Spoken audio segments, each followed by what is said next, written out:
Chapter 602. Cough cough. Old brother Mo. Little Xian is outstanding in both martial arts and knowledge among the younger generation of our great Tang. Don't look down on him because of his age. In the main hall, Li Gang stroked his beard and said to Mo Huai with a spurious smile. He had lived a lifetime from the emperor to the common people. What kind of person had he not seen? He had seen Mo Huai's reaction just now and remembered it in his heart, which was why he had reminded him. Of course, he was extremely dissatisfied with Mo Huai's contemptuous attitude because Li Zixuan was his superior. Mo Huai's contempt was also an insult to him, Li Gang. Mo Huai's expression froze. He looked at Li Gang and said with some dissatisfaction, "Wenji, you came all the way here to send this Mo to Chang, and just to let this Mo work under a 14 or 15-year-old child. Although the Mo clan has declined and disappeared from the world today, our Mo clan has not fallen to the point of listening to the orders of a child. Mo Huai you." Li Gang's face flushed red. Li Gang had wanted to give the dying Mo clan a chance to prolong its feeble existence and display its remaining strength. But now, not only did Mo Huai not appreciate his kindness, he was even so arrogant. Li Gang could not help but feel anger rising in his heart. Haha, a hero's background does not matter, and a man's ambition does not depend on his age. Every dog has its day. Don't bully the young for being poor. The great son of the Mo clan is actually so short-sighted. It seems like the Mo clan's decline is not without reason. Before Li Gang could finish speaking, Li Zixuan mocked him. Some people, even at the lowest point in their lives, were still unwilling to give up their lofty status and exuded an air of arrogance. This kind of person needed to be taught a lesson, and Li Zixuan would never indulge this bad habit of theirs. Mo Zhong and Mo Yun paled at these words. Mo Huai slapped the table and stood up, scolding Li Zixuan angrily. "Impudent! How dare an ignorant child humiliate our Mo clan?"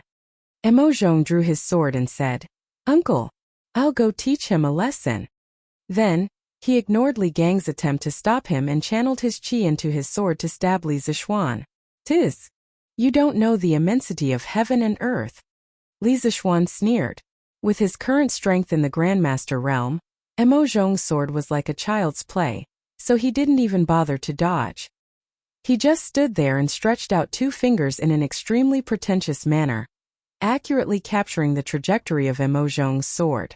With a clang sound, Mo Zhong could no longer move forward. Silence. Everyone in the room, including Li Gang, widened their eyes in disbelief. Mo Zhong's face turned red. He was so ashamed that he wanted to die. In his opinion, the child in front of him was so much younger than him. How could he not be able to defeat him? However, reality was always so cruel. Right now, he only wanted to withdraw and retreat, but Li Zixuan's two fingers seemed to have infinite strength, making his sword immovable. Humph! Those who kill will die. Those who injure will be punished. You call yourselves followers of the school of Mo, but have you forgotten the philosophy that your Mo clan has always pursued? Today, I'll teach you a lesson. Li Zixuan sneered. Then, everyone heard a clang. Mo Zhong's sword broke from the middle. Half of the sword fell to the ground, reflecting the sunlight from outside on Mo Zhong's face. Mo Zhong said in shock, "Grandmaster? No. Impossible. How can there be such a young Grandmaster?" Mo Huai's expression changed slightly. He looked straight at Li Zixuan and said, "Those who kill will die, those who injure will be punished. This is the way of the school of Mo that my Mo clan has pursued for thousands of years. Where did you learn this from?" Li Zixuan was stunned. He just vaguely remembered that someone in the Legend of Qin had said this before. He didn't expect that he would actually run into the main character. His luck was really unparalleled. There was a related story about those who kill will die, and those who injure will be punished. The fourth generation of the school of Mo had his abdomen in the Qin kingdom. His son had killed someone and should have been executed according to the law. However, King Qin Hui thought that his abdomen was old and only had one son, so he ordered that his son not be killed. However, his abdomen said that the way of the school of Mo stated, "Those who kill will die, and those who injure will be punished." This was a necessary measure to prohibit killing and injuring others. It was in line with the righteousness of the world. However, he still insisted on killing his son. This story vividly reflected the strict discipline of the school of Mo. It was precisely because of this that the followers of the school of Mo were very good at fighting. They had the spirit of walking on fire and dancing on the sword, even if death does not come. Haha. The way of the school of Mo? Do you still know that this is the way of the school of Mo? You use weapons at the slightest disagreement. Not to mention that I'm an official of the imperial court. Even if I'm just a commoner, do you people of the school of Mo have the right to draw your swords against me? Li Zixuan stood with his hands clasped behind his back. With a righteous look on his face, he spat out unforgiving words. Mo Huai's face darkened. He hesitated for a moment, then lowered his voice and ordered, Mo Zhong, you violated the way of the school of Mo. Hurry and apologize to Li Xianant. Ah? Mo Zhong's face turned red. He said reluctantly, Uncle, go quickly. If Li Xiannan doesn't forgive you, you will no longer be a member of the school of Mo. Mo Huai waved his hand and said coldly. When Mo Zhong heard this, his body couldn't help but tremble. Bean-sized beads of sweat rolled down his forehead. One had to know that there were ice cubes in this room to lower the temperature. Li Xiannan, just now was. After struggling for a long time, Mo Zhong finally moved his feet and arrived in front of Li Zixuan. He then bowed and cupped his hands in apology. Li Zixuan shook his head and didn't let Mo Zhong continue. He said directly, no need. I, Li Zixuan, am not someone who will seek revenge for the smallest grievance. Just treat today's matter as a misunderstanding. Before figuring out what these three members of the school of Mo had, Li Zixuan didn't want to offend them too much. Mo Zhong was in disbelief. He thought that Li Zixuan would definitely not let go of such a great opportunity to hit someone when they were down, but he didn't expect the outcome to be like this. Mo Zhong opened his mouth. After a long while, he finally squeezed out the words, thank you. Then, he returned to his original position gloomily. When Li Gang and Mo Huai saw this, they both looked at Li Zixuan in surprise. Li Zixuan smiled and continued the original topic.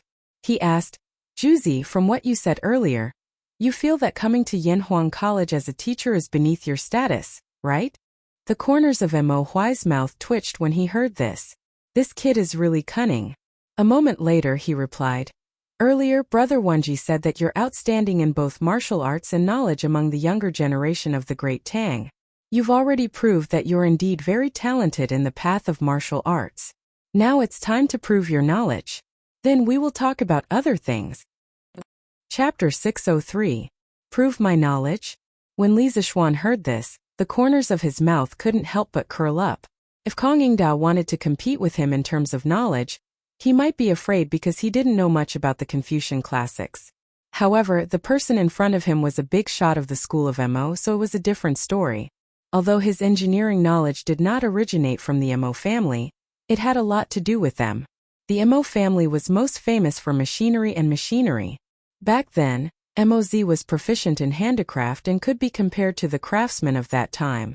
As a modern engineering student, Li Zixuan felt that he should have a lot in common with the people of the Mo family. Haha, I can prove my knowledge, but there has to be a prize. Otherwise, if anyone doubts my knowledge, won't I have to waste my time debating with them? Li Zixuan said slowly. He was trying to lure him into a trap. If anyone else dared to treat him like this today, he would definitely fall out with them. With his current capital, there was no need for him to tolerate anyone. However, the person in front of him was from the Mo family, so it was different. He really wanted to see how capable the only school with the highest technological content of the 100 schools of thought in the Pre-Qin dynasty was. Mo Huai frowned and said, haha, do you think you have victory in your hands? You're really a newborn calf that is not afraid of a tiger. All right, to prevent others from saying that I'm bullying the weak, you can decide the rules and the prize. Mo Yun panicked and said, Uncle, you can't do that. Li Zixuan laughed loudly and said, haha, good. Big shot, you're so bold. Since that's the case, I won't take advantage of you. Next, you and I will each come up with 5 questions in our field of expertise. The 5 questions will be limited to 1 hour. Whoever can answer the most questions will be the winner. If I win, you will have to stay in Yanhuang College to teach your knowledge. If I lose, I'm willing to take out 1,000 taels of gold as compensation. How about that? 1,000 taels of gold?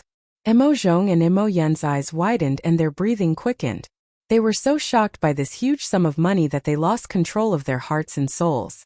Although the Emo family was glorious for a period of time and had hundreds of thousands of disciples at its peak, after Moz, the Emo family no longer had a master of Moism. Coupled with the suppression of the ruling class, the Emo family's glory was long gone and there were fewer and fewer followers of the school of Mo in the world. Today, only the core followers of the school of Mo were still adhering to and carrying out the original intention of the school of Mo. In terms of life, they were no different from farmers and could barely afford to eat and wear. Mo Zhong and Mo Yun probably couldn't even imagine how much this 1,000 taels of gold was worth. Even Mo Huai's eyelids couldn't help but twitch. He clenched his hands behind his back and said, "Since you're so confident, how can this old man back down? If I lose, I'll go to your Yanhuang Academy to teach, and I won't ask for any salary. If you lose, I don't want your 1,000 taels of gold." The disciples of the Mahist family use rope ink for self-defense, and in case of emergencies, we wear fur as clothes and sable as uniforms. We work day and night and suffer ourselves to the extreme. We don't need these worldly things. At this moment, Li Zixuan had a higher opinion of Mo Huai. The school of Moism in the pre-Qin era was originally a school of thought formed by workers and peasants.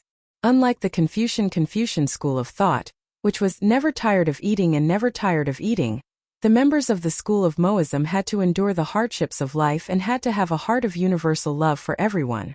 They could not talk about personal feelings. The current Mo Huai had a very good character, but he was a little arrogant. "Then Juzi, please set the question first," Li Zixuan said with a smile. If Mo Huai wasn't willing to accept the 1,000 taels of gold, then he wouldn't force him. Mo Zhong and Mo Yun had a look of pity on their faces, but they didn't dare to object. Li Gang, who was watching from the side, glanced at Li Zixuan rather worriedly. He wasn't worried that Li Zixuan would lose face if he lost this competition, but he was worried that if Li Zixuan lost this competition, then it would be a blow to the current momentum of Yanhuang College. At that time there would probably be many people who would kick Li Zixuan while he was down. Mo Huai nodded. Actually, ever since Li Zixuan took the initiative to let Mo Zhong off, he didn't have much ill will towards Li Zixuan. However, that didn't mean that he was willing to teach at Yanhuang College. These were two different things. After pondering for a while, Mo Huai said in a deep voice, "First question, what is the universe?" Li Zixuan was shocked and cursed in his heart. He didn't expect Mo Huai, a person from the Tang dynasty, to know about the universe. He just didn't know if the universe he was asking about was the same concept as the universe he knew. After hesitating for a while, he could only bite the bullet and answer, "The universe is the general name of all things. It is the unification of time and space. It is the existence of time is endless, space is boundless, and mass is infinite." This answer was the broad definition of the universe in the books of his previous life. The narrow definition of the universe referred to the space and matter outside the Earth's atmosphere. Of course, he couldn't explain the latter concept. What Li Zixuan didn't expect was that after hearing this answer, Mo Huai didn't laugh at him, nor did he have any doubts or confusion. Instead, he was a little shocked. Yes, he was shocked. At this moment, Mo Huai's heart was in turmoil. He said over and over again in his heart, "Impossible! Impossible! How could this little kid in front of me know the holy ancestors' definition of the universe?" That's right, as early as the pre-Qin era, Moz had a detailed definition of the universe. He believed that the universe was a continuous whole, and that individuals and parts were separated from this unified whole. They were all parts of this unified whole. In other words, the whole contained individuals, and the whole was made up of individuals. There was an inevitable organic connection between the whole and the individuals. Starting from this continuous view of the universe, Moz then established a theory of spacetime. He believed that spacetime was both limited and infinite. To the whole, spacetime was infinite, but to parts, spacetime was limited. He also pointed out that continuous spacetime was made up of spacetime elements. He defined spacetime elements as beginning and end. Beginning was the smallest unit in time that could not be divided again. and end was the smallest unit in space that could not be divided again. This formed the theory that spacetime was continuous and infinite. This continuous and infinite spacetime was made up of the smallest units. There was a limit in infinity, and there was a discontinuity in continuity. Although Li Zixuan's theory couldn't be said to be completely consistent with Mo's theory, it coincided with the general idea. How could Mo not be shocked? At the same time, it also showed how awesome Moz was in the field of ancient science. Correct. Please listen to this old man's next question. Mo didn't argue and directly admitted that Li Zixuan had answered correctly. Then he continued. Chapter 604. Please ask Juzi. Li Zixuan heaved a sigh of relief when he heard Mo's affirmative answer. At the same time, he couldn't help but feel shocked. Since Mo said so, didn't it mean that people in this era were really beginning to understand what the universe was? This made Li Zixuan feel incredulous. The second question, what is force? Li Zixuan was shocked, but how could Mo not be? He had read the definition of the universe from Mo's handwritten notes. He thought that this question alone would make Li Zixuan retreat. He didn't expect Li Zixuan, a 14 or 15-year-old kid, to be able to turn the tables. This made Mo very puzzled. After thinking for a while, Mo asked the second question. Force? Is it the force of force? Li Zixuan suspected that he had heard wrong and asked uncertainly. Mo nodded and said, yes. Li Zixuan smiled and answered. Force is the interaction between several objects. Interaction refers to the movement of an object that changes due to the existence of other objects. Objects only have two attributes, mass and speed. Therefore, force can change the state of motion of an object. If the speed of increase is defined as acceleration, then for the same object, the greater the force it receives, the greater its acceleration will be. Li Zixuan talked nonstop about all the knowledge points about force in the physics books of the later generations into words that the ancients could understand. Li Gang, who was listening at the side, was confused, not knowing what the hell Li Zixuan was talking about. Mo Huai, on the other hand, narrowed his eyes and stared at Li Zixuan with an extremely solemn expression. At this moment it was as if his heart had experienced a violent storm, and he was unable to calm down for a long time. The ancestor of the Mahis family, Moz, once had a detailed definition of force in the Mahis classics. He said, force is the reason for the movement of an object. In other words, force was the reason for the movement of an object, even if the action of the object's movement was called force. In this regard, he gave an example and said that it was like lifting a heavy object from bottom to top. It could only be done because of the action of force. At the same time, Moz pointed out that when an object was under force, it also produced a reaction force. For example, after two objects of equal mass collided, the two objects would move in opposite directions. If the difference in mass between two objects was great, although the object with greater mass would not move after the collision, the reaction force would still exist. Then, Moz gave the definitions of movement and stop. He believed that movement was due to force pushing, and stop was the end of an object's motion after a certain period of time. Although Moz didn't clearly point, he realized that the object's motion after the external force, he realized that the object's state of motion could not exist forever after the external force disappeared. To a certain extent, Moz's research in the field of physics and mechanics was definitely more than 2,000 years ahead of the entire world. If the Mahis family could replace the Confucian family and become the orthodox school of physics, then China would very likely become the origin and prosperity of the world's physics. After a full quarter of an hour, Li Zixuan finally stopped. The two young men, Mo Zhong and Mo Yun, no longer looked at Li Zixuan with contempt. As the core disciples of the Mahist family, they certainly had a certain understanding of Moz's handwritten notes and works. However, they spent most of their time learning martial arts. In comparison, their knowledge in this area was far inferior to Li Zixuan. Mo Zhong and Mo Yun, who had always flaunted themselves as the children of reclusive masters, felt very hurt in their hearts. They couldn't win in terms of martial arts, let alone in terms of knowledge. Mo Huai closed his eyes and digested what Li Zixuan had just said in his heart, trying to find some loopholes in it. However, after a long while, he opened his eyes somewhat dispiritedly, because he found that what Li Zixuan had just said was not only impeccable, but also more detailed than what was recorded in the ancient books of the Mahist family. He even went a step further in explaining and proving some of the concepts. He had never heard of some of them, but he had to admit that Li Zixuan's words were very reasonable. Li Xianan, you got this question right. Mo Huai looked at Li Zixuan with a complicated expression and said, although there were rare copies of the Mahist classics circulating in the world, in the social context of Confucianism, how many people in the world would read such an obscure book? Moreover, Li Zixuan's theories had clearly surpassed the definition of force in the Mahist classics. He had expanded force into a complete and detailed knowledge on the basis of Mahist classics. Where did Li Zixuan's knowledge come from? Why did he know so many things? There were many questions buried in Mo Huai's heart, but now was obviously not the time to ask, so he could only endure it. Li Zixuan smiled slightly. He was really liking this Mahist master in front of him more and more now. Where could he find such an advanced physics teacher? Li Gang had helped him a lot this time. The person involved, Li Gang, was now dumbfounded.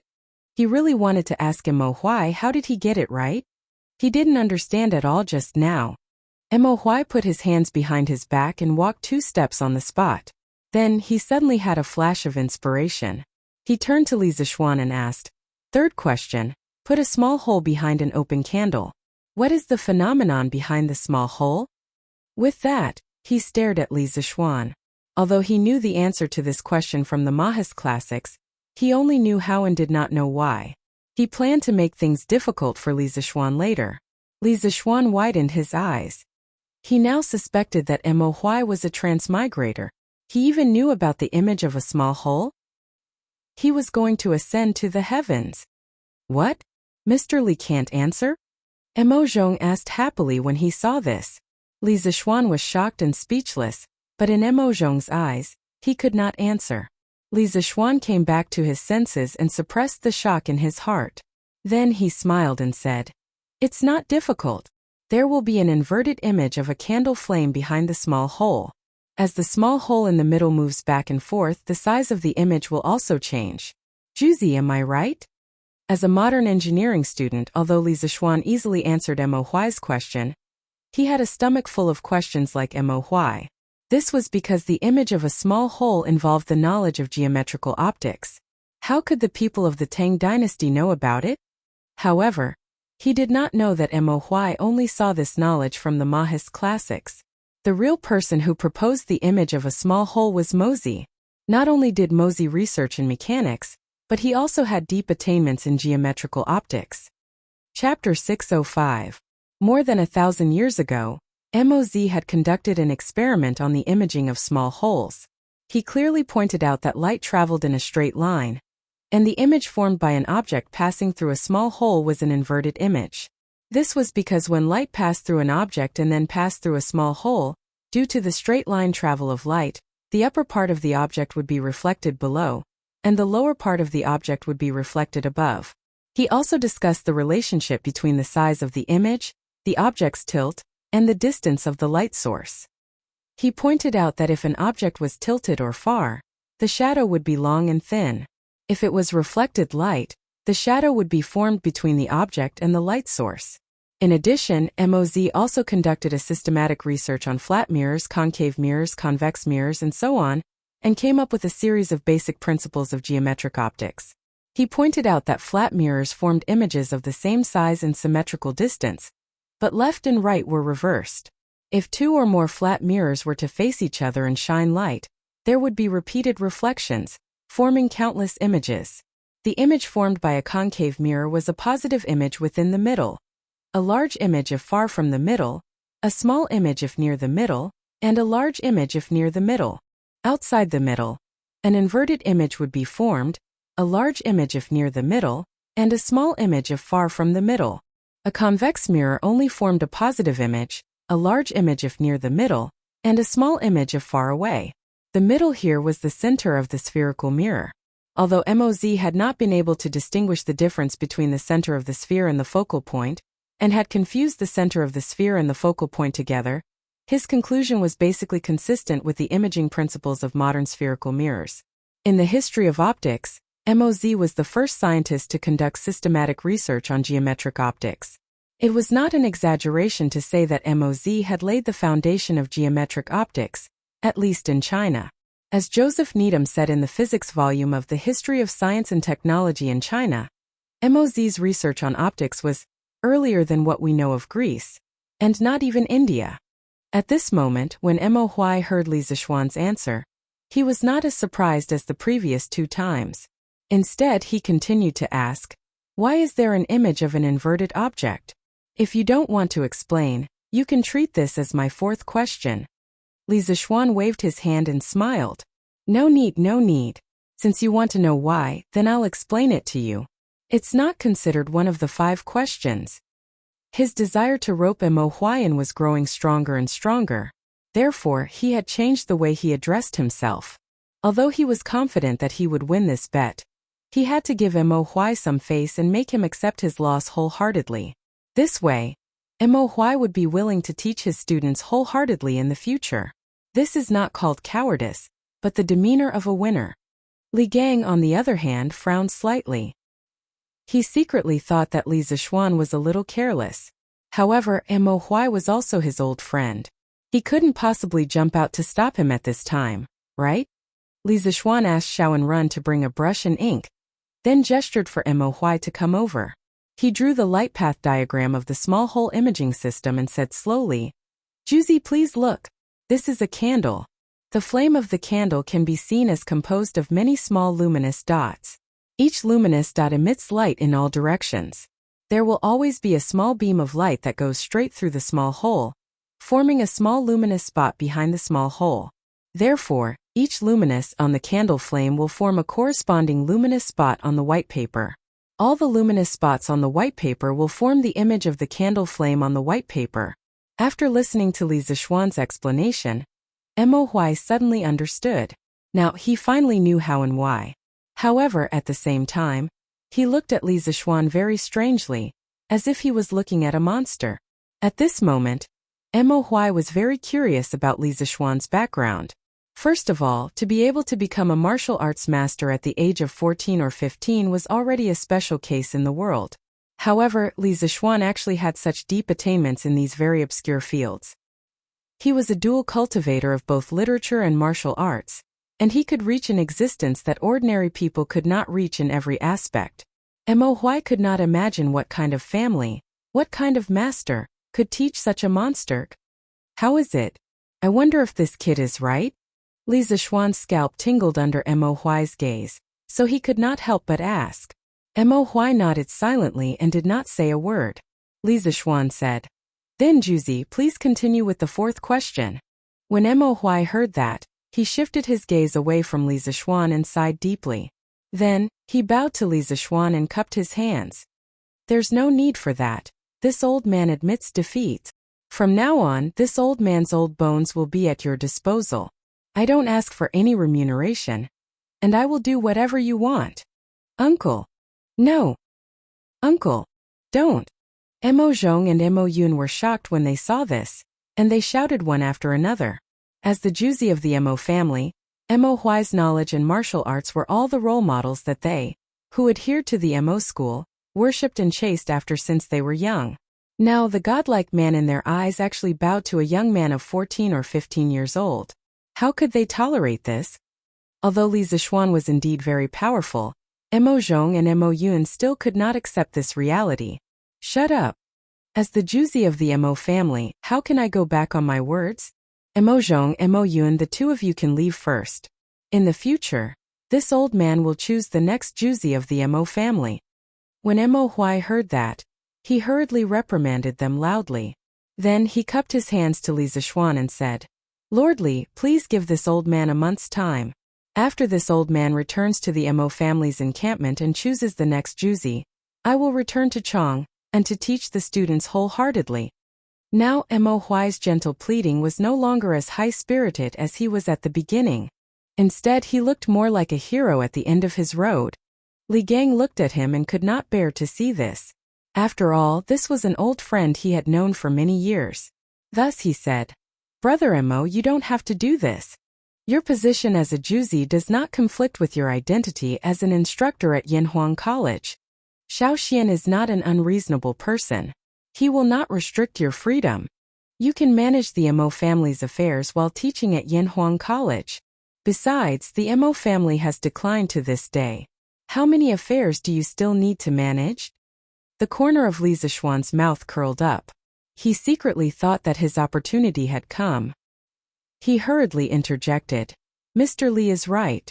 Juzi, if you go to Yanhuang College to teach, this young man will definitely not restrict your freedom. Furthermore, this young man will definitely not shortchange your salary by a single cent. Also, Juzi, you can move the Mo family's encampment to Chang'e. At that time, this young man will be in charge of settling all the followers of the Mo family. If there are any followers of the Mo family who are proficient in mechanics, optics, or machinery like you, this young man is also willing to hire them to Yanhuang College. As for the salary of the teachers at the college, I'm sure you already know about it, so this young man will not repeat it. What do you think? Chapter 606. It had to be said that Li Zishuan's ambition was really big. He wanted to take in all the capable people in the Mo family under his command. Of course, he couldn't be blamed for this.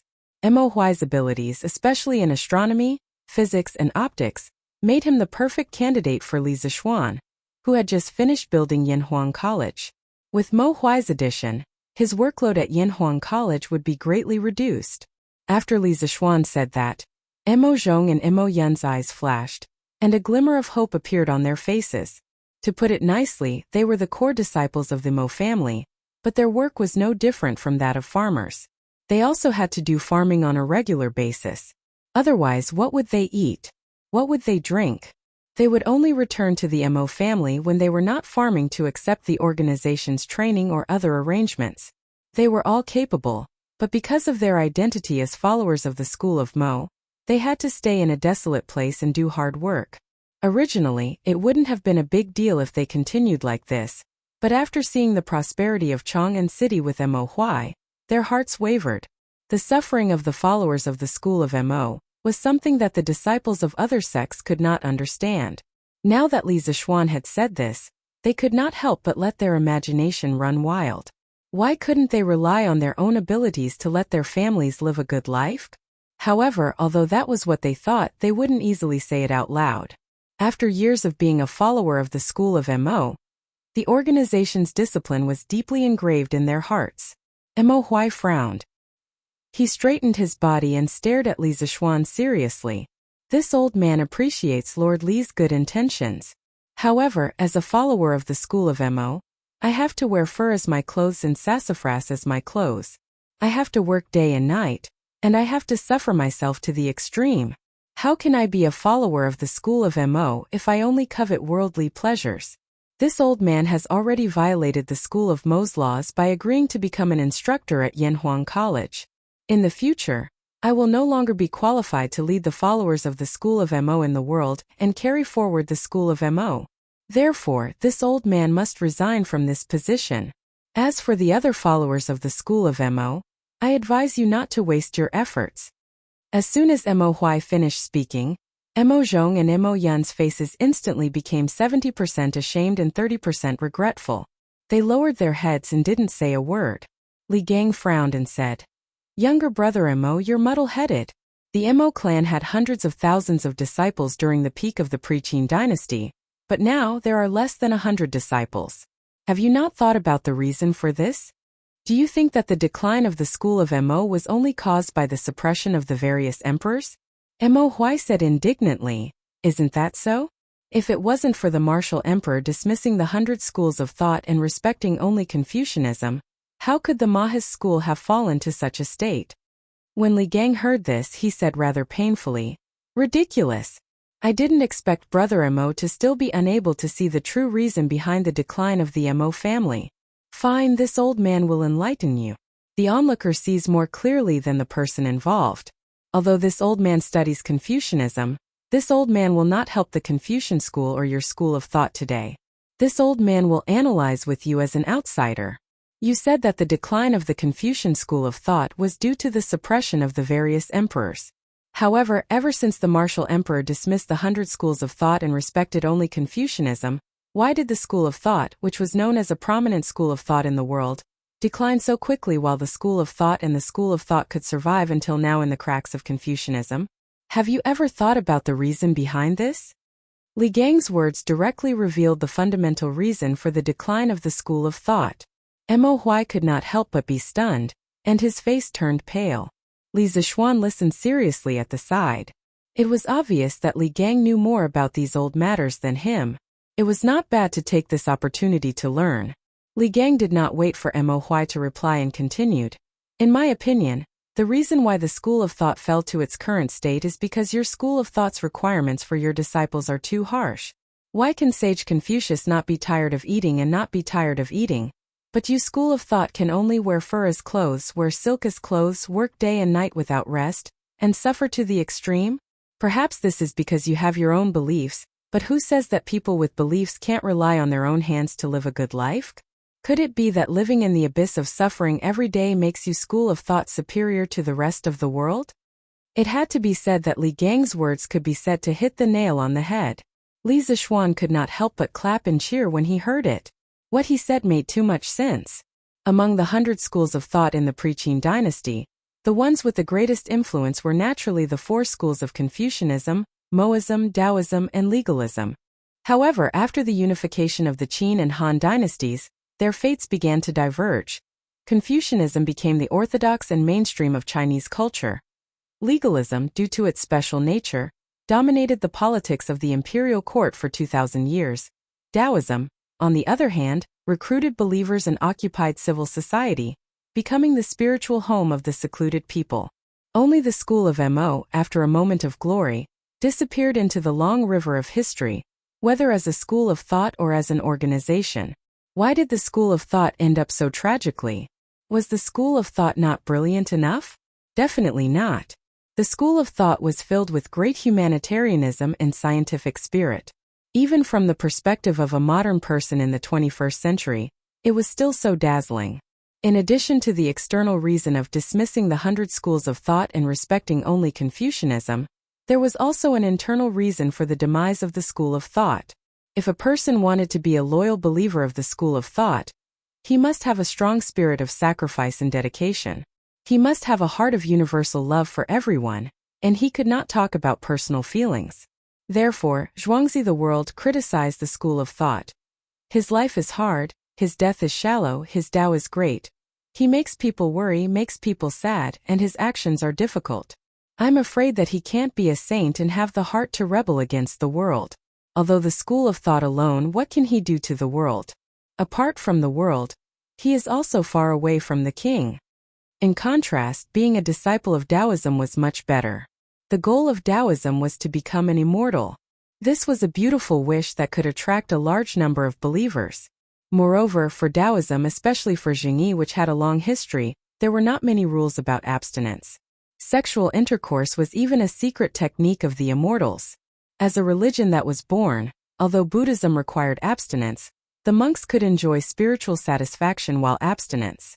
Thus, they saw all suffering as a raft that led to happiness. It was because of this chicken soup for the soul that devout Buddhist disciples could ignore the physical hardship and pursue the metaphysical Zen. However, the school of thought's love with impartiality, non-aggression, respect for the virtuous, respect for the common, non-life, non-pleasure, frugality in funerals. These ideas were not enough to be the foundation of the school of thought's belief. If it was not based on a firm belief that bitter and abstinent life would not attract new blood to join the school of thought, the number of followers of the school of thought in the world would only decrease. This was the internal reason for the decline of the school of thought. Chapter 607. In the main hall, Li Zishuan saw that the time was right, so he stood up and said, Juzi, the previous causes and effects are all gone, but they will also serve as a warning. If you don't want the Mo family to continue to decline, you have to make some changes. Didn't Moz establish the Mo family to use his talent in manufacturing to let the farmers in the world live a good life? Although the Mo family is declining now, Moz's knowledge must have been passed down. You are content to stay in a corner and forget Moz's original intention to save the world. In the long run, the only thing waiting for the Mo family is complete extinction. Back then, Moz called himself a humble man, and was called a commoner. He used to be a doctor in the Song Kingdom, and was a scholar with considerable cultural knowledge. He was also closer to the workers and farmers. He boasted that there was no ruler above, no farmer below. He was a scholar who sympathized with farmers and workers. Moz had once studied under a Confucian scholar, and learned the skills of Confucius. He was called Yao Shun the Great and learned Confucian classics such as poems, books, spring and autumn. But later, he gradually became tired of the cumbersome etiquette of Confucianism, and finally abandoned Confucianism to form his own school of thought. Before the rise of legalism, which represented the interests of the new landlord class, the Mo family was the largest school of thought in opposition to Confucianism in the pre-Qin dynasty. Han Fizi, eminent learning recorded. The eminent learning of the world is Confucianism. Where Confucianism is, Confucius is. Where Mo is, Mod is. At this moment, Mo Huai sighed deeply and looked at Li Zixuan with a complicated expression. He said, after the divine ancestor passed away, the Mo family was divided into 3 factions: the Mo family of Xiangli, the Mo family of Xiangfu, and the Mo family of Dengling. The Xiangli family was led by the divine ancestor's chief disciple, Qin Liali. He had the Juzi's keepsake, the inky snow sword. Speaking of this, Mo Huai pulled out the inky sword at his waist and looked at the sword with a solemn and sad expression. He continued, the inky snow sword is inscribed on the world, and only the heart is unmoved. Since ancient times, the Mo family's Juzi has always held on to this belief, even if they died in battle. As the 45th generation of the Mo family, it took me until today to recognize the root cause of the Mo family's decline. I deserve to die. I, Mo Huai, have let down the holy ancestor. After saying that, 2 drops of turbid tears fell from the corners of his eyes. Li Zixuan comforted him. Don't blame yourself, Juzi. It's never too late to mend the pen after the sheep is lost. Truth be told, the reason why I was able to answer all 3 of Juzi's questions was because my skills have a lot in common with the Mo family's Mo school. If you're willing to bring your school of Moism disciples to Yanhuang College to teach, then not only will we be able to discuss knowledge together, we'll also be able to bring engineering and Moism to greater heights, allowing the students to bring this knowledge to the people of Great Tang. Mo Huai was puzzled. Engineering? What is engineering? Li Zixuan asked with a smile. Juzi, didn't you read the previous editions of Datong Daily? Mo Huai said awkwardly. I've heard of it before, but I've never seen it for myself. It wasn't that he couldn't afford newspapers, but he felt that as the Mo family's Juzi, he had to set an example and stay away from those vulgar things that only entertain the masses. Mo Zhong and Mo Yun hung their heads dejectedly, feeling that their boss had embarrassed himself greatly. Li Zixuan didn't mind and explained patiently. Engineering is the study of engineering. Its main purpose is to serve the needs of the people and improve their lives. Its ultimate goal is to achieve prosperity for all. Civilian houses, palace pavilions, river dams, imperial tombs, and agricultural production can all be supported by engineering. In short, engineering is only for the benefit of the people of the world, not for the fight between schools. Mo Huai was stunned and muttered, engineering is only for the benefit of the people of the world? How similar is this to the Moism's purpose? The Moism's purpose was for righteousness, while Mencius said it was for the benefit of the world. Zhuangzi, the world said it was for the sake of the world. The Moism gathered disciples to teach and practice. They were the main opposition of the Confucian school. Back then, in order to realize his ideas, Moz personally led his disciples to various countries, so that the Moism could bring convenience and benefits to the people of the world. After a while, Mo Huai came back to his senses and said, forgive me for being presumptuous, but Lord Zhu, you said that your engineering has many similarities with the Moism. Do you have any proof? Now that things had developed to this point, Mo Huai's attitude towards Li Zixuan had changed greatly. From the initial arrogance and contempt, to the new respect after losing the bet, and now, after hearing that Li Zixuan had created his own engineering, he already regarded Li Zixuan as someone of the same generation. Since ancient times, a capable person, regardless of age, beauty, or ugliness, would be respected no matter where they went. Li Zixuan laughed and said, "What's so difficult about that? Mr. Li, can you let your servant go to my house and fetch 2 books?" Li Gang naturally agreed. After a while, a servant in Li Gang's house rode an old horse out of the back door and rushed to Yongla Lane. The people in the house were not idle either. After seeing that Li Gang had arranged for someone to fetch the books, Li Zixuan cupped his hands and said to Mo Huai, "Juzi, to be honest, I was very surprised by the 3 questions you raised just now. I originally thought that I was the only one who studied astronomy, mechanics, and engineering. I never thought that I would meet a like-minded person today. If it's convenient, can you tell me where the 3 questions came from?" There was no other reason. Li Zixuan asked this mainly because he wanted to confirm whether Mo Huai was a transmigrator or not. After all, the 3 questions Mo Huai asked just now were really shocking, and he could not help but be suspicious. Mo Huai heard this and said, "Those 3 questions were all recorded in the notes or books left behind by the divine ancestor. I originally thought that I only needed to use one of them to stump Lord Ju, but I never thought that Lord Ju would be so knowledgeable about these things at such a young age. I'm ashamed to say that as the Mo family's Juzi, I'm not as knowledgeable as you, Lord Ju. I can only guard the knowledge left behind by the divine ancestor and struggle at death's door." Sigh.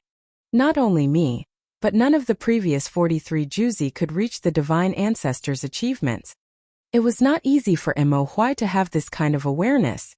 As he said, after Moz, there was no other great thinker in the Mo family, and there was no further improvement of the Mo family's thinking to maintain its vitality.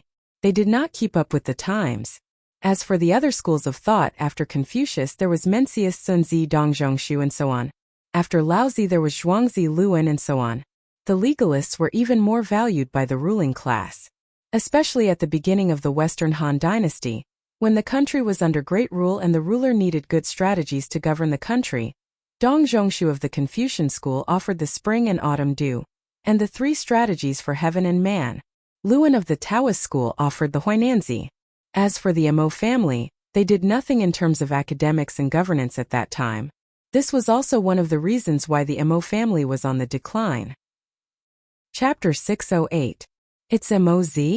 Li Zixuan was extremely shocked when he heard Mo Huai's reply. Since when was Moz? Qin dynasty. It was more than 1,000 years since the Tang dynasty, and more than 2,000 years since the modern era. Moz had already started researching astronomy, mechanics, and optics at such an early age. Li Zixuan suddenly had an extremely absurd thought.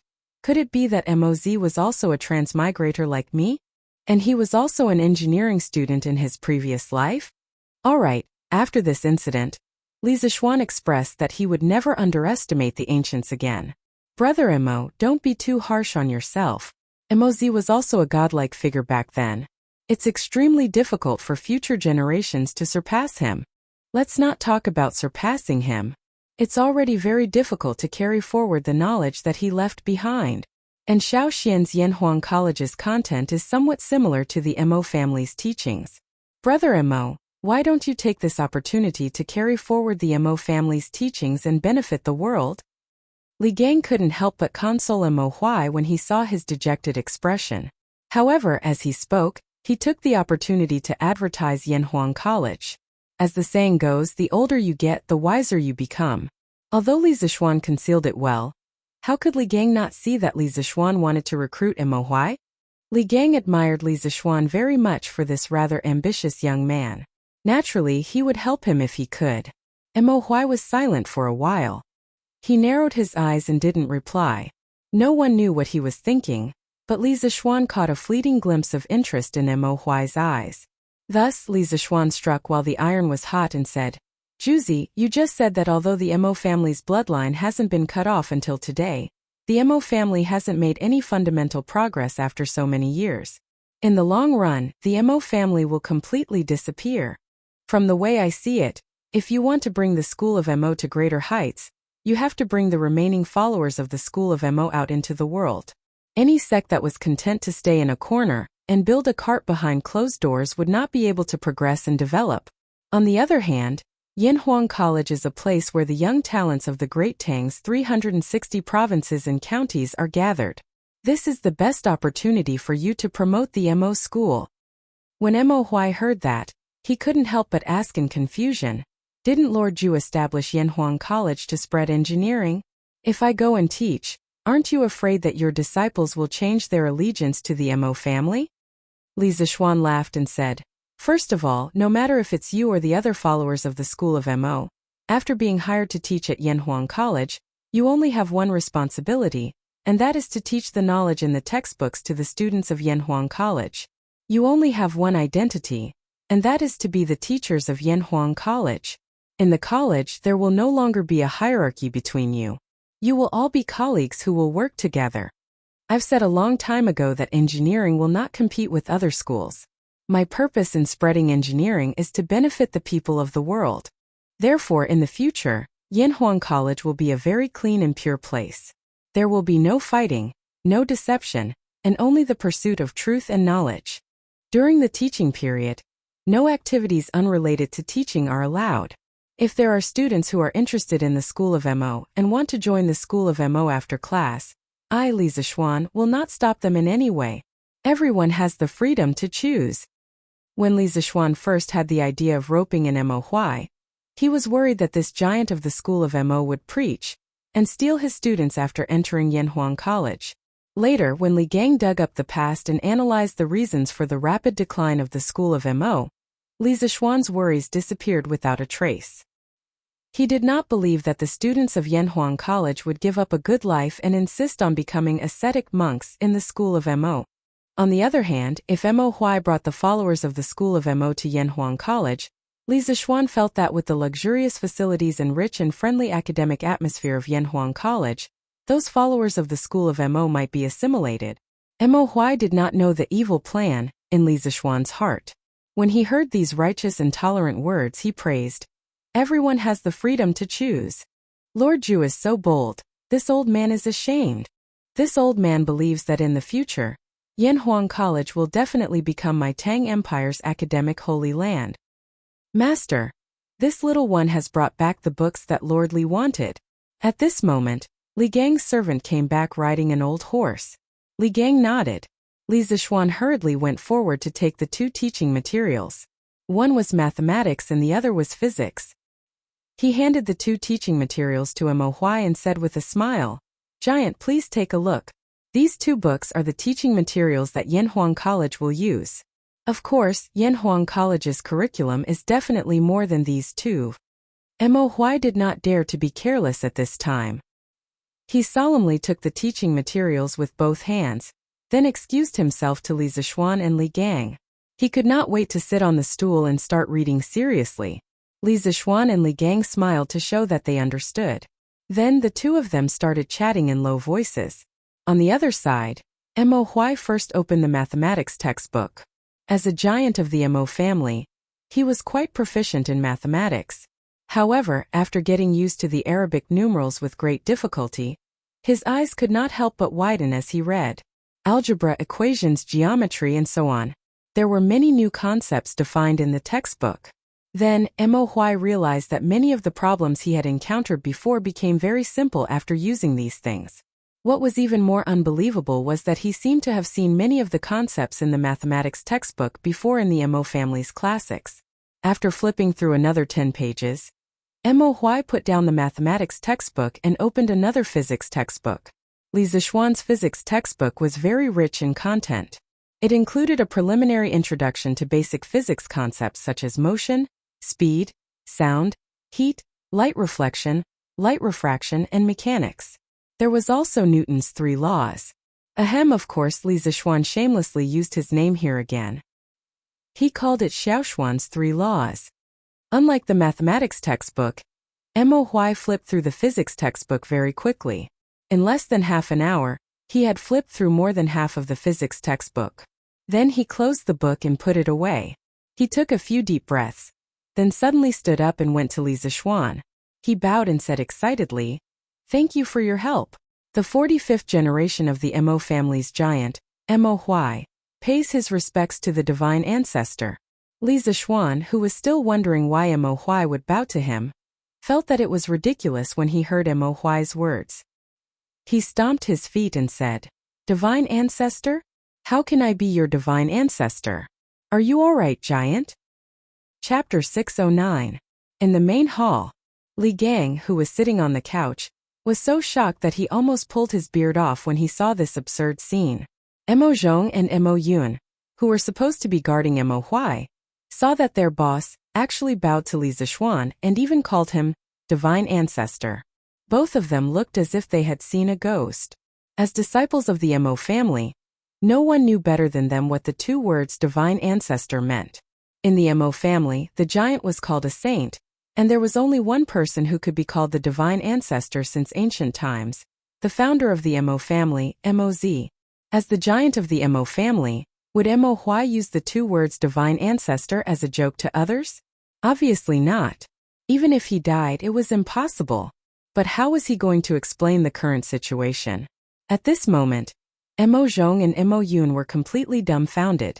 Mo Huai did not let everyone wait for long. He said firmly, "You are the reincarnation of the divine ancestor. You are the Mo family's divine ancestor." Li Zixuan was speechless. Reincarnation? Juzi, did you make a mistake? You believe in something as non-existent as reincarnation? Actually, he was more certain than anyone that he was not the reincarnation of Moz because the soul in his body had transmigrated from the modern world and had nothing to do with Moz. Yes, Brother Mo. Reincarnation only exists in supernatural novels. There is no such thing as reincarnation in reality. Brother Mo, are you too tired? Why don't you go back and rest first? Li Gang could not help but frown and interrupt. If it wasn't for the fact that he knew Mo Huai well, if it were someone else like Mo Huai, he would definitely think that this person was crazy. No. Brother Wanji, I am very clear-headed. I know that no one will believe in the existence of reincarnation. I didn't believe it at first either. However, after reading those two books, I am convinced that Sir Li is the reincarnation of the Mo family's divine ancestor. Mo Huai first shook his head and declined Li Gang's good intentions. Then he began to analyze, for example, in this book of arithmetic, the multiple, midpoint, circle, decimal system, and so on are basic concepts that I have seen in the divine ancestor's handwritten notes. 1,000 years ago, the divine ancestor proposed these concepts. What shocked me the most was that the things recorded in this book of arithmetic were actually more detailed than the divine ancestor's handwritten notes. Also, this physics textbook covers the concepts of motion, speed, sound, heat, reflection of light, refraction of light, mechanics, and so on. I've read all of these things in the sacred ancestors' notes. Moreover, this physics textbook's research on these problems is obviously more in-depth. Back then, the divine ancestor was a genius and spent his entire life to have some attainments in these aspects. However, Li Xiannan, you are so young, but you can study these aspects more thoroughly than the divine ancestor. Other than the fact that you are the reincarnation of the divine ancestor and are born with the will of heaven, I really can't think of any other reason. Li Zixuan was dumbfounded. It turned out that Moz had studied the concepts written in his book before. He had to admit that Moz's interests and hobbies were really broad. His understanding of the world had been refreshed once again. However, did he count as being unjustly implicated? In fact, what Mo Huai said was not nonsense. In history, Moz was the first scientist in China's history to treat mathematical problems from a rational perspective. He gave a series of propositions and definitions of mathematical concepts. These propositions and definitions were highly abstract and rigorous. Secondly, Moz's research on physics involved the branches of mechanics, optics, acoustics, and so on. He gave many definitions of physics concepts and made many important discoveries, summarizing some important physics theorems. These included the principle of leverage, small hole imaging, light and shadow, as well as the imaging characteristics of flat, concave, and convex mirrors. Lastly, Moz himself was also an expert in mechanical manufacturing. He once spent 3 years to meticulously develop a type of wooden bird kite that could fly. He was also an expert at manufacturing vehicles. He could build a vehicle that could carry 30 tons in less than a day. Combined with the new horse carriage that was popular in Chang'an City, "Don't touch me, And the crane that had just appeared recently, Mo Huai was even more certain that Li Zixuan was the reincarnation of Moz. Juzi, this kid really isn't the reincarnation of your divine ancestor. The knowledge recorded in these 2 books were all taught to me by my master, spiritual master Ling Su, when he was still alive. I call them all the knowledge. The reason I set up Yanhuang Academy is to spread my master's knowledge to the world. Li Zixuan rubbed between his eyebrows and explained helplessly. Li Zixuan felt a little uncomfortable, being the reincarnation of someone else's divine ancestor for no reason. Although this divine ancestor used to be a very awesome existence, this had nothing to do with him. He just wanted to be himself. Mo Huai said in disbelief. Impossible. Other than the divine ancestor, who else in the world could have such deep attainments in these aspects? Li Zixuan spread out his hands and said, You haven't seen it, but it doesn't mean that it doesn't exist. Moreover, my abilities came from my master. There's probably no one in the Great Tang who doesn't know about this, right? Wake up. I'm definitely not the reincarnation of your divine ancestor. Li Gang also nodded and said, Brother Mo, although there are many coincidences in this matter, Xiao Xian's abilities are also open and aboveboard. He definitely isn't the reincarnation of the Mo family's divine ancestor. Hearing Li Gang's words, Mo Huai finally wavered a little. His face was filled with disappointment as he muttered, Is it really not? Li Zixuan couldn't help but feel a little sympathy for this old man's disappointed look. He thought for a moment and said, Juzi, I know what you're thinking. You're hoping that there really is the reincarnation of the Mo family's divine ancestor, and then lead the Mo family to become strong again. But it's better to rely on yourself than on others. The spread of the Mo school still depends on you and the current followers of the Mo family. Mo Huai was stunned. Li Zixuan's words stabbed him in the heart. He did have such thoughts before. After a while, he cupped his hands and bowed to Li Zixuan. Thank you for your advice, Lord Li Zixuan. I've made up my mind. I'll issue an order for all followers of the Mo family to come to Chang and help Lord Zhu impart knowledge and enlighten the people. When Mo Zhong and Mo Yun heard Mo Huai's words, they couldn't help but look at each other. It seemed like they were happy with this result. Li Zixuan was overjoyed. He said excitedly, That's great, that's great. Juzi, welcome to Yanhuang College. When the rest of the followers of the Mo family arrive in Chang, and just let me know and I'll take care of them. Chapter 610. Little Xian, although the Mo family's Juzi has agreed to lead the rest of the Mo family into Yanhuang College, you mustn't reveal their identities to others. Moreover, many of these followers of the school of Mo are skilled in martial arts. You must pay attention to management, and don't let these people go out and cause trouble. You must know that there are many people watching you now. After Mo Huai, Mo Zhong, and Mo Yun left with their mission, Li Gang looked at Li Zixuan and said earnestly. Li Zixuan was stunned. He didn't understand, so he asked, Sir, why is that? Do you know why the emperors of the past have been suppressing the Mo family, ever since the Qin dynasty unified the world? Li Gang clasped his hands behind his back and sighed deeply. Then he turned around and stared into Li Zixuan's eyes with a burning gaze. Li Zixuan answered matter-of-factly, Isn't it because Confucianism can better govern the people? That's why the other schools of thought can only slowly die out. This question was something that any modern person could answer, because countless historians had analyzed this problem. For the feudal rulers, Confucianism, which centered on the benevolence of hierarchy, was more suited to the needs of the ancient emperors to implement feudal autocracy. Therefore, when Confucianism became popular, other schools of thought would naturally die out. You brat! Li Gang glared and pointed at Li Zixuan. He was old and experienced, so of course he knew that Li Zixuan was speaking the truth. However, how could the truth be said so casually? He scolded jokingly, then said, You can talk nonsense in front of me, but don't say these words outside. Li Zixuan knew that he had misspoken and hurriedly agreed. Li Gang shook his head and continued. Actually, other than Confucianism, there's another important reason why the emperors of the past suppressed the Mo family. Under the background of great unification, a strong organization with strict internal discipline would inevitably make the imperial court extremely wary. Although the Mo family may only be hot-blooded and have no political ambitions, the emperors of the past were not afraid of greedy villains, but sages with the ability to mobilize people. For example, Xiao He.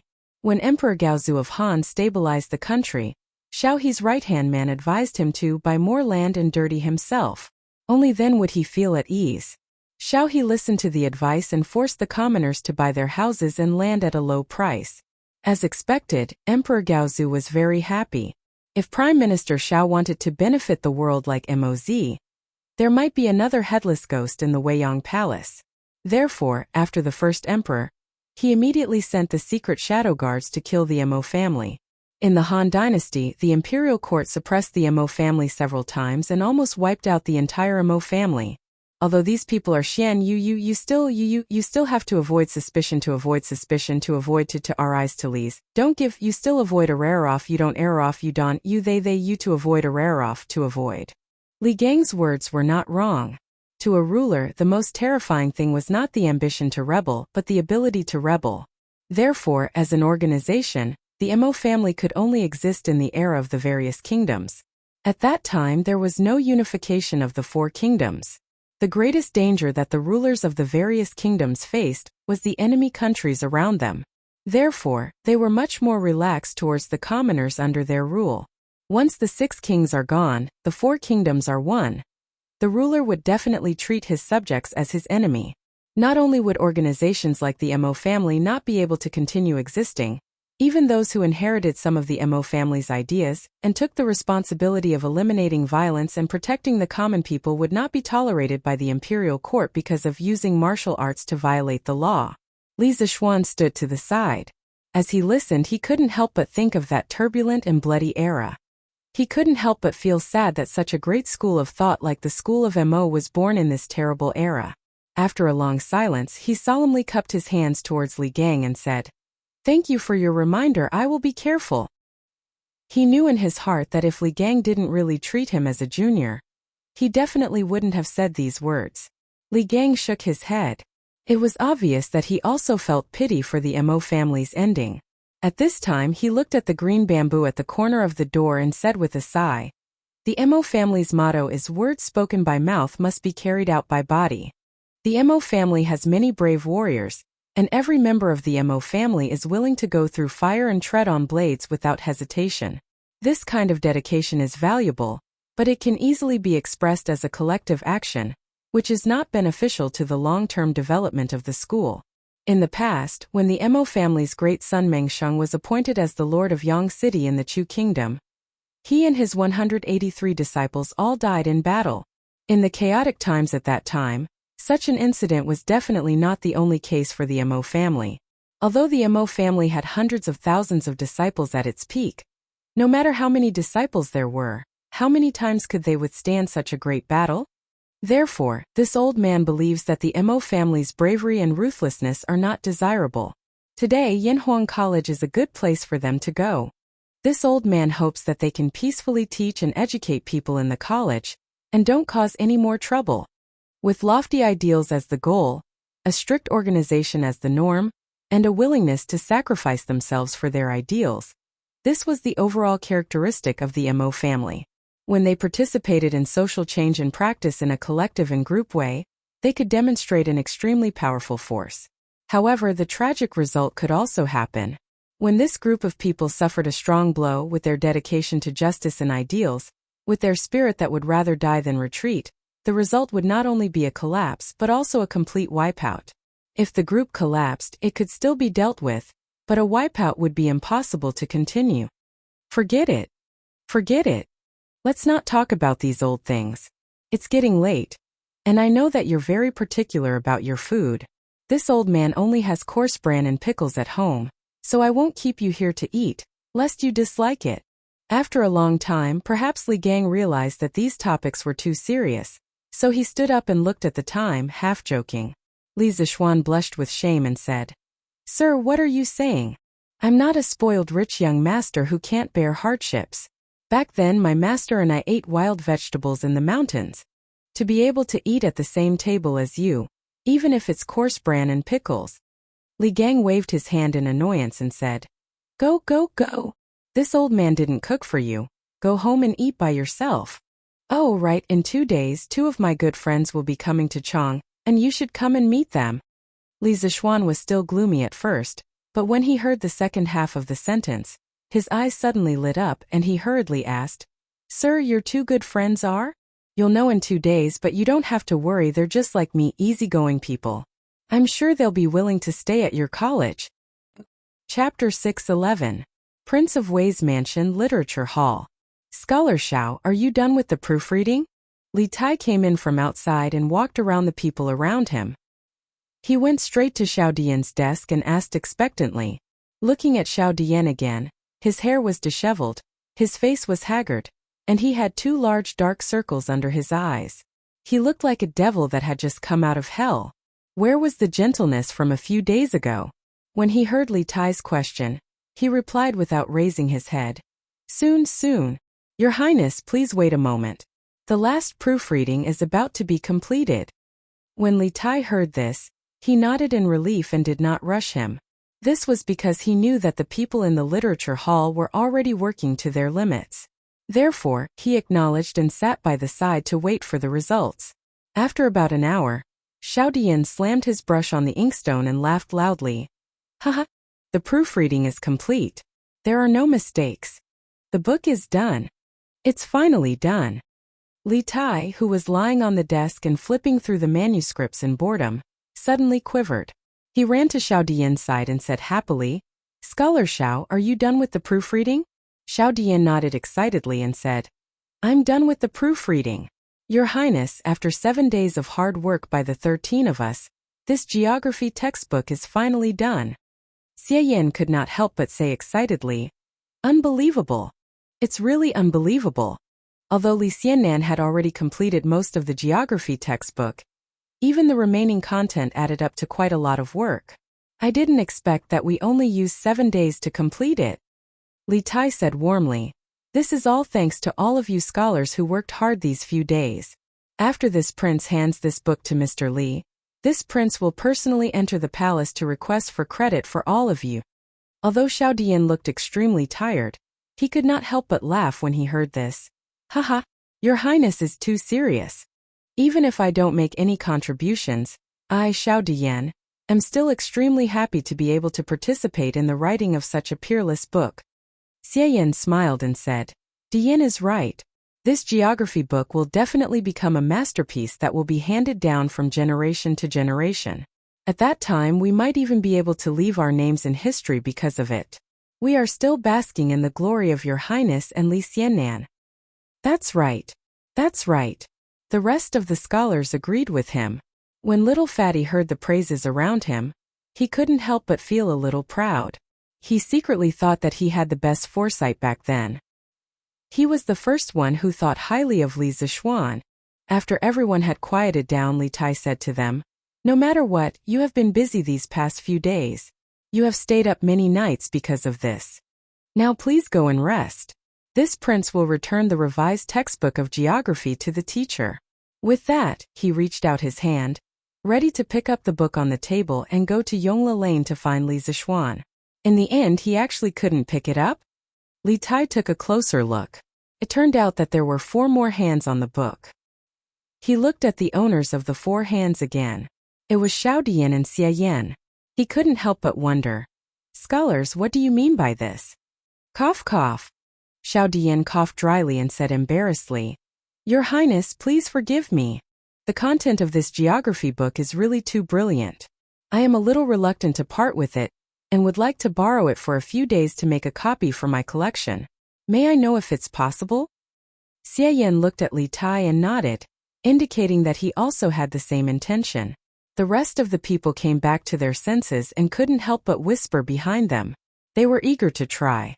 Li Tai suddenly felt a lot of pressure. Logically speaking, these people had put in so much effort to perfect this book. Therefore, lending the book to them to make a copy for their collection was not an unreasonable request at all. However, Yanhuang College couldn't wait. After thinking about it, Li Tai tactfully refused. "Scholars, you must also know that Yanhuang College will start school on the 18th of this month. At that time, we will need a lot of teaching materials, so we have to print them in advance. Therefore, this revised book must be sent to Mr. Li as soon as possible. If you too want to keep a copy for your collection, This prince will get the workshop to print a few more copies. When the time comes, I will give each of you a copy.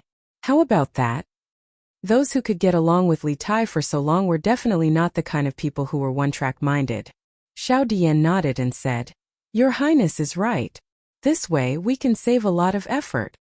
Xie Yin said, That's right, that's right.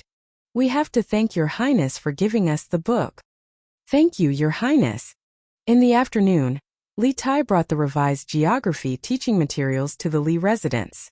Li Zixuan, who was taking an afternoon nap in the west courtyard, got up and went to the front hall after hearing the report. What? Could it be that the geography teaching materials on your side have been revised? Li Zixuan asked as he looked at little Fatty, who was drinking fine wine and eating fresh fruits in the front hall. It was not because he could count, but because there was an extra book on the corner of the table. Looking at the thickness of the book, it should be the geography teaching materials that he gave to Li Tai the last time. Yes, yes. Li Tai excitedly chewed the fruit in his mouth and swallowed it. Then he said excitedly, I finished the revision yesterday afternoon. After that, all the scholars in the academy did not rest and spent the whole night proofreading this book. It was almost noon today when they confirmed that there were no mistakes in it. After that, I personally sent it to you. Li Zixuan could not help but nod and say, Yes. Not bad, not bad. They have all worked hard. How about this in my own name? I will give each of the scholars who participated in the revision of this book 30 strings of cash as a reward for their hard work. Later, Qingke, help me pass it to them. Yes. Li Tai nodded. He also understood that 30 strings of cash was not a small amount. Then he caught a glimpse of Li Zixuan sitting at the side and yawning. He immediately said unhappily, Hey, little Xian, did you just wake up? You're really not embarrassed? All of us over there have not slept properly for 7 days because of this book. You, on the other hand, are hiding at home alone. You're really relaxed and comfortable. Li Zixuan said unhappily, Which eye of yours saw that I was relaxed and comfortable? All of you were busy these 7 days. Did you think I was idle these 7 days? Didn't I finish the 4th textbook in these 7 days? Li Tai suddenly choked and was speechless. However, after hearing that there was another textbook, he could not help but ask curiously, The 4th textbooks? What's it about? Can you lend it to me? Other than mathematics and geography, he did not know anything about the other 2 books. Of course he was curious. Li Zixuan shook his head and said, No, now that the 4 books are done, I have to get the workshop to hurry up and print them. If you want to read them, you have to wait until school starts. Chapter 612. Master of the Mo clan? Junxian, are you sure? It was the middle of the night, but the Du Hall was still brightly lit. Li Er leaned back on his couch and stared at Li Junxian as he sternly asked. Li Junxian was dressed in a white robe, his face solemn. He clasped his fist and replied, Replying to your majesty, this general is extremely certain that this person is the master of the Mo clan. A few years ago, this general personally saw him in Qingzhou. Moreover, the files of the 100 Horsemen Department have detailed records of the master of the Mo clan, so there is no doubt that this person is the master of the Mo clan. Li Er nodded, his eyes narrowed in thought. Li Junxian probed, Your Majesty, should we arrest them? Arrest? Why should we arrest them? Li Er raised his eyebrows and looked at Li Junxian. Firstly, these people did not cheat or rob. Secondly, why should we arrest them? Do we have to arrest them just because they are members of the Mo clan, the sworn enemy of the Confucian school? Ha! Li Junxian pursed his lips, hesitating to speak. Li Er seemed to know what Li Junxian wanted to say and chuckled. Ha! We understand your intentions. But how can the current Mo clan be compared to the Mo clan of the past? We do not deny that Mod was an important figure, but how much ability can the current master of the Mo clan have compared to him? The people he is leading are just a bunch of stubborn disciples of the Mo clan. They can't cause any waves. Speaking up to this point, Li Er suddenly looked towards the north and sighed deeply. He recalled, in the past, the 42nd generation of the Mo family had interacted with my ancestor. Although they were not on the same side, she was still considered a heroine of her generation and was worthy of respect. The Mahis sect has many heroic and righteous people, and they are skilled in engineering. It must have been difficult for Li Zixuan to find their master. This time, Yanhuang College will be lively. Li Ying, the 42nd generation great son of the Mo clan, was the first female great son of the Mo clan. She was the daughter of the previous generation's great son, Mo Chan. She was born during the Northern and Southern dynasties, and was one of the valiant generals of the Southern dynasties. She had fought with the Northern Wei dynasty many times and had even fought with the Zhu clan. She had also fought with the Li's second great ancestor, Li Hu's father Li Yun, and defeated the Zhu clan. Li Junxian responded with silence. Although he had learned about these matters from the files of the 100 Horsemen Department, this matter concerned the imperial household, so he had no choice but to be cautious. After Li Er sighed, he walked a few steps with his hands behind his back and instructed, "Send someone to pass a message to Li Zixuan. Tell him that he can accept people from Mahis sect, but you have to be careful. If something happens, you'll have to bear the consequences." Li Junxian blushed with shame. It wasn't that he had never delivered an imperial decree for Li Zixuan, but an imperial decree in this tone could only be heard when delivered to Li Zixuan. This was a testament to just how much the emperor favored Li Zixuan. "Yes, Your Majesty." Although many strange thoughts were popping up in his mind, Li Junxian didn't hesitate to respond, clasping his fists and bowing. Li Er nodded and returned to his throne. Just when Li Junxian thought that there was nothing else for him to do and was about to leave, Li Er suddenly said, "That's right, Junxian, you should also work harder on your martial arts. Dugu Xian broke into the Grandmaster realm several days ago, and logically speaking, your talent shouldn't be any worse than his. Yet you're still stuck at the Qi transformation realm.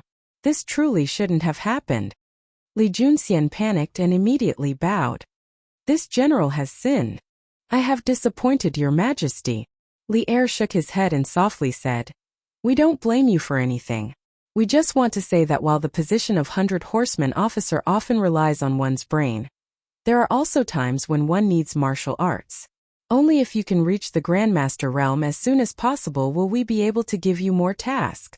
However, the path of martial arts is often dependent on luck and fortune. There's no need for you to force yourself." Li Junxian fell into thought, and after a few moments he clasped his fists and said, "This general understands. Thank you for Your Majesty's grace." Luck and fortune? It's said that Dugu Xian's luck came from a sword style that Li Zixuan unintentionally created. Then where is my luck? After leaving the palace, Li Junxian looked up at the bright moon in the sky and sighed. He had known long ago that Dugu Xian had broken into the Grandmaster realm, and he had also understood the various details. While he envied Dugu Xian's good fortune, Li Junxian also felt a great pressure. He and Dugu Xian were both outstanding talents of the Great Tang's younger generation. After Li Er ascended to the throne, the two of them had served at Li Er's side, one in the light and one in the shadows. They were both good partners and potential rivals. Just as a matter of fact, Li Er had used Dugu Xian to compete with him tonight. Although Li Er might not have had such intentions, it was said that with great power came great responsibility. If Li Junxian wanted to stabilize his position, he had to do both his duty and break through as quickly as possible. However, it was extremely difficult to break through to the Grandmaster realm. In the world, there were thousands of Qi transformation realm martial artists, but only a few dozen Grandmaster realm martial artists. This proved the value of Grandmaster realm martial artists. Li Junxian had been born into a poor family, and he did not have Dugu Xian's profound family background. In his early years, he had served under Li Mi and later became Wang Shichong's general. But because he loathed Wang Shichong's conduct, he had led his men to defect to Li Yuan and was made a light carriage commandant. He had followed Li Er to the Central Plains. During the battle he rode out alone, charging and breaking through enemy lines, fighting bravely. In the third year of Wuda, Li Junxian had followed Li Er to defeat Song Jinggang in Jiexiu. He had been made the general of Agile Cavalry, and given palace servants in silk. In the fourth year of Wuda, Li Junxian had gone to Luoyang to attack Wang Shichong, and was made the deputy commander of the cavalry. Wang Shichong's son, Wang Xianying, had transported grain into Luoyang from martial prison. Li Junxian had captured his army, and Wang Xianying had fled. He had followed the army to defeat Do Jianda and Lu Haita. After Li Er ascended the throne, he had been made the Left Guard Residence's assistant commander. In the 8th month of the 9th year of Wuda, the Great Tang Dynasty, which had just undergone a coup less than a month ago, had been invaded by the Turks.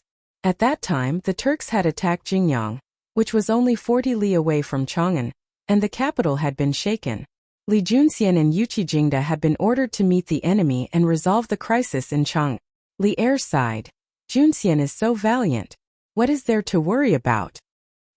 He had been made the general of the Left Guard, in charge of the Xuanwu Gates Guards, and had been made the County Duke of Wulian. Li Junxian had been very diligent in his work during the war, and he had often been rewarded by Li Er.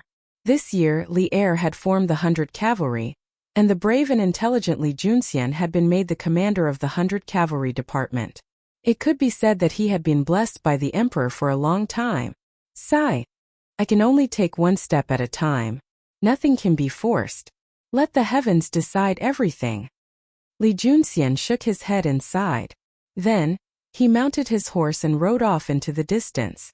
However, he was not the only one who was troubled by the martial Dao. Chapter 613. Your Majesty. Your Majesty. Bad news. Butler Zhao. Not long after his conversation with Li Junxian, Li Er was preparing to leave Ganlu Palace to rest in the rear palace when a young eunuch came running over, shouting at him as he ran. Li Er stopped in his tracks, looked at the young eunuch and asked in a deep voice, "Zhao Song? What happened to him?" The eunuch panted and quickly replied, "Your Majesty, Eunuch Zhao, he seems to have gone berserk due to improper training. Right now, his room is like a furnace and no one dares to go near it." Li Er was shocked and said, "There's such a thing? Quickly summon Wang Jian and Wang Gang to the Minister of Internal Affairs." If something had happened to other eunuchs, Li Er would not be so concerned, but Zhao Song was different. Putting aside his martial arts, Zhao Song was an old man by his side. He had been by his side ever since he was still the king of Qin. It had been almost 5 to 6 years. It was said that the emperor was heartless, but that also depended on the person and the time.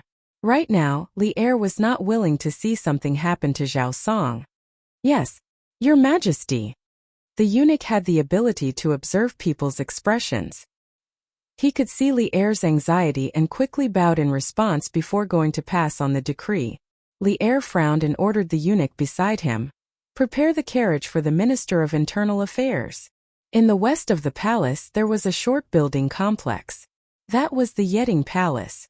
It was where the palace maids and the family members of the officials who committed crimes lived. To the north of the Yeding Palace was Taitsong and to the south was the Minister of Internal Affairs, where all the eunuchs lived. When Li Er hurried over from Taiji Palace, the 2 eunuchs he summoned were already there. They were middle-aged men in their 40s and 50s and wore loose white robes. They had an elegant demeanor and stood out from the crowd.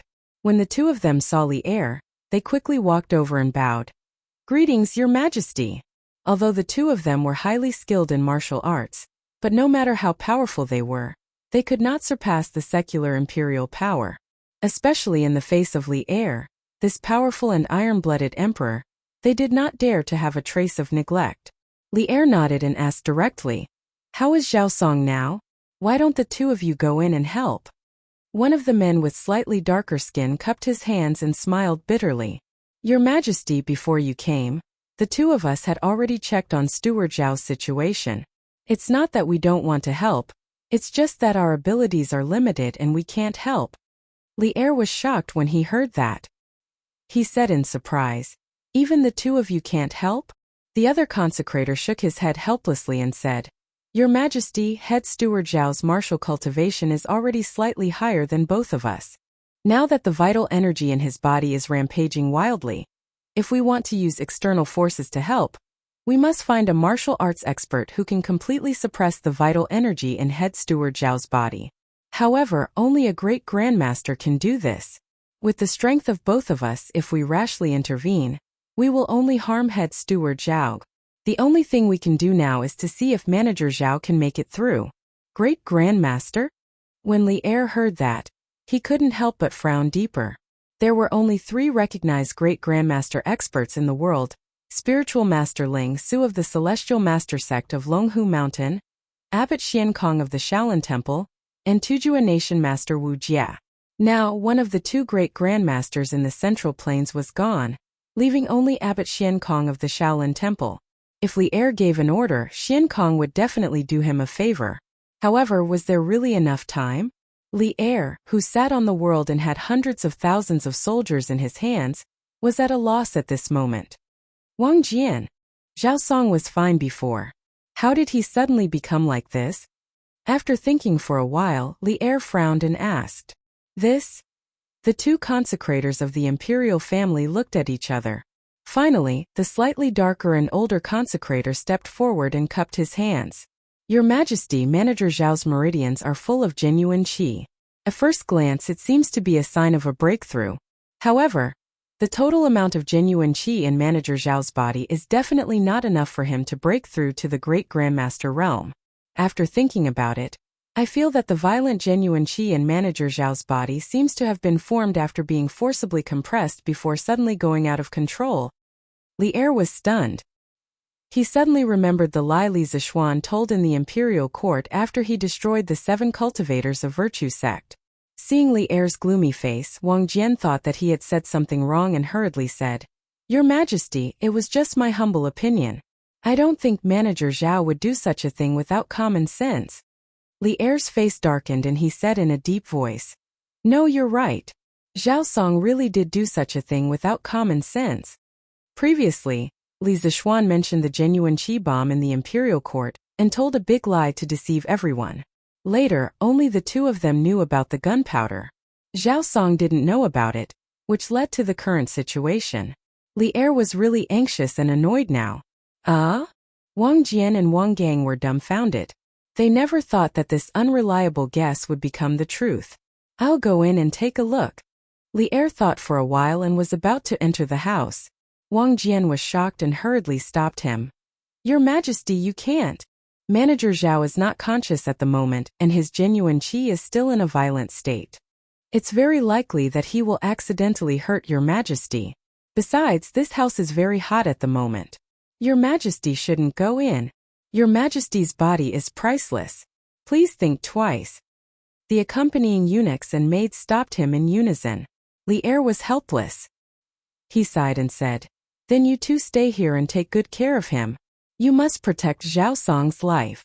When he wakes up, inform me as soon as possible." Wang Jian and Wang Gang naturally cupped their hands and said yes. Qin Mansion.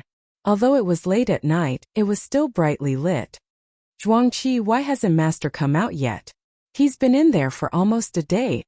Outside a house in the backyard of Qin Mansion, a group of anxious people gathered. There was Madame Qin Huayu, and the maids, servants, and guards in the mansion. At this moment, Madame Qin glanced at the tightly shut door and asked the burly man beside her with a worried expression. Zhuangqi was not sure himself, but he still forced himself to be calm and said, "Madame Qin, don't worry. Master's body has been getting better day by day for the past few months. Ever since he started practicing Tai Chi, his old injuries have been recovering faster and faster. It must be a good thing that he suddenly went into seclusion today. Who knows, maybe Master will be able to recover to his peak strength this time." Madame Qin wiped the sweat on her forehead and sighed. "I only hope that Master can be healthy. As for the strength of his martial arts, I don't care about it." At this moment, Qin Huayu came over and patted Madame Qin's shoulder, comforting her. "Mother, Father will be fine. Go back to your room and rest. I'll stay here and guard." Chapter 614. The next morning, Li Zishuan had just woken up when he heard a piece of big news. "What?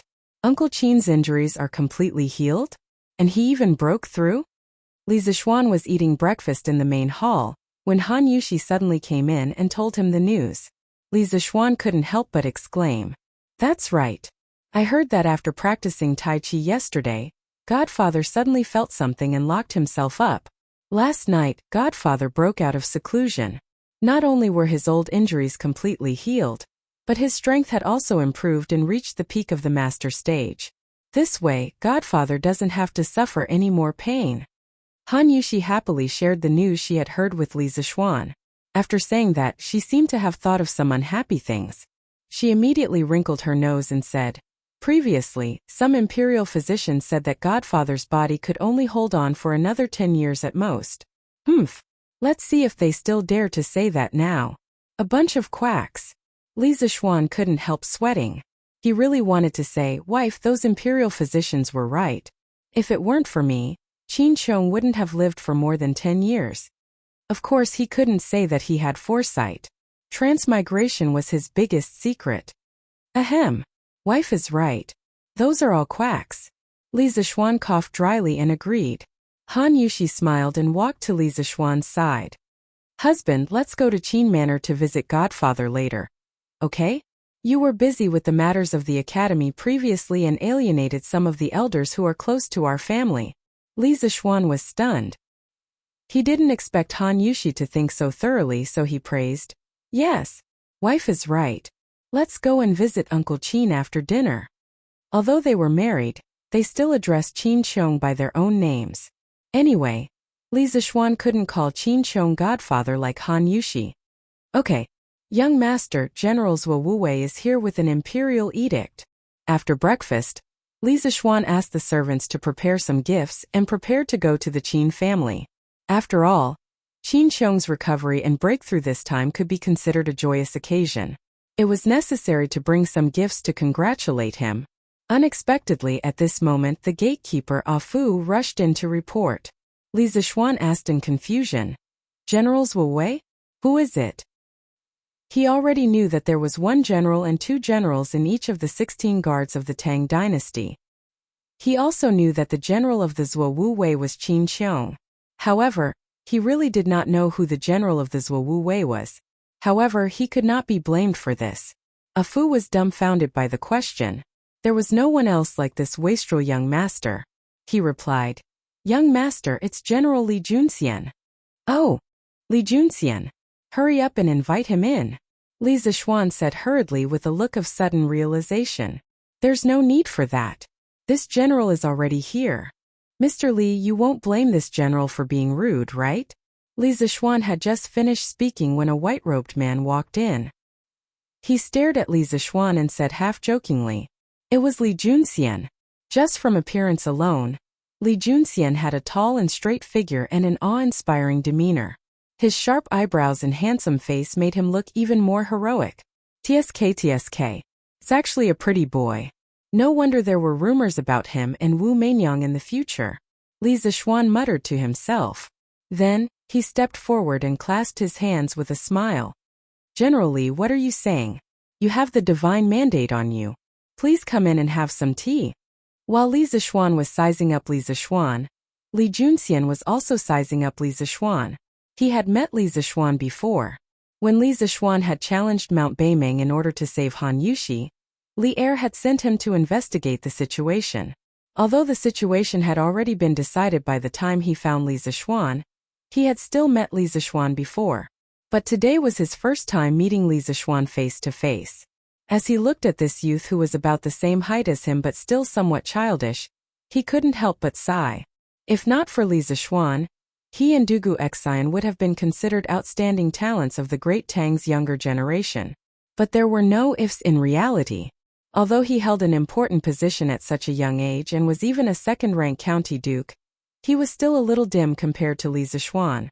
The other party wasn't even 15 yet, but he was already able to climb to such a high position. Who knew what he would be like when he was in his 20s or 30s? Besides, how could a martial arts grandmaster who wasn't even 15 years old compare to him? This general is only here to pass on an imperial decree. "I won't impose on you. County Duke Li, listen to the decree." Li Zixuan snapped out of his thoughts and sternly said to Li Zixuan. When Li Zixuan heard that it was a verbal decree from Li Er, and not an official imperial decree, he immediately dismissed the idea of having someone set up the incense table. He stood to the side and bent his body slightly, pretending to listen attentively. "His Majesty wants this general to inform you that Yanhuang College can accept people from the Mahist sect, but you have to know the limits. If something happens, you will have to bear the consequences." In the end, Li Junxian had to polish Li Er's words a little. Otherwise, he would have been too embarrassed to say it out loud. Even so, this imperial decree was still very straightforward. However, Li Zixuan really liked this kind of straightforward imperial decree. After hearing this, he hurriedly clasped his hands and said, "This subject receives the decree. Thank you for your grace." Li Zixuan's gratitude was sincere. Yesterday, after Li Gang analyzed the pros and cons of the Mahist sect joining Yanhuang College, he knew that the greatest power preventing the Mahist sect from entering the world wasn't the Confucians, but the imperial court and the emperor. Although the Confucians were powerful, their snobbishness couldn't be compared to Li Er's. Otherwise, how could there be a situation where Confucianism, Taoism, and Buddhism coexisted? Thus, Li Zixuan didn't really care about the attitudes of others. However, he had to care about Li Er's attitude. After all, Li Er was his immediate superior. After returning from Li Gang's house yesterday, Li Zixuan had been thinking about how to get Li Er to lower his guard against the Mahist sect. What he didn't expect was that he didn't do anything and Li Er took the initiative to deliver himself to his doorstep. This solved a huge worry in his heart. As for how Li Er knew that the head of the Mahist sect was going to join Yanhuang College, Li Zixuan could figure it out even with his eyes closed. Although he felt a little uncomfortable in this feudal society, wasn't it easy for an emperor to know the movements of others? For Li Zixuan, it was fine as long as it didn't affect his life. Besides, even in modern society, did you really have privacy? When he thought of this, Li Zixuan felt a little better. Oh. Chapter 615. Husband, is His Majesty angry at you? After Li Junxian left with Li Er's decree, Han Yushi pulled on Li Zixuan's arm and asked. Those who didn't know the situation would immediately think that Li Er was reprimanding Li Zixuan, which was why Han Yushi was so worried.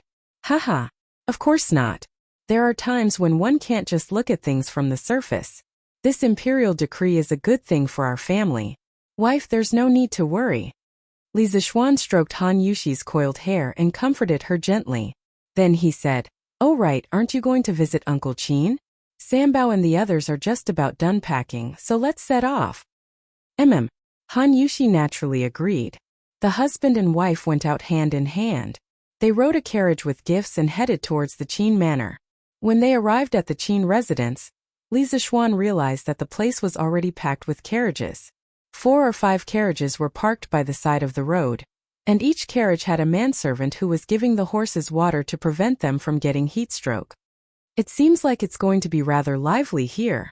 Li Zixuan jumped down from the carriage and helped Han Yushi down as well. He couldn't help but chuckle as he looked at the situation by the road. Han Yushi steadied herself and smiled. Adoptive father's recovery from his illness is a major event for all of the Great Tang. Many people will definitely come to congratulate him. Li Zixuan nodded and pulled Han Yushi inside. The gatekeepers of the Qin residence naturally wouldn't stop them. One of them was their patriarch's savior while the other was their patriarch's adopted daughter. Even if they had 10 times the courage, they wouldn't dare to stop them. Haha. Second brother can finally ride a horse and hunt with me, and go to the battlefield to kill enemies. How delightful, how delightful. Today, we brothers must not return until we're drunk. Cough. Needless to say, only Chang Yaojin could have such a loud voice and speak in such a bold and unrestrained manner. Pa! You idiot, Shu Bao has just recovered from his illness. How could he drink so much with a fool like you? It was obvious that this voice belonged to Yu Qigong. He was the only one who would go against Chang Yaojin like this. Hey! Yuchi old hey, what are you talking about? Not only has second brother recovered from his old injuries, but he is also more powerful than you and I. Why can't he drink? I think it's you, Yuchi old black, who can't hold your liquor well and doesn't dare to drink with us, right? Ha ha ha. Bullshit. I don't dare to drink with you? Come come come. Today, whoever falls first will be the grandson. Haha, so be it. Do you think I, old Chang, am afraid of you? Hearing this, Li Zixuan couldn't help but shake his head and walk towards the main hall. He thought to himself, these 2 old fellows can really fight anywhere. They are simply enemies from the previous life. No, it should be enemies from the previous life because even enemies are not as fierce as these 2. It was originally a celebratory banquet for Qin Qiong's recovery, but these 2 people turned it into a catfight. Uncle Qin, I heard that you've recovered. Congratulations! From now on, you can continue to carry your spear and gallop on the battlefield. Li Zixuan stepped forward and cupped his hands to Qin Qiong before congratulating him.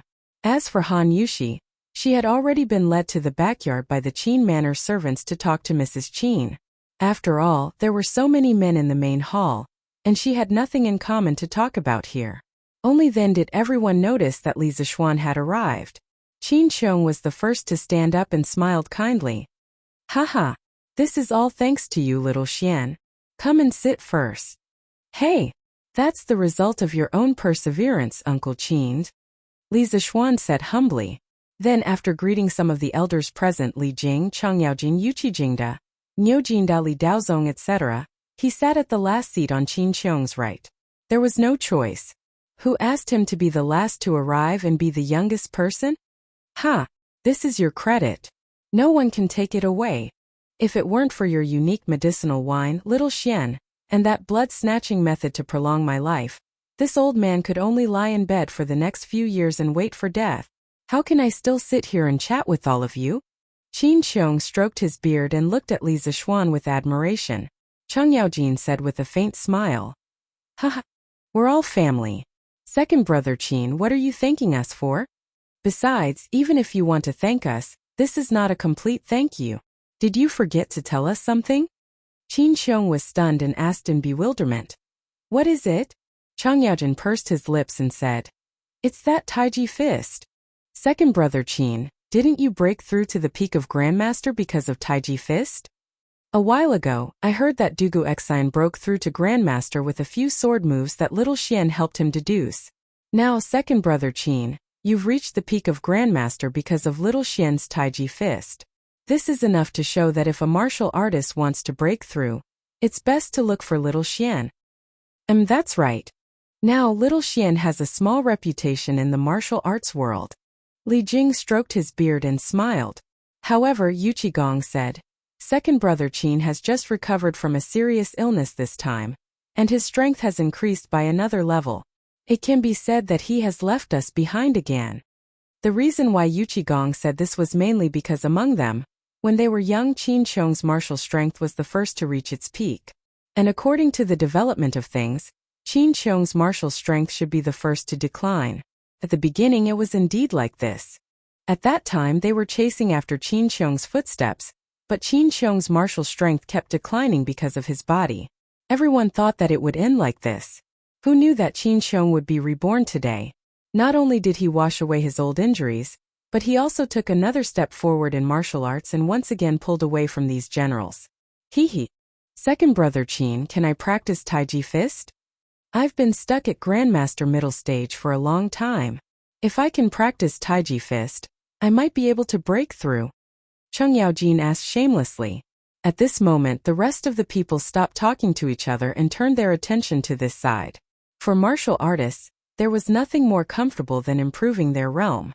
Qin Qiong glanced at Cheng Yaojin and said, I don't have any objections, but you have to ask little Xian. After all, Taiji fist is from him. Seeing that everyone was looking at him, Li Zixuan hurriedly said, Haha, I don't have any objections either. If you want to learn Taiji fist, you can all learn it. However, Taiji fist emphasizes the word understanding. If you don't use your heart to understand it, in the end, even if you do make the final move, you can only make the shape look like the spirit but not the spirit. It won't be beneficial for breaking through the realm. Chapter 6:16. Zhao Song is in trouble because of you, and you still have the time to show off here. In the front hall of Qin Mansion, everyone was discussing the magical functions of Tai Chi. Suddenly, a loud voice came from outside the door. Then, Li Er stepped into the main hall in his regular clothes. Everyone in the room was shocked. They quickly got up and bowed. Greetings, Your Majesty. Li Er waved his hand and said, I'm here today to congratulate Xu Bao on his recovery. There's no need for formalities. Qin Qiong heard this and said gratefully, Your Majesty, thank you for your concern. Li Er stepped forward and helped Qin Qiong up. He smiled and said, Xu Bao is the pillar of the country. Shouldn't I be concerned about him? Qin Qiong's lips moved slightly and he said in a trembling voice, Thank you, Your Majesty. Li Er smiled. Then, He did not greet the other officials in the room. He looked directly at Li Zixuan and paused before saying, Zhao Song tried to force a breakthrough last night. He used the method of compressing his vital energy that you mentioned last time. As a result, 30% of his meridians were damaged. If it were not for the help of the 2 imperial consecrators at the last moment, he would not have survived. Even so, his strength has fallen from Guru Peak to Guru Early Stage. Li Zixuan's jaw dropped in shock. He never thought that Zhao Song, that lunatic, would dare to do something like this and play it so big. It was as if he wanted to go to the heavens. He wiped the sweat from his forehead. He did not know if it was cold or hot and said, Your Majesty, why is Steward Zhao in such a hurry to break through? Logically speaking, the Tang Empire was at peace now. Although the Turks in the north were eyeing them covetously, these national affairs should not be rushed by a eunuch, right? So, what reason did Zhao Song have to be in such a hurry to break through? Putting aside the self-blame in his heart, Li Zixuan was very curious about the reason why Zhao Song was in such a hurry to break through. Li Er was obviously speechless about this. He looked away and was silent for a long time, as if he was considering his words. Then he said unhappily, From what I've heard, he must have noticed that Dugu Xen had broken through to the Grandmaster realm at such a young age. Including you, there are now 2 Grandmasters in the younger generation. He felt the pressure and felt that if he didn't take the risk now, he wouldn't have a chance when he was old. That's why he took the risk last night. In the end, if it weren't for the presence of the 2 imperial consecrators, he would have lost his life. Li Zixuan broke out in a cold sweat as he thought about the entire situation. If Zhao Song had really lost his life because he had compressed his vital energy to practice martial arts, then even if he was not punished by Li Er, Li Zixuan would not be able to rest easy. He thought for a moment, then stepped forward and bowed. This is all my fault. I misspoke in the imperial court that day and misled head steward Zhao. I even caused him to almost lose his life. Your Majesty, please punish me. This apology contained 30% of Li Zixuan's guilt and 70% of his retreating in order to advance. This was because when Li Er had just entered, his tone was obviously unfriendly. Old Li had come with a temper today. Seeing this, Qin Xiong stepped forward and bowed. Your Majesty, this matter can't be blamed on Xiao Xian. When eunuch Zhao used the method of compressing his vital energy to break through to the next realm, he must have known the danger, but he still did it. This can't be blamed on Xiao Xian. Chang Yaojin then echoed in a rough voice. Your Majesty, this really can't be blamed on Xiao Xian. That day, there were so many ministers and generals in the imperial court. Eunuch Zhao was not the only one who knew the method of compressing his vital energy. In the end, nothing happened to the others except for eunuch Zhao. Can this be blamed on Xiao Xian? It was rare for Li Jing to speak. He said, Your Majesty, Xu Bao and Jiji are right. Eunuch Zhao is over 40 years old. He is not a 3-year-old child. There is no reason to blame others for his own decision. I think eunuch Zhao himself has never blamed Xiao Xian. Seeing that everyone in the room was speaking up for Li Zixuan, Li Er's face was calm. No one could tell whether he was happy or angry. He paused and said, I haven't convicted this boy yet. Why are you all so anxious? Then he turned to Li Zixuan and said, Although Zhao Song's matter can't be blamed on you, it was more or less caused by you. However, today Xu Bao recovered from his injury and broke through to the next realm because of you. You can be considered to have brought back another tiger general for the Tang Empire. This is something that can't be exchanged for anything. At least your merit outweighs your fault.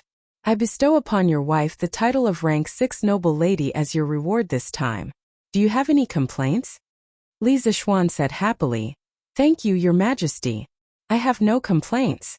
The more time he spent with Han Yushi, the more Li Zixuan knew about the inferiority complex in Han Yushi's bones.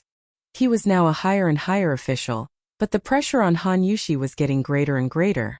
Sometimes he was also very troubled. He only wanted to live a simple and happy life without any external interference. However, in Han Yushi's heart, she still could not get rid of the secular concept of a well-matched family. Perhaps she agreed to marry him because she was moved by his persistent pursuit. However, ever since she married into the Li family, she didn't have a moment of rest. She learned this and that every day and even learned poetry. Li Zixuan once told her that she didn't need it. However, she said that she wanted to improve and she wanted to be worthy of him. Humble love, humble self. Many people felt that this kind of humble love was not worth cherishing. But Li Zixuan did not think so. In love, if someone loved more, naturally there would be someone who loved less. It couldn't be equal. People who loved more would give more, and naturally they would be hurt more. This wasn't because she was cheap. It was because she loved him and didn't want to lose him. After understanding this, Li Zixuan wouldn't not cherish this relationship. He would only feel that this woman really made people feel sorry for her. And the 6th rank title that Li Er gave to Han Yuxi today could be said to be timely reign. In this era, the title of a noble was very rare. If a 6th rank noble was placed in a place, even the county magistrate would have to greet them with the courtesy of an official. Li Er nodded. Qin Qiong and the others quickly cupped their fists and said, "Your Majesty is wise." Li Er laughed and said, "That's enough. Let's not talk about this anymore. Today, Xu Bao's body has recovered. I am really happy in my heart. Jijia pharmacist Jingda, since you guys are here, don't leave. Today we are here to celebrate with wine. We won't go back until we are drunk." Speaking of drinking, Chang Yaojin suddenly became excited. He didn't care about the etiquette of a monarch and minister. He patted his arm and laughed loudly. "Okay. We originally planned to eat wine at Second Brother's place at noon. It's good that your Majesty is here. Speaking of which, we brothers haven't eaten at the same table with your Majesty for a year, right? Haha. Yes. Today Xiaoxian is here. This kid's culinary skills are excellent. He can cook a few dishes for us to eat with wine. Wouldn't that be wonderful?" Ooh. Chapter 6:17. When it came to cooking, many people would subconsciously think of the phrase, "A gentleman should stay away from the kitchen." It was clearly inappropriate for Li Zixuan, the founding baron of the country, to personally cook. However, the elders in the backyard clearly didn't think so. Chang Yaojin, Qin Qiong, Niu Jinda, and Yuqi Jingda had always treated Li Zixuan as their own junior. If something happened to Li Zixuan, the 4 of them would definitely be the first to act. As for Li Zixuan, because of Han Tianhu's Han family, he was considered relatives of Li Zixuan. Needless to say, Li Zixuan himself also wanted to try the dishes personally cooked by Li Zixuan. After all, in the entire Tang dynasty, who didn't know that Li Zixuan was the best at eating? Therefore, Li Zixuan was unquestionably sent to cook for these elders and big shots to go with the wine. As the emperor, if he wanted to eat lunch at the Qin residence, Li Zixuan obviously wouldn't be the only one busy. When Madame Qin, who was chatting with Han Yuxi in the backyard, heard that Li Zixuan was going to eat at the Qin residence, she quickly ordered the servants to prepare the ingredients. Then she personally went to the kitchen. Han Yuxi followed behind her. "Xiaoxian? Why are you here? Why aren't you in the front room with His Majesty? They all say that a gentleman should stay away from the kitchen. Why are you a man in the kitchen? Go out and let Auntie." Madame Qin originally planned to personally cook lunch. After all, it was for the emperor. However, she couldn't be careless. If the servants didn't pay attention or had any evil intentions and something happened to Li Zixuan while he was eating at the Qin residence, then the hundreds of people in the Qin residence would be finished. After entering the kitchen, Madame Qin saw Li Zixuan cutting the pork and couldn't help but reprimand him. Han Yuxi, who was following behind, also couldn't help but open her mouth in shock when she saw this scene. When Li Zixuan heard this, he smiled as he cut the pork. What gentleman should stay away from the kitchen? That was just a bunch of hypocrites who pretended to be righteous and hypocritical to cover up their hypocrisy. Today, Uncle Qin has just recovered from a serious illness, and this little one's cooking skills are just right. I'll conveniently make a few side dishes for Uncle Qin, the elders, and His Majesty to show my sincerity. What's wrong with that? Mencius had a famous saying, "A gentleman is like a beast. Seeing it alive, he cannot bear to see it dead. Hearing its voice, he cannot bear to eat its flesh. Therefore, a gentleman stays away from the kitchen." In the traditional etiquette system, it was simply established as a code of conduct. A gentleman should stay away from the kitchen. If there is blood and qi, he should not be humiliated. Li Zixuan felt that the person who said this was simply asking for trouble. Since you can't bear to kill, then don't eat meat. Not only did he have to satisfy his desire for good food, But he also couldn't bear to see the pain of animals dying. He had to stay away from the scene of the killing so that he could eat with a clear conscience. If this wasn't hypocrisy, then what was? Therefore, when he heard Mrs. Qin say that a gentleman stays away from the kitchen, Li Zishuan thought that it was just a bunch of hypocrites who pretended to be righteous and hypocritical to cover up their hypocrisy. Mrs. Qin saw this and anxiously said, "That's all nonsense. No matter what you say, Auntie has never seen a man personally cook in the kitchen. Xiaoxian, hurry up and come out." Li Zishuan saw that he couldn't persuade Mrs. Qin and felt helpless. He could only bring out the flag and say, "Auntie, this is what His Majesty asked me to do. I have no choice." "What? His Majesty asked you to do it?" Mrs. Qin frowned when she heard this and didn't try to persuade him anymore. She thought for a while and said, Then Auntie will help you." "Husband, I'll help you too." Li Zishuan knew that if he still didn't agree, Mrs. Qin would probably go to the backyard to talk to Li Er personally. Therefore he nodded and said, "Then I'll have to trouble Auntie and wife." "Hey, you child, why are you being so polite with Auntie? Besides, this is what Auntie should do." Mrs. Qin laughed and went into the kitchen. She began to instruct the maids to help Li Zishuan wash the vegetables. Han Yushi walked to Li Zishuan's side and said softly, "Husband, what are you going to cook? Can I help you?" Li Zishuan smiled and said softly, "I'm going to cook a few new dishes. Vinegar radish skin, big bowl of steamed pork, steamed chicken, fried fish pieces, and fried chicken cubes. Wife, you can just watch from the side and cook for me in the future. How about?" Han Yushi carefully memorized the names of these dishes and said, "Okay, that's good. I'll learn seriously." Seeing the serious expression on the woman's face, Li Zishuan couldn't help but flick her flawless forehead with his clean hand that was holding the kitchen knife and said, "Don't worry. Why are you so serious? If you can't learn it today, I'll teach you in the future." "All right, wife, I have good news here. I'll tell you when we get home." Han Yushi hurriedly covered her forehead as if she had been electrocuted. Then she guiltily glanced in Mrs. Qin's direction. She didn't even dare to ask about the surprise Li Zishuan said. She hurriedly stood to the side and lowered her head like an ostrich. Mrs. Qin, who wasn't far away, noticed the couple's small movements, but she didn't say anything. She just smiled with great comfort. It was obvious that she was happy from the bottom of her heart. Li Zishuan was slightly embarrassed. Then, he pretended that nothing had happened and began to cook. The first dish was a big bowl of steamed pork. Northerners like to eat meat in big bites. Naturally, the wine was like a large piece of meat going through the intestines. They wanted a refreshing taste. Cheng Yaojin and the others would definitely like this big bowl of steamed pork. First, cut the streaky pork into pieces, blanch them in boiling water, soak them in wine, and then deep fry them.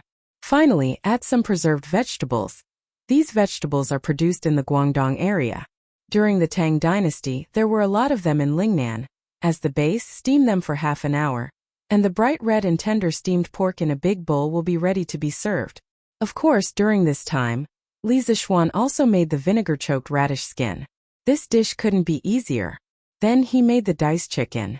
He chose a piece of chicken breast meat and cut it into small cubes.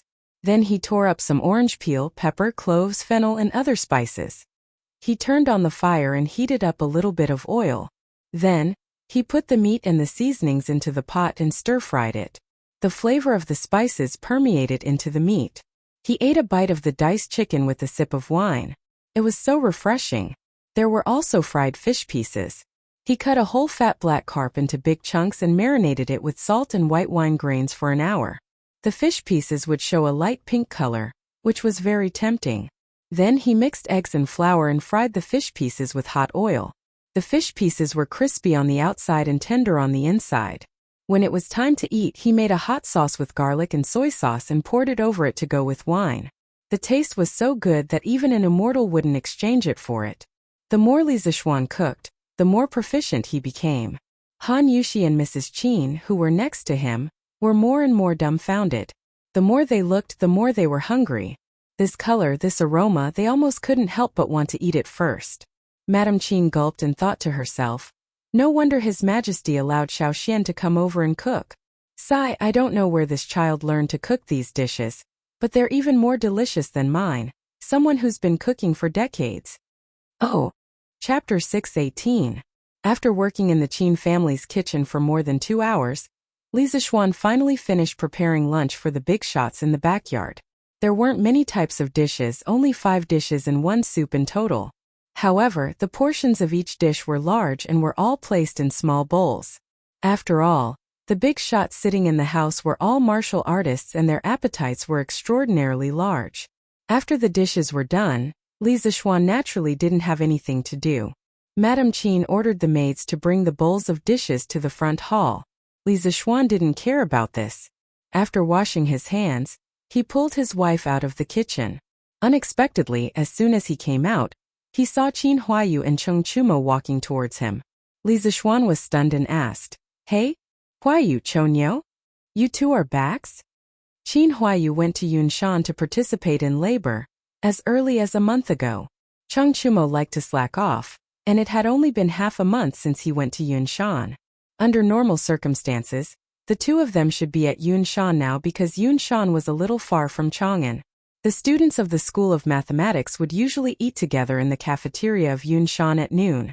Oh, what meat is this? It smells so good. Hey, wait. Don't go. Let me try a piece. Cheng Chumo was about to answer when he smelled an extremely rich fragrance of meat. His attention was immediately attracted by the little maid holding the bowls of dishes. What was worse was that this guy was not only talking, but also stretching out his black dog paw. Stop! Madame Qin, who was standing behind him, quickly caught up to him and scolded. Ugly bull, stop fooling around. This food was prepared for His Majesty. If you really want to eat, then go wash your hands and eat at the table. What are you doing now? Cheng Chumo immediately stopped. He widened his eyes and said, Huh? Is Her Majesty here too? He had just brought Qin Huayu home. After learning that Qin Xiong had recovered from his old injuries and had unexpectedly broken through to the next realm, and that Cheng Chumo was freeloading at the Qin family today, Cheng Chumo rolled his eyes and followed Qin Huayu over. However, he only came over to freeload a meal. He really didn't know that Li Er was here. If he had known earlier, he definitely wouldn't have come. His Majesty, your Uncle Yuchi, and the others are all here. Since you're here, Choax, go wash your hands and accompany them to drink later. After saying that, Madame Qin led the maids into the room, leaving behind a dumbfounded Cheng Chumo. Heh, who told you to be so smug? Li Zixuan stepped forward and teased Cheng Chumo. Then he looked at Qin Huayu and asked, Huayu, how are things at Cloud Mountain? Qin Huayu said, the construction of the academy has been completed. All that's left are some non-urgent buildings. The students of the School of Mathematics have all returned home today to prepare for the entrance exam. Everything was completed just like that? Li Zixuan was shocked when he heard that. He said in surprise, that's fast? Then Huayu, you guys have worked hard. At this moment, he just remembered that the entrance exam of Yanhuang College was about to begin, and he hadn't even started writing the exam papers? It seemed like he couldn't wander around anymore. Ha! Of course we've worked hard. Xiao Xian, you have to compensate us well. Cheng Chumo laughed shamelessly. Li Zixuan said in annoyance, compensates? Isn't this lunch compensation for you? Choax, you can't eat these dishes anywhere else even if you want to. What meat is this? Why is it so fragrant? I old Cheng want to try it and see what it tastes like. After the dishes were served, Cheng Chumo couldn't help but salivate when he smelled the fragrance of the meat with preserved vegetables. He was eager to try it. Cough, cough. Qin Xiong coughed heavily and signaled Cheng Chumo to notice that Li Er was still at the table. Cheng Chumo came back to his senses and blushed. He put down his chopsticks and said awkwardly, Cough, cough. Your Majesty, please try this first. Li Er smiled and said, What? We haven't eaten together for so long. And now we're becoming distant? Thinking back to when Jijia was at the table, he didn't give in no matter who the other party was. Cheng Chumo touched his nose and didn't say anything, but he thought to himself, you were still the king of Qin, and we were all good brothers. Now that you're the emperor, how can I, old Cheng, not be more careful? Haha. Jijia, are you trying to say that today is different from the past? I'm already the emperor of a country, and you can't laugh and scold me like before? Also, Xu Bao, pharmacist, Jinda, do you all think the same? What kind of person was Li Er? How could he not guess what Chang Yaojin was thinking? He glanced at the people in the room and said with a meaningful smile. Chang Chumo hurriedly cupped his fists and said, "This official doesn't dare." Qin Xiong and the others also bowed slightly and said, "This official doesn't dare." Don't dare? Li Er's mood suddenly became agitated. He stood up straight and looked at everyone at the table. He said with a face full of resentment, "You all just don't dare? This means that you all really thought so in your hearts. Ha! To put it bluntly, you all are afraid. You all are afraid that I will punish you because of your words and actions. You all are afraid that I will be the emperor now, and my temperament will change greatly compared to before. You all are afraid that I will be like Liu Bang, who just ascended the throne and then killed a meritorious official. You all are afraid, aren't you?" At the end of his words, Li Er was almost shouting. The atmosphere in the room suddenly became heavy. Everyone lowered their heads and didn't say a word. They didn't even dare to breathe loudly. Chang Chumo was even grumbling in his heart about why he came to freeload today. In the end, he didn't even freeload the meal, but first freeload the tiger's butt. He was really unlucky. Seeing that no one responded, Li Er was even more depressed. He continued, "Today I will tell you clearly. Although I am the Emperor Xu Bao Jijia, and the rest of you have been with me through life and death on the battlefield, I will always treat you as my brothers. Today, I swear to the heavens that in my lifetime, I will never be like Liu Bang, and you will never be like Han Exe." Liu Bang was already more than 50 years old when he became the emperor. In his later years, he became increasingly suspicious of the meritorious officials who fought with him, especially those with different surnames. In the end, Zhang Tu Zhang Ao, Han Wang Xian, Peng Yu Han Xian, Ingbu, and the others were killed one after another. Ingbu even rebelled. Liu Bang personally led an army when he was ill and defeated him. After that, the country was handed over to the descendants of the Liu family. Not only that, but he also became suspicious of Xiao He. He forced him to think of ways to tarnish his reputation to arouse Emperor Yi's suspicion. In the end, he almost died. At this time, after Li Er finished speaking, he slammed the wine bowl heavily and said heroically, "Serve the wine." Li Zishuan, Qin Huayu, and Chang Chumo looked at each other and went to serve the wine obediently. After all, they were the only ones in the room who could be ordered. Chapter 619. Zhen has already said what needs to be said. Today, all of you bring out the heroic spirit you had when you fought with Zhen on the battlefield. Xu Bao's old injuries have healed and he unexpectedly broke through. Aren't you all happy? Come. There are no monarchs and ministers on the table today. Let's not go home until we're drunk. After Li Zishuan filled the empty wine bowl in front of him, Li Er picked it up and raised it in front of his chin. He said loudly to Qin Xiong, Chang Yaojin, and the others, "Cough, cough." Chang Chumo and Qin Huayu, these two idiots, didn't dare to come over and pour wine for Li Zishuan, so this tough job naturally fell on Li Zishuan's head. Come. Let's do it. When it comes to drinking, I, Chang Yaojin, have never been afraid of anyone. Since your majesty said that there are no monarchs and ministers on the table today, then don't blame me when you get drunk by me. Chang Yaojin was the most careless. He held the wine bowl and stood up as he spoke in a rough voice. Li Er laughed loudly. Haha. Do you think Zhen doesn't know your alcohol tolerance? If you can get Zhen drunk today, Zhen will give a daughter to your Cheng family. After Li Er's sincere words, Chang Yaojin's heart had already relaxed. His eyes lit up and he said, "Your Majesty, are you serious?" Li Zishuan couldn't help but feel moved. According to the official history, Chang Yaojin's second son, Chang Chuliang, did marry Li Er's daughter, Princess Qinghe. History was always shockingly similar. A monarch doesn't joke. Although Li Er's body didn't look as sturdy as Chang Yaojin's, he still had some skills in alcohol tolerance. After all, how many emperors hadn't been baptized by alcohol? After the two of them messed around, the previous tense atmosphere instantly dissipated. Yuqi Jingde joined in the fun and said, "Your Majesty, you can only believe half of Chang Jijie's words. The older this old guy gets, the less reliable his mouth." Niu Jinda smiled and said, That's right, that's right. Jiji's alcohol tolerance can't even compare to me, old Niu. He only knows how to boast. Cheng Yaojin immediately panicked. He glared at Zhao Yu and said, Hey, I say the two of you are starting to collude, right? Come, come, come. Watch me, old Cheng, beat the both of you up. I'll drink first to show my respect. After saying that, he picked up the wine bowl and was about to drink it all. Niu Jinda hurriedly said, Wait, wait. What's wrong? Hey, old Niu, are you scared? Cheng Yaojin was puzzled at first, but then he said proudly. Niu Jinda spat. Bullshit. Why would I be afraid of you, Madman Cheng? What I want to say is, how boring is it for you to drink one bowl after another? It wouldn't be easy to determine the winner. Why don't we compete in drinking with finger-guessing games? Your Majesty, Shu Bao, what do you think? Li Er nodded. Sure. Qin Chong nodded and said, Yes.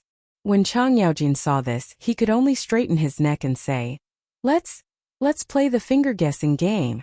Come, come, come. Everyone quickly reached an agreement and prepared to start the finger-guessing game. At this moment, a discordant voice suddenly came from the field. How boring is this finger-guessing game? I know a more interesting game that's most suitable for drinking.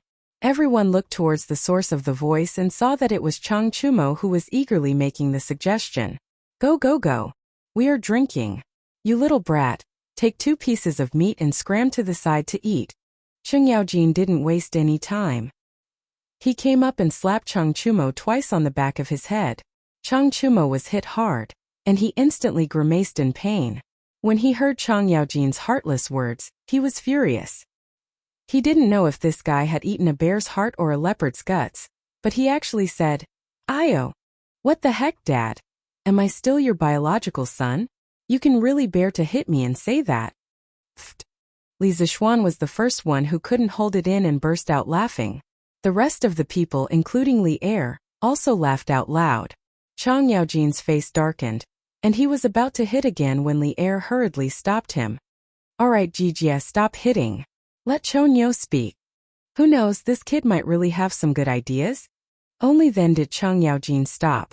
However, he still glared fiercely at Chang Chumo and said, Speak. You little rascal, if you can't say anything, I'll break your legs when we get back. Chang Chumo shrunk his neck and then began to introduce to the big bosses in the field. This game is called Every 7 Passes. The rules are very simple.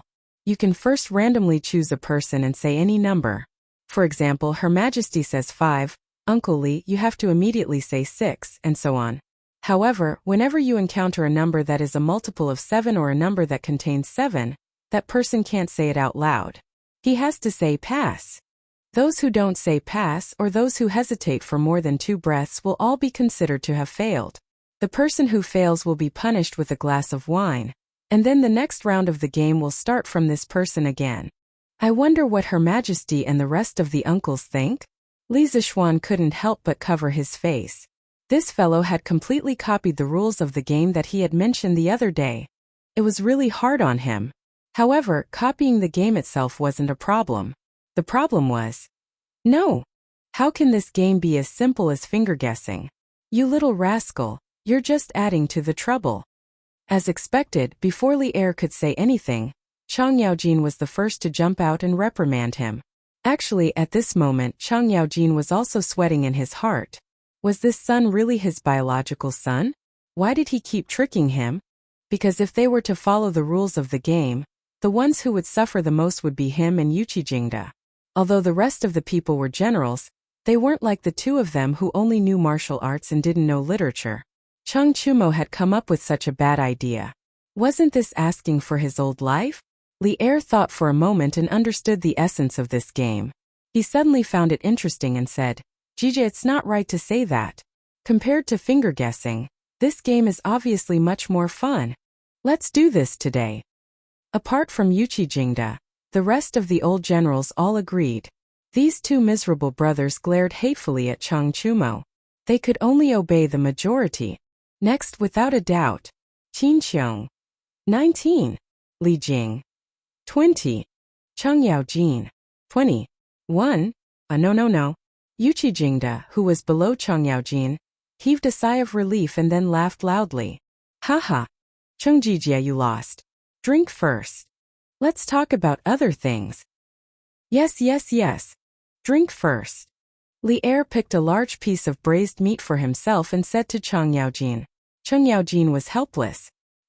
He could only admit defeat and drink first. Then the burning alcohol directly penetrated his heart, liver, spleen, lungs, and kidneys.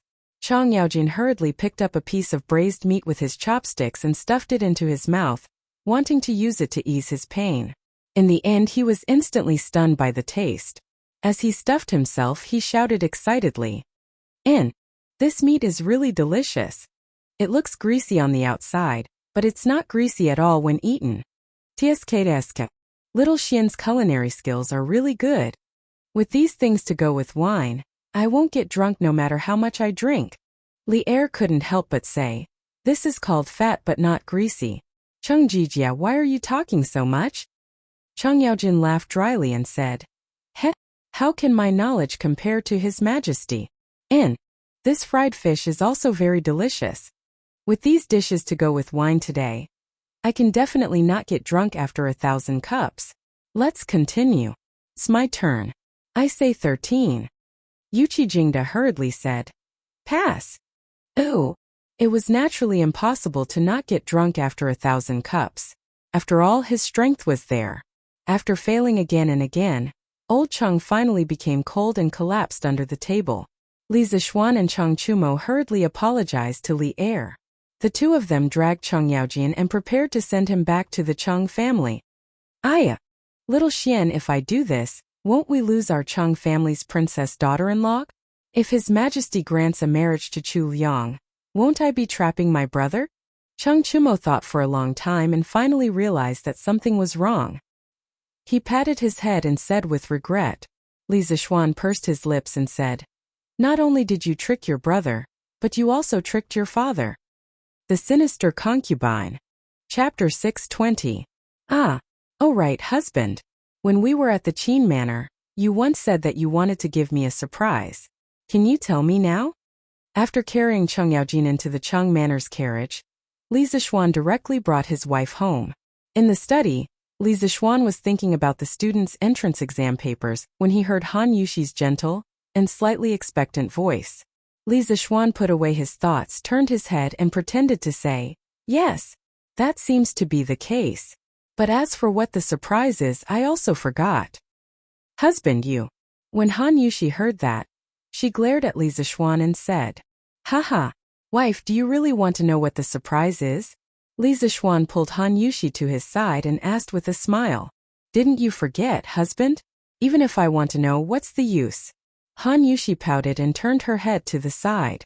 The summer breeze blew in through the window and happened to blow a strand of hair by her ear to Li Zixuan's nose. Smelling the fragrance of the hair, Li Zixuan felt a little itchy. He turned Han Yushi's body around and pretended to be serious. Although I've forgotten, there's a way for me to remember it immediately. Yes, come. Wife, you just need to use your lips to leave a mark of love on it. After I feel your love, I will have a flash of inspiration, and I will be able to remember everything. As Li Zixuan spoke, he pointed to the right side of his face. However, this fellow's expression was not vulgar at all. Instead, he looked bright and upright. However, how could Han Yushi, who had been with Li Zixuan for so long, not know that this was Li Zixuan's little trick? She twisted her body and rolled her eyes at Li Zixuan. Husband can even lie with his eyes open now. I don't believe it. Hey, you little girl. Li Zixuan's lie was exposed, so he angrily scratched Han Yushi's nose. Then he walked to the side of the bed, put his hands behind his head and lay down. He said shamelessly, Sigh. Regardless of whether you believe it or not, your husband has intermittent amnesia. If you don't give me a kiss today, your husband's amnesia won't be cured. Naturally, you won't know what the surprise is. Han Yushi was furious. She walked over and pinched Li Zixuan's arm. Husband, you're cheating. Shameless? Did I? I'm just telling the truth. How am I cheating? If that's the case, then forget it. I don't want to know what the surprise is now. Han Yushi got up and stomped her feet. She turned around and was about to leave. She loved Li Zixuan, but she didn't want Li Zixuan to succeed so easily. Moreover, it was still daytime. As soon as she turned around, Li Zixuan's slightly bewitching voice came from behind. Aya, I suddenly remembered something. It seems that this surprise is very, very important to you. Do you really not want to know? Han Yushi stopped in her tracks and said hesitantly, I don't want to know. I'll know when I feel that it's time. But this surprise is related to your future life. Really? Will not want to do. Really? This fellow said it so clearly. He had completely revealed his true colors. Han Yushi looked conflicted. After a while, she stomped her feet, turned around, and returned to the bed. She leaned over and poked Li Zixuan's face. Then she quickly tried to straighten up. Li Zixuan only felt a blur in front of his eyes.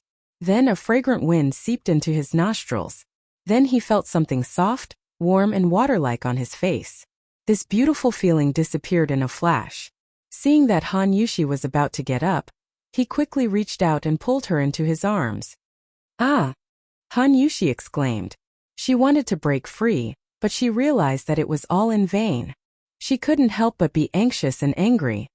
Hubby, didn't you just say that a kiss would be enough? Let go of me and tell me the surprise. Li Zixuan leaned over to Han Yushi's ear and whispered. That was the condition 15 minutes ago. Now it's time to collect interest. Han Yushi was shocked and instantly understood what this fellow was going to do. She hurriedly said, Don't. Hubby, it's still daytime. If mother and Lanner come to the west courtyard later, everything will be over. Oh, wife, don't worry. Lanner won't come. Let's hurry up. At this moment, Li Zixuan, who was obsessed with sex, couldn't care less about that. He mumbled as he snuggled into Han Yushi's arms. Logically speaking, they were newlyweds. What was wrong with being a little passionate about this?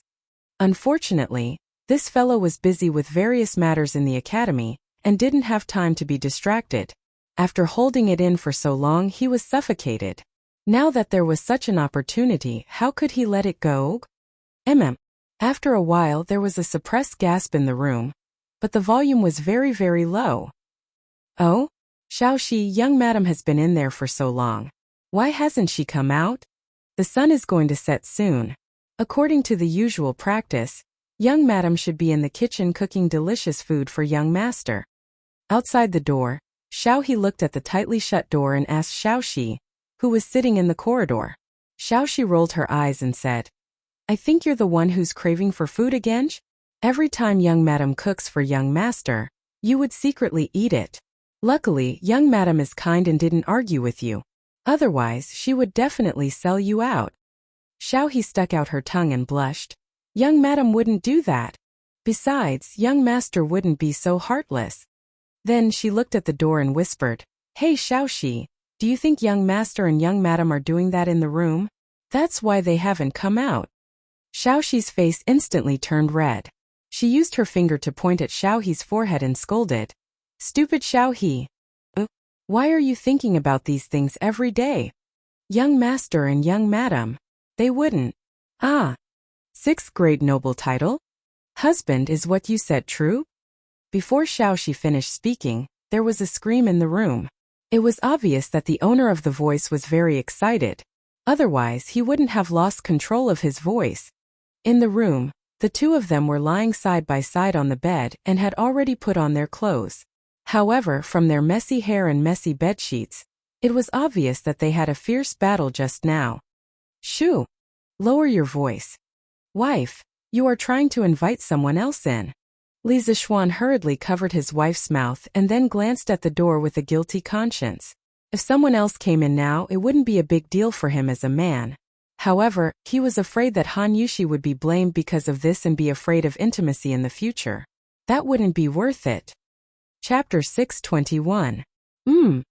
Inside the house, Han Yushi motioned for Li Zixuan to let go of her hand. Then she took a deep breath. Although she looked excited, she tried her best to lower her voice and said, Husband, I haven't even seen His Majesty today. Why would he give me the title of nobility? Li Zixuan smiled and said, What's so strange about that? Although you haven't seen His Majesty, You have trained your husband well and cultivated such an outstanding talent like me. Of course, His Majesty will reward you. Li Zixuan shamelessly praised himself as he combed Han Yushi's long hair. In his previous life, he liked girls with long black hair very much. However, many modern girls found it too troublesome to take care of long hair. It was too hot in the summer and too cold in the winter when they washed their hair, so they usually couldn't keep it. Now that he was back in ancient times, he could finally fulfill this small wish of his. Han Yushi's was the standard long hair that reached her waist. She was extremely beautiful. Trained your husband well? Han Yushi's expression froze. After she reacted, she said angrily, "Husband, you're talking nonsense again. You're already very outstanding. What does it have to do with me?" After saying that, her mood inexplicably became a little depressed. When Li Zixuan saw this, he quickly turned sideways and caressed Han Yushi's little face with his hand. He said softly, "I'm not talking nonsense. If it weren't for my wife urging me, I might be walking around with a group of rich playboys in Chong and City right now, or hanging around in brothels. How would I have the perseverance and willpower to go to that Yanhuang college? Husband, don't go to that kind of place. The women there are not worthy of you." When Han Yushi heard about brothels, her nerves immediately became sensitive. She said anxiously. Li Zixuan smiled and said, "Yes. I'm not going. In this world only my wife is worthy of me. I only want to be intimate with my wife." Han Yushi's ears turned red. Her voice was as soft as a mosquito as she sighed. This concubine is also not worthy of my husband." Li Zixuan's eyes widened and he suddenly shouted excitedly, "You are worthy. Who dares to say that my wife is not worthy of him? Even if you're from a commoner's family, even if you don't understand poetry, even if you're not from a noble family, you're still worthy. If I say you're worthy, then you're worthy. You don't need to learn poetry, you don't need to learn accounting, and you don't need to worry about other people's gossip. Do you understand? Husband." Han Yushi's eyes were filled with tears as she stared blankly at Li Zixuan. She wanted to say something but nothing came out of her mouth. Li Zixuan held Han Yushi in his arms and rested his chin on her forehead. He said softly, "Remember my wife, from now on you only need to accompany me and grow old together. I will help you solve other things. If others feel that your status is low and you're not worthy of me, then I will find an official position for you. Let's see who dares to gossip behind my back in the future. Wife, it's fine if you don't know how to do accounting and manage the family. I will earn mountains of gold and silver for you. Even if our children and grandchildren are all prodigals, they will never be able to squander the family fortune. Wife, it's even more fine if you don't know poetry. When you want to write poems, tell me, and I will write them for you. You can write whatever you want. Actually, our life doesn't need to be so complicated. I love you, you love me. It's that simple. We will love simply in the future and live together simply, okay? Wah!" These ordinary and touching words of love, which seemed to be a reprimand on the surface but were actually full of concern, made Han Yushi unable to hold it in anymore. She burst into tears and buried her head in Li Zixuan's arms as she sobbed, "Husband." Sob. "I'm sorry, I was wrong. I won't have those messy thoughts in the future. I'll accompany you well in the future. I won't study poetry anymore." At this moment, she realized that Li Zixuan wasn't lying to her when he said that this surprise was related to her future life. In the past, in order to make herself worthy of Li Zixuan, she had been working hard to learn this and that. She originally thought that he couldn't tell, but she didn't expect that the man beside her had long noticed all of this and kept it in his heart. He even put in a lot of effort to untie the knot in her heart. When she thought of this, self-reproach, sweetness, happiness, and gratitude instantly surged into her heart. Han Yushi's tears flowed endlessly like a flood breaking through a dam. In just a short while, Li Zixuan's chest was already wet. Li Zixuan quickly patted Han Yushi's back and comforted her gently. All right. Wife, don't cry. Now that you have an official position, even the county magistrate will have to bow to you when you see him in the future. This is a joyous occasion. Wife, don't cry. Stand, cough. In the modern era, there were all kinds of nonsense. Li Zixuan almost said, "Wife, don't cry, stand up and masturbate." Fortunately, the old driver drove steadily and braked in time. Otherwise, there would definitely be a car accident. Han Yushi, who was in a complicated mood, didn't notice the abnormality. She sobbed twice and then wiped her tears. Cough. She used Li Zixuan's clothes to wipe her tears.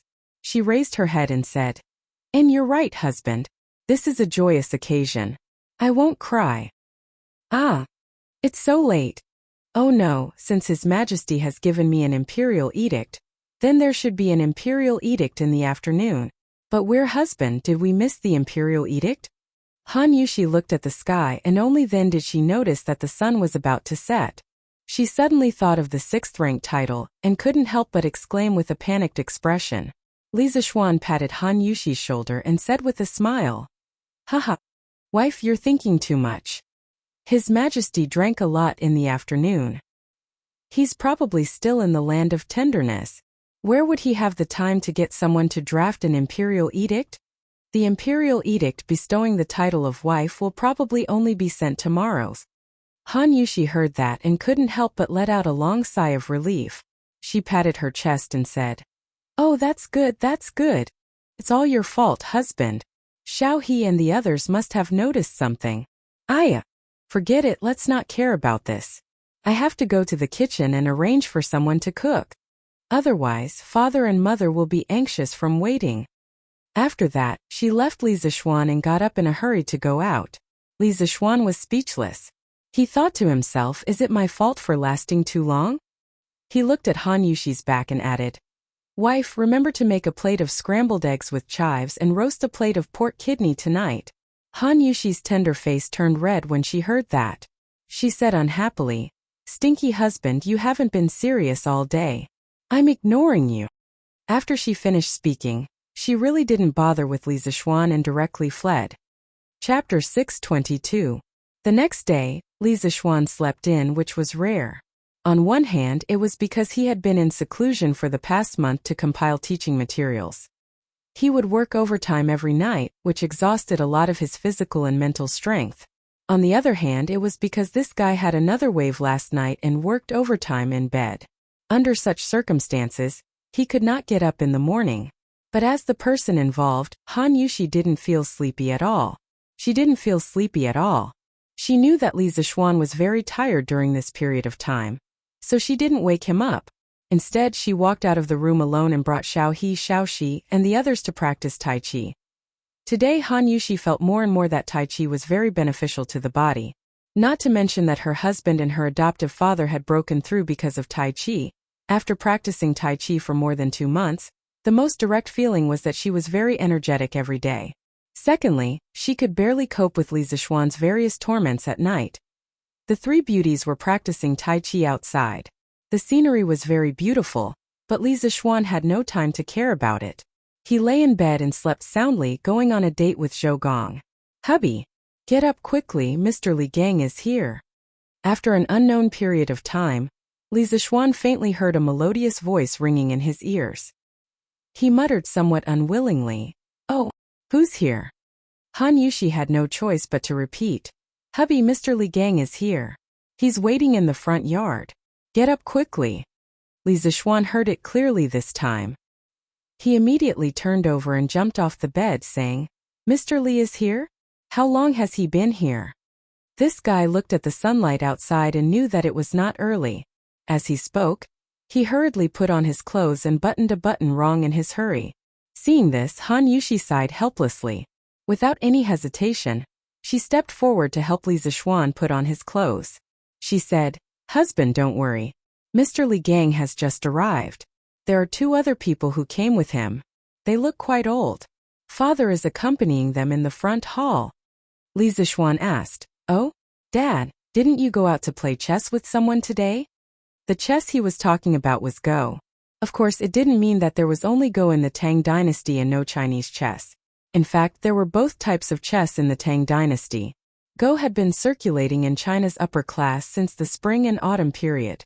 Chinese chess was relatively late and only became popular during the Warring States period. A few months ago, after Li Jingma handed over the family business to Li Zixuan, he happily became a rich man. In the morning, he usually played chess with others in the tea house, and in the afternoon, he usually went shopping with Mrs. Li, or went sightseeing in the suburbs of Chang. He was really comfortable. Not yet. Mother said that the imperial edict might come to our house today. She asked father not to go out. After Han Yushi helped Li Zixuan put on his clothes, she began to pull Li Zixuan to the dressing table to help him comb his hair. At this time, when she heard Li Zixuan's question, she answered softly. "Oh," Li Zixuan responded. Then, he complained in his heart, "I don't know if old Li has recovered today after drinking so much yesterday. He's not like me, who can sleep in the morning." Li Er, who had dark circles under his eyes and was in low spirits, yawned inexplicably on the dragon throne. Wei Zheng, who was standing below, couldn't help but frown. "Mr. Li, you're here. We're honored by your presence. Please forgive us for not going out to meet you." After washing up, Li Zixuan came to the main hall in the front yard. When he saw Li Gang and two unfamiliar old men, he quickly went forward and greeted them politely. Li Gang didn't buy it. He pointed at Li Zixuan and scolded. "What do you mean by not going out to meet you? I think you just woke up, right?" He had been with Li Zixuan for so long, and had long regarded Li Zixuan as his own junior. When he saw this situation, he couldn't help but say a few more words. "Cough cough." Li Zixuan blushed and said awkwardly, "Well, I've been too tired to compile teaching materials for the academy recently, so I woke up a little late today. I didn't expect Mr. Li to come in person. Otherwise, I wouldn't have woken up so late." Li Gang glanced at Li Zixuan's legs and wanted to say, "Young people should pay attention to self-control." But when he considered that it would embarrass Li Zixuan in front of others, he could only change his words and say, "Diligence is the key to success. Yanhuang College will soon be on the right track. Little Xian, don't slack off at this time." Li Zixuan cupped his hands and said, "I understand." At this time, Li Jingma finally had a chance to interrupt. He stood up and said to Li Zixuan, "Little Xian, Mr. Li Gang has come to our house. You have to treat him well and don't neglect him. Father will go and order people to prepare lunch. You stay here and accompany these gentlemen." The people who came today were all influential figures. He felt like he was sitting on pins and needles. When Li Gang reprimanded his son, he could only listen. He couldn't say that Li Gang's reprimand was wrong. After all, Li Gang's name was so famous. Li Zixuan knew that his father wanted to sneak away, but he didn't expose him. He replied, "Father, go do what you need to do. I'll stay here." Li Jingma nodded and cupped his hands to everyone. Then he hurried out. "Haha, this kid is in a high position, but he can still accept criticism. His temperament is not bad." After Li Gang left, an old man with half-white hair sitting on Li Gang's right stroked his beard and laughed. "Sir, you flatter me." Although Li Zixuan didn't know who this person was, he still cupped his hands and thanked him. This was because he understood that the person who was brought here by Li Gang must have an extraordinary identity and ability. Li Gang pointed at the old man and introduced him to Li Zixuan. "Little Xian, let me introduce you. This is Dragon Gate's Wang Ji Wang Wugong. People call him Dong Gaozi. You must have read his biography of Mr. Wu Dou, right? Mr. Wang is a true literary figure. This old man spent a lot of effort to invite him over. You mustn't neglect him." Li Zixuan was confused. Wang Wugong, Dong Gaozi, biography of Mr. Wu Dou? He had never heard of any of these before. He was a complete engineering guy in his previous life. If you were talking about awesome people like Li Bai, Du Fu Bai Jui, he would definitely know them. However, he had never heard of Wang Ji. But it didn't matter because this guy knew how to act. "Ah, so it's you, Mr. Wang. I'm sorry for the disrespect. After I read your biography of Mr. Wu Dou, I admired your noble character very much. I'm really lucky to be able to see you in person today." Li Zixuan silently gave Li Gang 32 likes. Old Li was really a good friend. He even mentioned Wang Ji's representative work. This teammate was really 66666. Chapter 623. Wang Ji, courtesy name Wugong, also known as Dong Gaozi, was from Jiangzhou Longmen, a Tang dynasty doctor and famous poet. Many people might not know the name Wang Ji, but this person had a very powerful grandnephew, Wang Bo, the head of the four heroes of the Tang dynasty. Wang Bo was the grandson of Wang Ji's brother Wang Tong. Speaking of Wang Tong, he was also a famous doctor and a very famous scholar. In the third year of Emperor Wen's life, Wang Tong once traveled west to Chang'an, met Emperor Wen, and presented the 12 strategies for Taiping, respected the way of the king, and analyzed the past and the present. But he was not used. Probably because of the recommendation of his hometown friend, Xue Daoheng, he was given the position of Assistant Secretary of Shu County and Assistant Minister of Shu King. But Wang Tong was not satisfied, so he resigned and became a private educator in his hometown. Later on he devoted himself to the study of Confucius's 6 classics. It is said that he once studied under Li Yu of the Eastern Sea, studied poetry under Xia Jian of the Huiji, and inquired about etiquette under Guan Ziming of the River East. After studying, Wang Tong felt that he had learned something, so he imitated Confucius and wrote Wang's 6 classics, or continued 6 classics. He began to gather disciples and give lectures at Bainyoshi in his hometown. The number of disciples is often in the hundreds. Only Hunan Dongheng Nanyang Chengyuan Zhongshan Jiaqiong, Hudong Shueshou Taishan Yaoi Taiyuan Wen Yamba Jingzhao Duyan, and a dozen others are outstanding. Yaoi is generous, so Zhongyu. Shueshou is knowledgeable, so Zhuangzhou. Other than that, it was said that Tang dynasty officials like Fang Xianling and Wei Zheng were also Wang Tong's disciples, but there was no direct evidence to prove it. As for Wang Ji, he was promoted to the position of secretary during the end of the Sui dynasty, but he was not happy in the court, so he resigned on the pretext of illness and returned to being Yangzhou's 6 harmonies minister. When the world was in chaos, he resigned and returned to his hometown. In the Tang dynasty, he ordered the court officials to wait for the imperial decree. At the beginning of the Tang dynasty, he resigned and returned to Hezhou to farm in Dongouzi, calling himself Dongouzi. He was arrogant, addicted to alcohol and could drink wudo. He wrote biography of Mr. Wudo, Wine Classic, Wine, and Zhuang. In history, this person's literary achievements were quite high. Later generations evaluated him as follows. His poetry is close but not shallow. His quality is not ordinary. He is frank and unrestrained. He is open-minded and lofty. He chases after the high winds of Wei and Jin. The body of laws originated from the 6 dynasties and took shape between the Sui and Tang dynasties. Wang Ji was depressed all his life. During the Sui and Tang dynasties he was an official and retired 3 times. His heart was set on an official career, but he knew that it would be difficult for him to achieve great things. Therefore, he retired to the mountains and the countryside, entertaining himself with music, wine, and poetry. After he abandoned his official position and lived in seclusion in his hometown Donghao village, he indulged himself in alcohol and indulged himself. His thinking was deeply influenced by Taoism.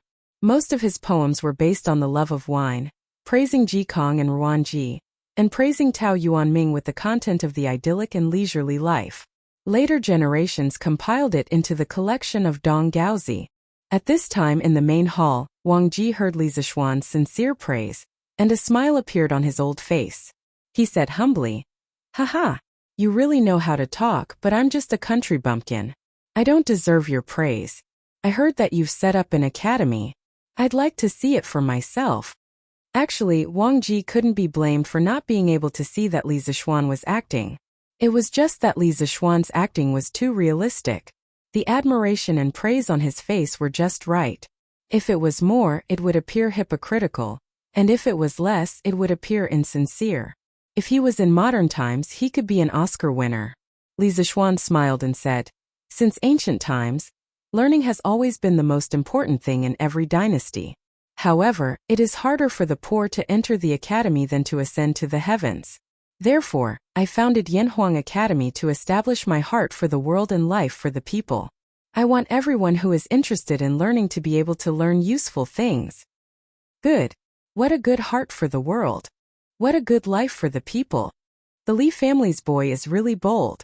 When Wang Ji heard these 2 sentences, he couldn't help but slap the table in praise. He laughed and said, "Just based on these 2 sentences, I'll drink to the heavens." After saying that, he picked up the teacup beside him and tilted his head back to pour it into his mouth. As a result, ba ba ba. It's actually tea. You're not honest. Why didn't you serve me wine when I came here? Wang Ji complained as he spat out the sour, sweet, bitter, spicy and salty tea in his mouth. Li Zishuan blushed with shame.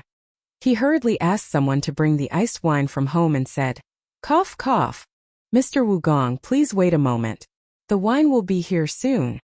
Another old man on the side pointed at Wang Ji and scolded jokingly, "Wugong, Wugong, after so many years, you're still so addicted to wine." Wang Ji didn't feel ashamed. Instead, he felt proud and said, "So what? If a person lives a lifetime without wine, what's the point of living? It's better to die." Everyone was shocked by these words. What did he mean by addicted to wine? This was what it meant to be addicted to wine. In comparison, those drunkards in other people's mouths were simply too weak. Fragrant. Fragrant. Fragrant. So fragrant. At this moment, a maid from the Li residence brought in a pot of wine. The spout of the wine pot was emitting cold air, and at the same time it also brought out bursts of wine fragrance. Wang Ji's nose twitched like a pug as he greedily sniffed the wine fragrance in the air. The image of an otherworldly expert from before instantly disappeared without a trace. Li Zishuan's jaw dropped to the ground. Wang Ji didn't care about these things, or rather he didn't care about these things at all. At this moment he closed his eyes and was deeply intoxicated. Soft and mellow, mixed with the fragrance of mountain fruits. The ratio of each is just right. The fruit borrows the strength of the wine, but the wine dissolves the fragrance of the wine. Wonderful. Wonderful. Wonderful. It's really wonderful. This winemaker can be called a master. Li Zishuan was speechless. Wasn't this the most ordinary of warm and gentle wine? Why did Wang Ji's words make it sound like the nectar of heaven? With the expansion of the winery and the improvement of the technology, although the current drunken immortal and warm and gentle wine were not cheap goods that could be found on the streets, the daily production capacity was already 2 to 3 times higher than before. At the very least, there was no need to line up everywhere to drink drunken immortal now. As long as you had the money, you could drink it. Therefore, Li Zishuan was very puzzled by Wang Ji's current behavior.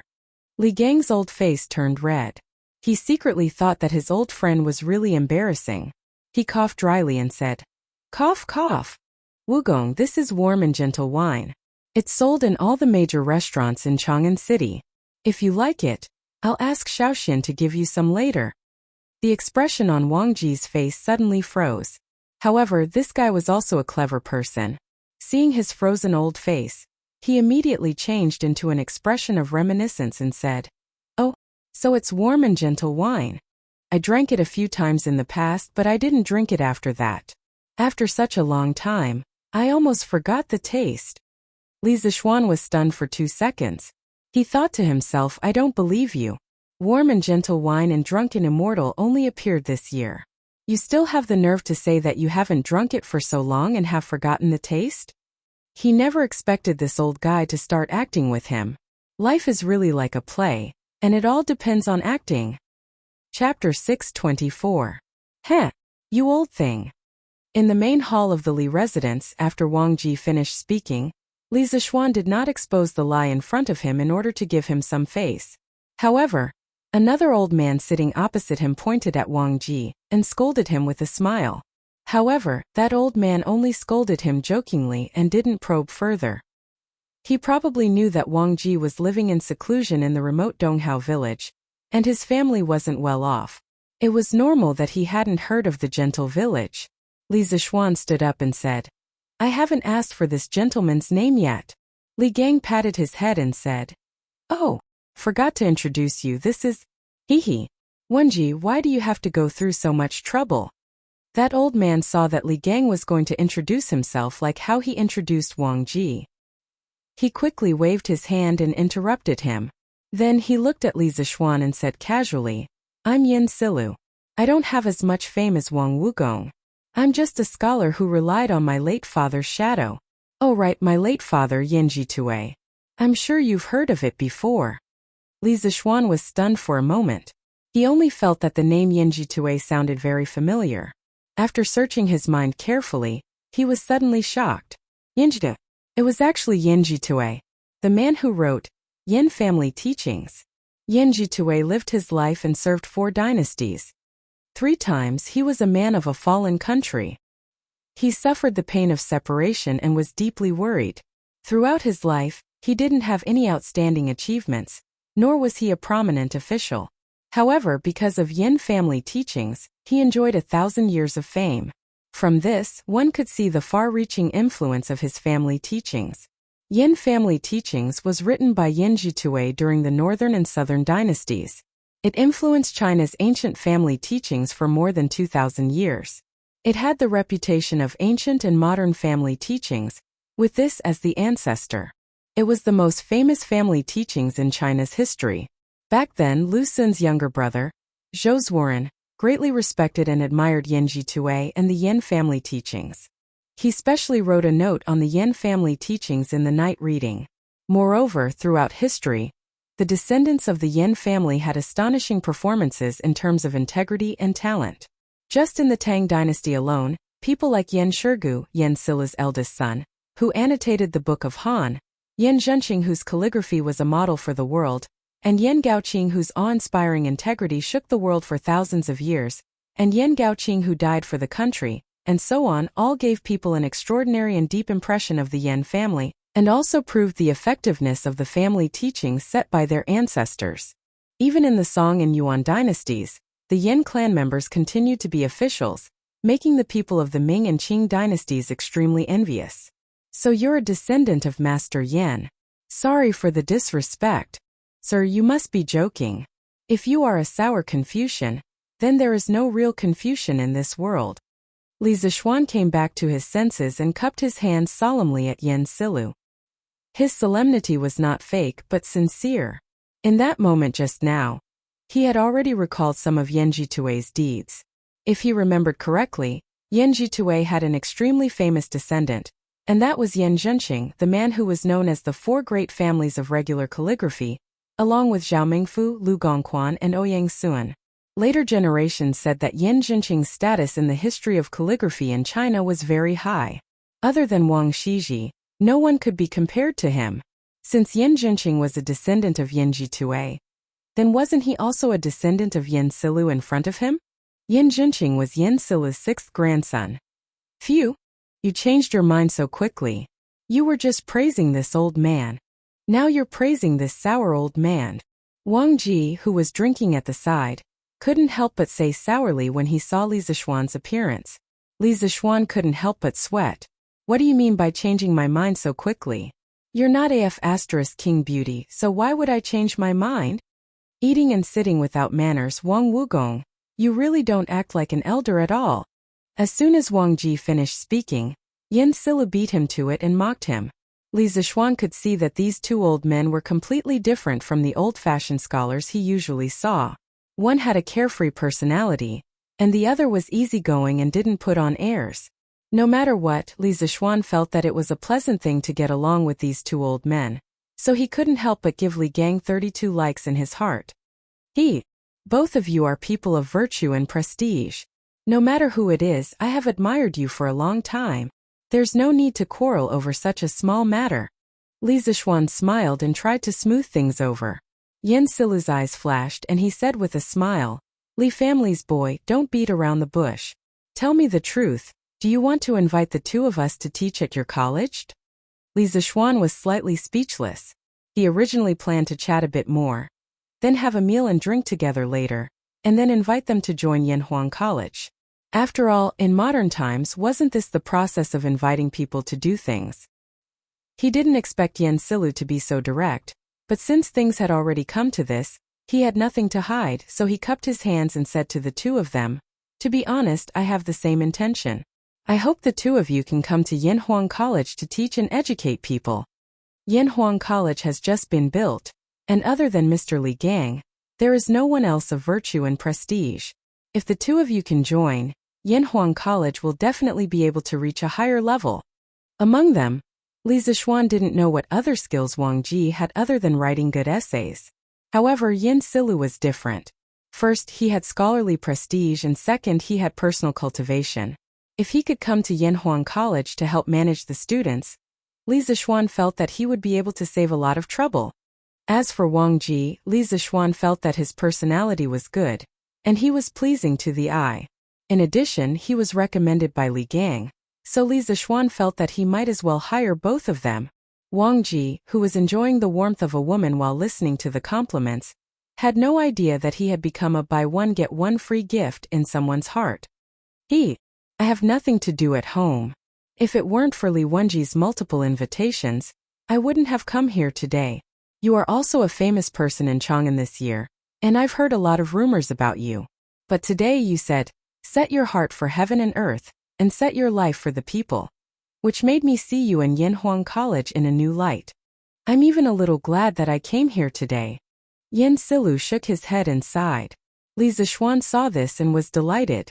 He asked, so Mr. Yan, you agree? Yes. You, a young man, can set your heart for heaven and earth, and set your life for the people. How can an old man like me, who is about to know his destiny, shrink back? Yan Silu stroked his beard and nodded with a smile. Chapter 625. Oh, this old man also agreed. How about it? Kit, don't you feel honored? You must know that over the years, many people have wanted to invite this old man to come out of retirement, but this old man rejected them all. Seeing Li Zixuan and Yan Silu chatting passionately, Wang Ji felt that he was being neglected, so he interrupted somewhat unwillingly. Li Zixuan almost spat out a mouthful of old blood. Sure enough, some people couldn't be judged by their appearance. When he first saw Wang Ji, he thought that this old man was an otherworldly expert, but now let's not talk about it anymore. Mr. Wang also agreed? That's really great. To be able to invite the two of you is this kid's honor, and it's also the honor of the thousands of students of Yanhuang College. Li Zixuan was still a very polite and good young man. He didn't slap Wang Ji's face, but instead put on a happy expression and cooperated with him. Sure enough, Wang Ji stroked his beard with a comforted look on his face. Li Zixuan's hands were itching when he saw this. Oh, that's right. This old man isn't that easy to invite. If you want this old man to help you teach students, you have to agree to one condition. Wang Ji stroked his beard for a while and suddenly said seriously.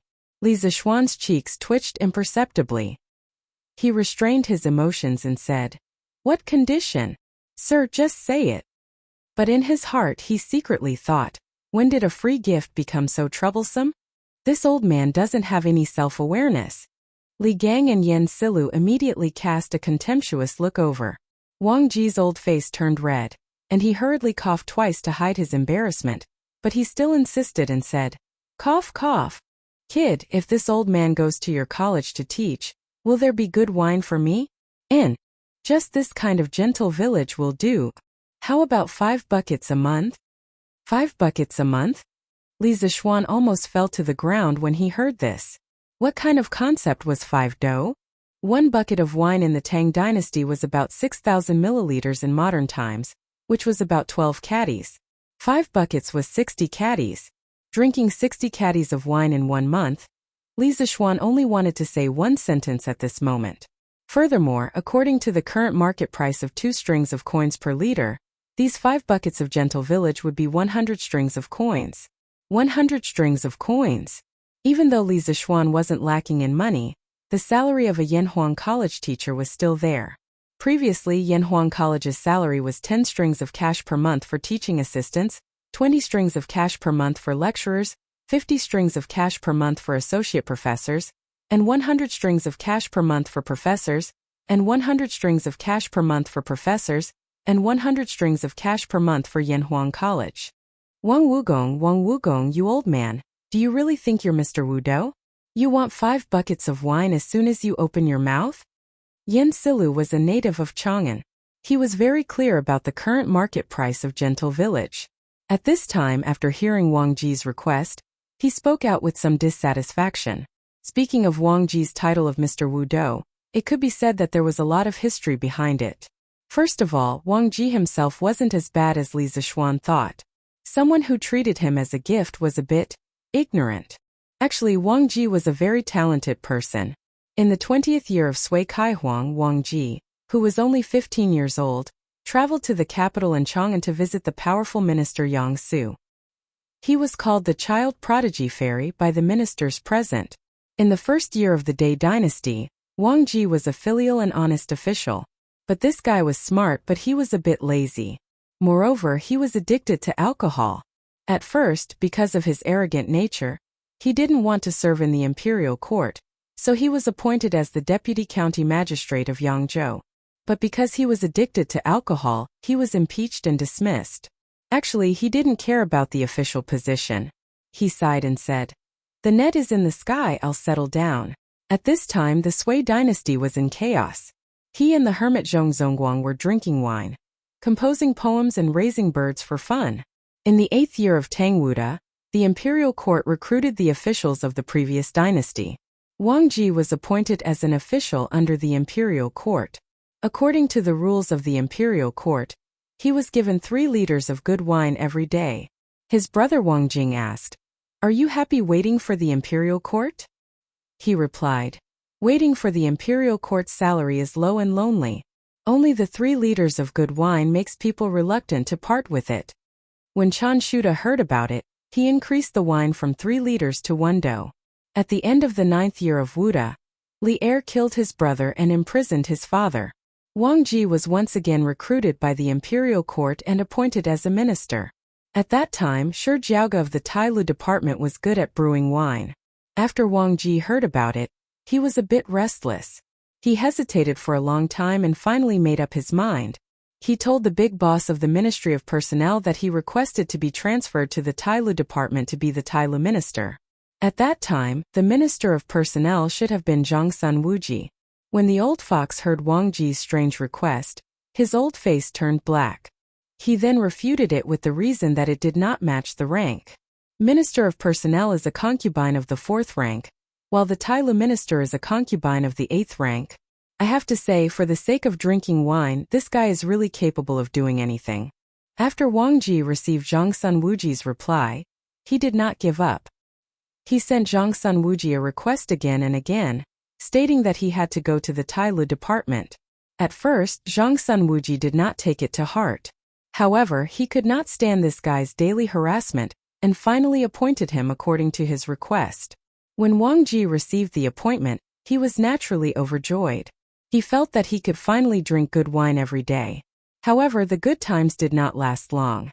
At the beginning of the Zhengguan period, Jiao Gu passed away. However, Jiao Ji's wife continued to send wine to Wang Ji. However, not long after, Jiao Ji's wife also passed away. Wang Ji could not help but look up to the sky and sigh. The heavens do not want me to indulge in good wine? Is it because the heavens do not want me to indulge in good wine? After a few days, this guy felt that there was no point in continuing to stay in Chang'an. Thus, he gave up his position and left.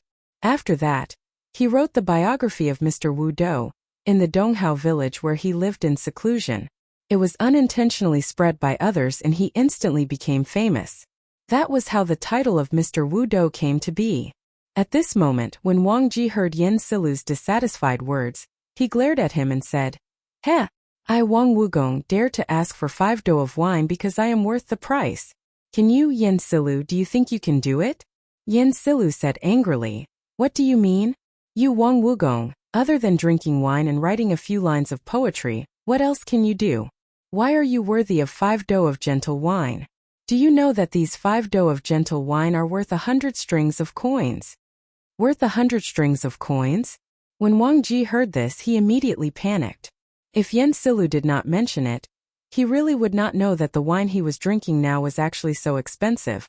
Oh my God! The price of 1 do of wine is enough for this old man to drink for half a year. Oh no, oh no. Am I going to let Yen Silu see this old man as a joke? Wang Ji's heart was a little bitter at this moment, but he could not say it out loud. Chapter 626. Hey, so what if it's worth 100 strings of coins? Seeing Yen Shirlu looking at him provocatively, the temper buried in Wang Ji's heart surged. He straightened his neck and said indignantly, "Who said this old man only knows how to write poems and drink wine? The best thing about me is that no matter what I learn, I'm faster than you, Yen Kong." Yen Shirlu glared at him and said, "Heh, you're really a toad yawning. What big words." Wang Ji seemed to have recovered by now. He raised his chin slightly and said proudly, "Haha, I'm telling the truth. Don't doubt me when you return Yen Kong. Let's talk about playing the zither first. I learned it for less than half a month and mastered it thoroughly. Can you do it? There's also bird training. I learned how to raise birds from others in my early years, and I mastered the knack of it in just a month. I even tamed 2 owls. Can you do it? Oh right, and stop." Yen Shirlu, whose face was as black as the bottom of a pot because of Wang Ji's repeated questions of, "Can you do it if you're in my place?" hurriedly interrupted him. "Are you flaunting your idleness as capital? I only found out today that you, Wang Wugong, are so thick-skinned." Wang Ji wasn't annoyed by Yen Shirlu's sarcasm. Instead, he smiled meaningfully and said, "What is a proper occupation? What is a side occupation? I, Wang Wugong, don't have a proper occupation to begin with. Or rather, everything is my proper occupation. The world is big but life is short. Why don't I do what I want to do while I'm alive? Why do I have to work so hard?" Li Zishuan's eyes flickered slightly.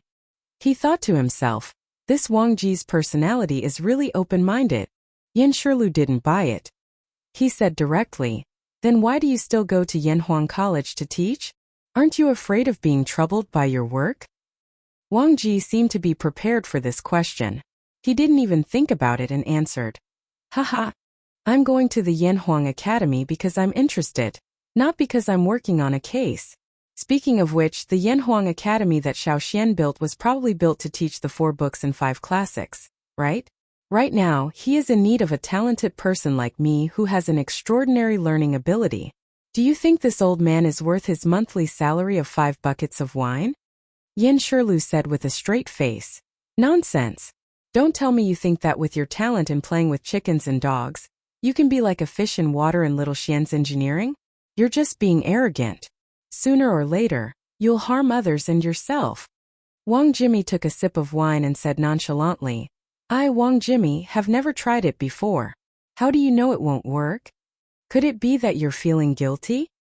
Humph. Yen Shirlu was so angry that he rolled his eyes. He simply couldn't be bothered with this egomaniac. Li Zishuan saw that the atmosphere was a little awkward. He thought for a while and said, "I am deeply honored that the 3 of you could come to my humble abode today. Moreover, we will be colleagues soon. There's no need to be angry over such a small matter. To show my sincerity, I will personally cook a few dishes for all of you. I will also send someone to invite Elder Mo over. The academy is about to start, so let's have a gathering today." Li Gang clapped and laughed. "Good. I've long heard that your skills in food are at the peak of perfection. You must have cooked lunch at Qin Manor yesterday, right? I heard that even His Majesty was full of praise for your culinary skills. Today, us old fellows are in for a treat." When Wang Ji heard Li Gang's words, he suddenly felt a little saliva in his mouth. He licked his lips and said excitedly, "Very good. Very good. Only good dishes are worthy of good wine. Today, let's see if your culinary skills are worthy of this winemaking skill." Li Zishuan couldn't be bothered to bicker with this old fellow. He stood up and prepared to leave. "Hey, kid, wait." As Li Zishuan stood up, Wang Ji's voice came from behind him. "Kid, let me take a look at the knowledge that Yanhuang College is going to impart to you in the future. Firstly, it's so that you know what to do. Secondly, as the host, you abandoned your guests and ran away. You should at least leave a few books for us old fellows to relieve our boredom." Li Zishuan thought that it made sense. He thought to himself that this old fellow had finally said something serious. Thus, he called a servant girl over and whispered a few words to her. After the servant girl received his orders and left, Li Zishuan cupped his fists and said to the 3 old men sitting in the main hall, "Please wait for a moment. Sirs, please wait here for a moment. In a while, the servants will send over the 4 teaching materials compiled by this kid. Please feel free to take a look. I'm going to arrange for lunch." Li Gang waved his hand and said, "Go." Li Zishuan cupped his fists and left. When he arrived at the back kitchen, he didn't see Li Jingma. Li Zishuan thought to himself that it was as expected. He knew that his father was just declining when he said that he was going to the back kitchen to arrange lunch. Now that the Li family had a young mistress, how could Li Jingma be the one to worry about cooking? Not only did he not have to worry about it, but the food had also improved a lot. As a matter of fact, Li Jingma had started to put on weight recently. Husband, why don't you let me do it? You can help me watch from the side. You? But perhaps this was telepathy. As soon as Li Zixuan walked into the kitchen, Han Yushi seemed to have guessed the purpose of Li Zixuan's visit before he said anything. Thus, the two of them had a conversation. Husband, you should still be cooking the 5 dishes from yesterday, right? Han Yushi asked with a faint smile. Li Zixuan nodded and said, Yes, that's right. Look at how confident you are. Could it be that you know how to cook? He indeed didn't intend to develop new dishes. With his abnormal mental strength, he could recall the cooking methods of many dishes. However, good things had to be developed slowly, right? If he took them all out at once, how boring would that be? Han Yushi wrung her hands and thought seriously. She replied, I can try, but it would be great if husband could watch from the side. Li Zixuan was slightly surprised. Han Yushi had only seen the entire cooking process of the 5 dishes at the Qin residence yesterday. She could cook by herself after seeing it once? With curiosity and doubt, Li Zixuan replied, Yes, no problem. Han Yushi smiled happily. Then she turned around and began to get busy with the Li family's chef, Aunt Zhao, and the 2 maids, cutting the meat, blanching it, drying it, frying it, and steaming it. Next, Han Yushi skillfully followed the steps of Li Zixuan making braised pork with preserved vegetables yesterday. Li Zixuan, who was watching from the side, only thought that he was cooking. As time slowly passed, the new dishes that Li Zixuan made yesterday, vinegar-spiced radish skin, big bowl of braised pork, white-cut chicken, fried fish pieces, and fried chicken cubes were all perfectly replicated by Han Yushi. Husband, try the taste? Han Yushi knew that Li Zixuan didn't like to eat fatty meat, so she picked up a piece of fried chicken cubes and handed it to Li Zixuan's mouth. Then she asked, Oh, genius. Genius. Wife, you are actually a genius. Chapter 627. Li Zixuan couldn't help but exclaim in admiration when the fragrant and refreshing fried chicken cubes that were crispy on the outside and tender on the inside entered his mouth. The tenderness of the chicken breast mixed with the aroma of various spices instantly exploded in his mouth and flooded his taste buds. Logically speaking, the standard of Han Yushi's fried chicken was about the same as his. There was even a trace of her own unique style in it. Li Zixuan tasted the taste of home from it. So when he said, Wife, you're actually a genius just now, he was sincere. So, I'm considered qualified? Han Yushi blinked her eyes and said expectantly. She couldn't help Li Zixuan with the matters of Yanhuang College, so she could only hope to be able to share Li Zixuan's worries on these small matters. Therefore, she now looked like an obedient child who had done a good deed and was waiting for her parents to praise her. Li Zixuan couldn't help but laugh when he saw this. Hee. Wife, you're not only qualified, you're even better than your master. The Li family's kitchen maid, Auntie Zhao, also laughed at this moment. I've lived for so long, but I've never seen a young lady with such good culinary skills as young madam. In comparison, this old woman's craftsmanship is somewhat unpresentable. At this moment she sighed and said, I plan to tell old madam that I'm going back to my hometown at the end of this month. The Li family has such a virtuous mistress like young madam who can cook so well. Why would they need me?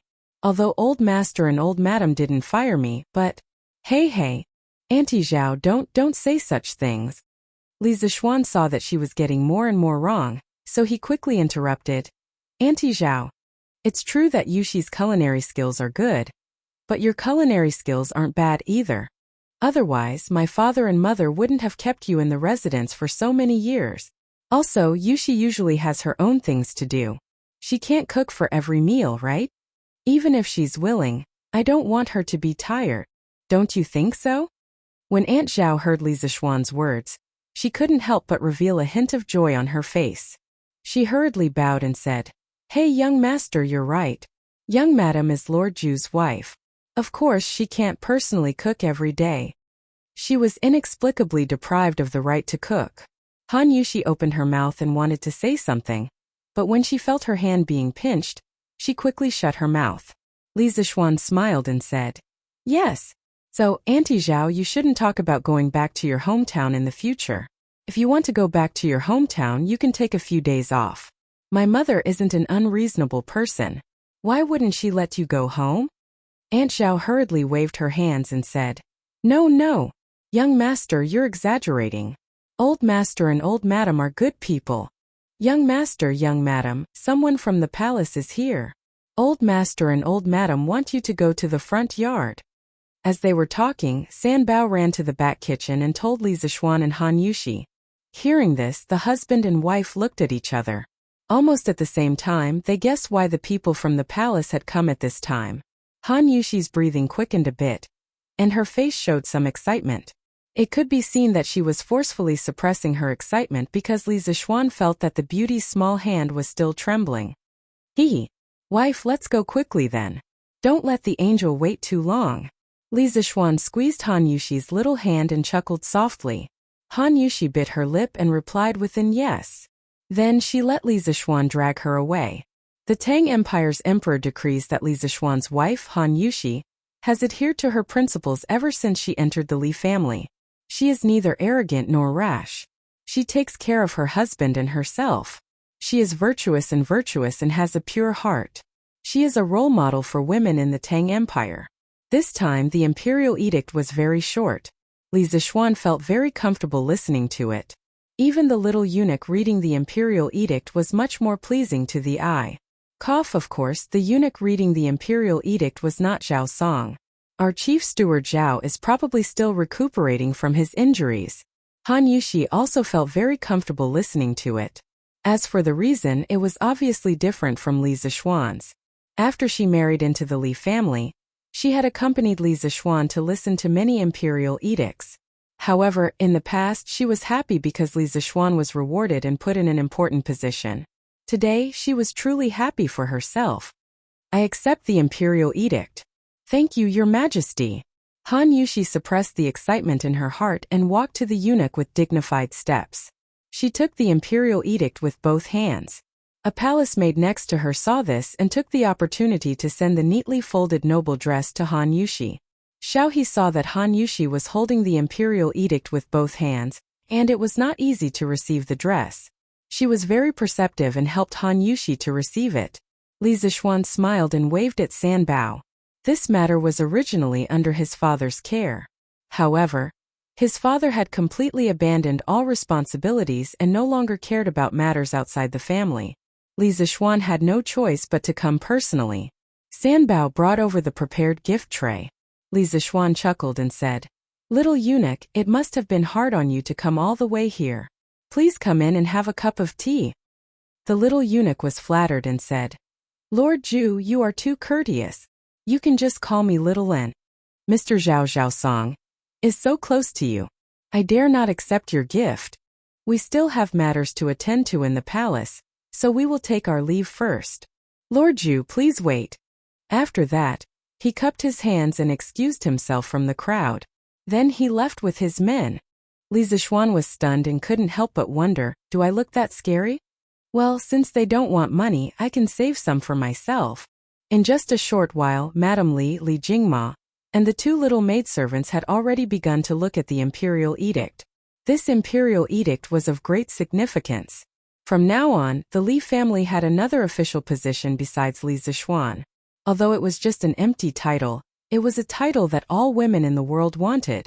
Li Gang, Wang Ji, Yan Silu, and Mo Huai, and the others who came to the Li family as guests also came out to watch the ceremony when the imperial edict arrived. At this moment, when they saw how happy the family was, they couldn't help but feel happy for Li Zixuan. Haha. Looking at the time, it's time for lunch. Today is a joyous occasion. Father, why don't you accompany the gentleman for a drink or two? Li Zixuan looked at the time and laughed loudly at Li Jingma and the few old men beside him. Li Jingma and Madame Li only then realized that there were guests in the house today. The two of them quickly restrained their expressions. Li Jingma coughed lightly and said with a flushed face, Okay. Old misters are all people of virtue and prestige. How can this old man not accompany you? Serve the dishes. Gentlemen, please come in and have a seat. Chapter 628. Wang Ji couldn't help but feel a little disappointed when he saw that there were only 5 dishes and 1 soup on the table.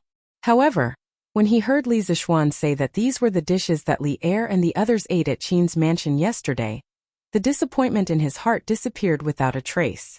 The rest of the people were also flattered. After all, the dishes on the table could be considered a sacred feast to some extent.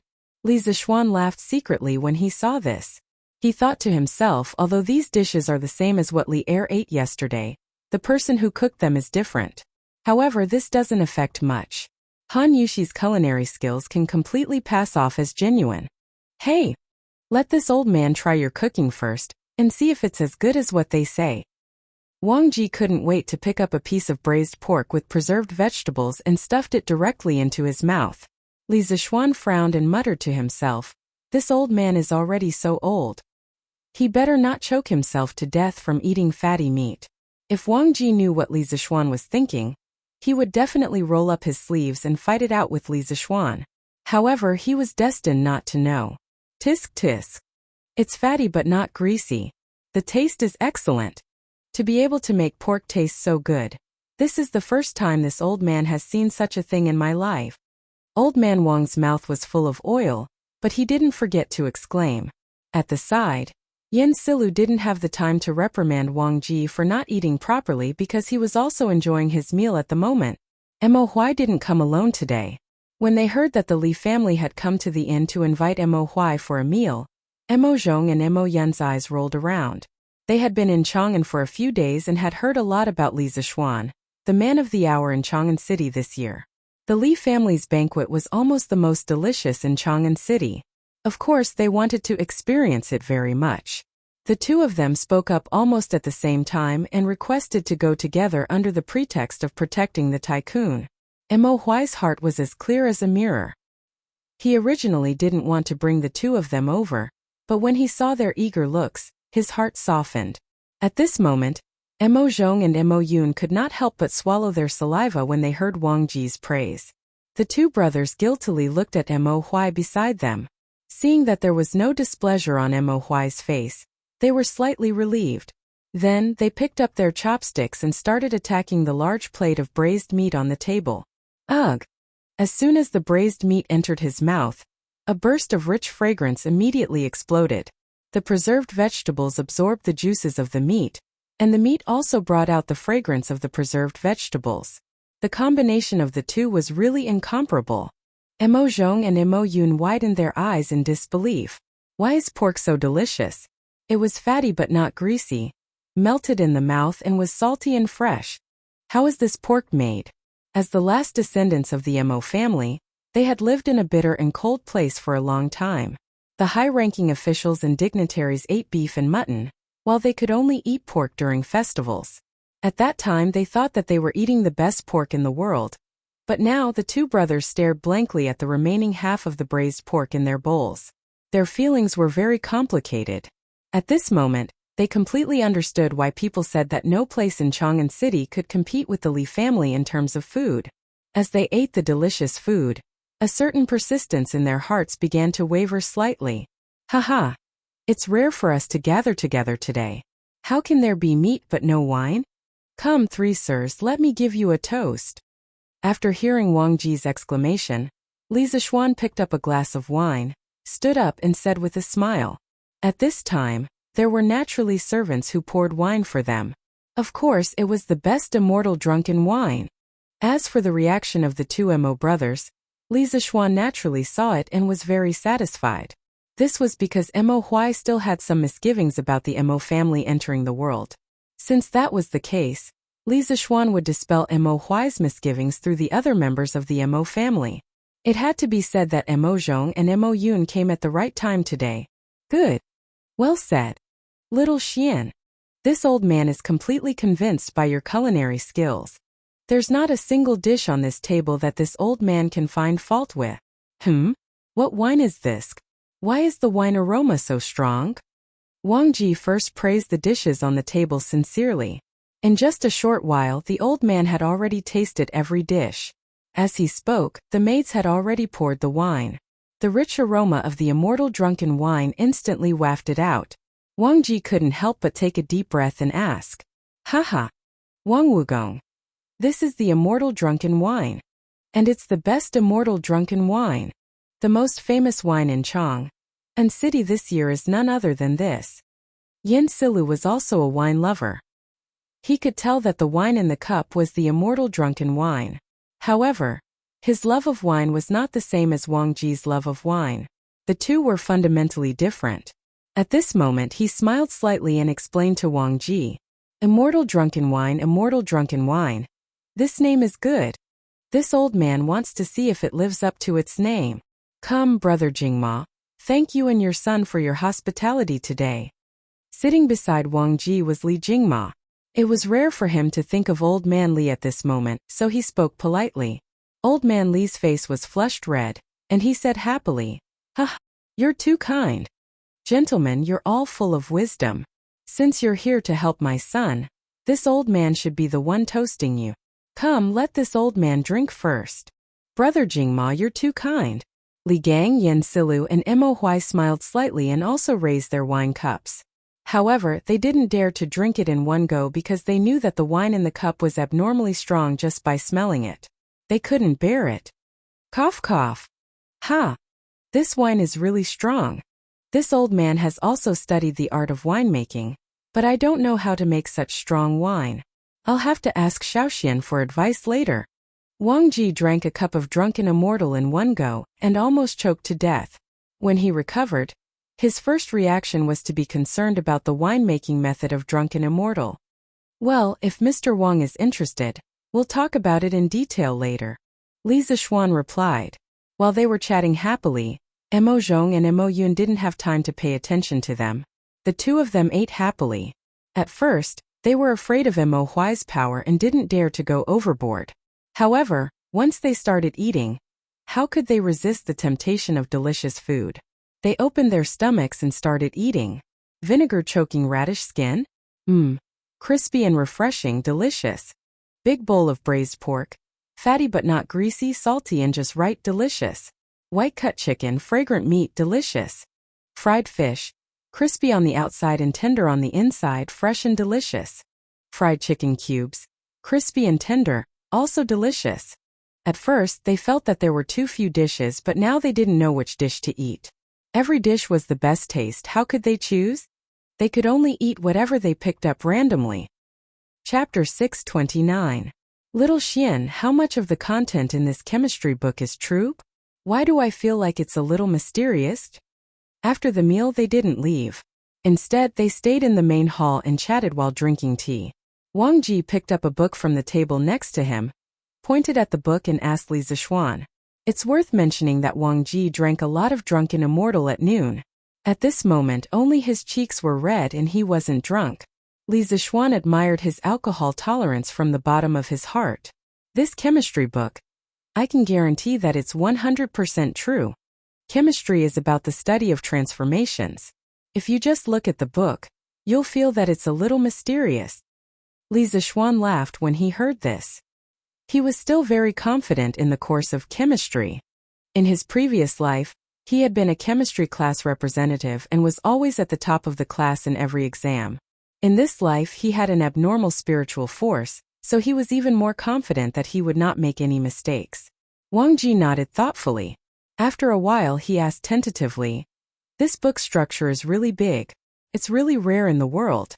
Although I didn't have time to read it, based on the first half of the book, doesn't it mean that all substances in the world can be transformed into each other?"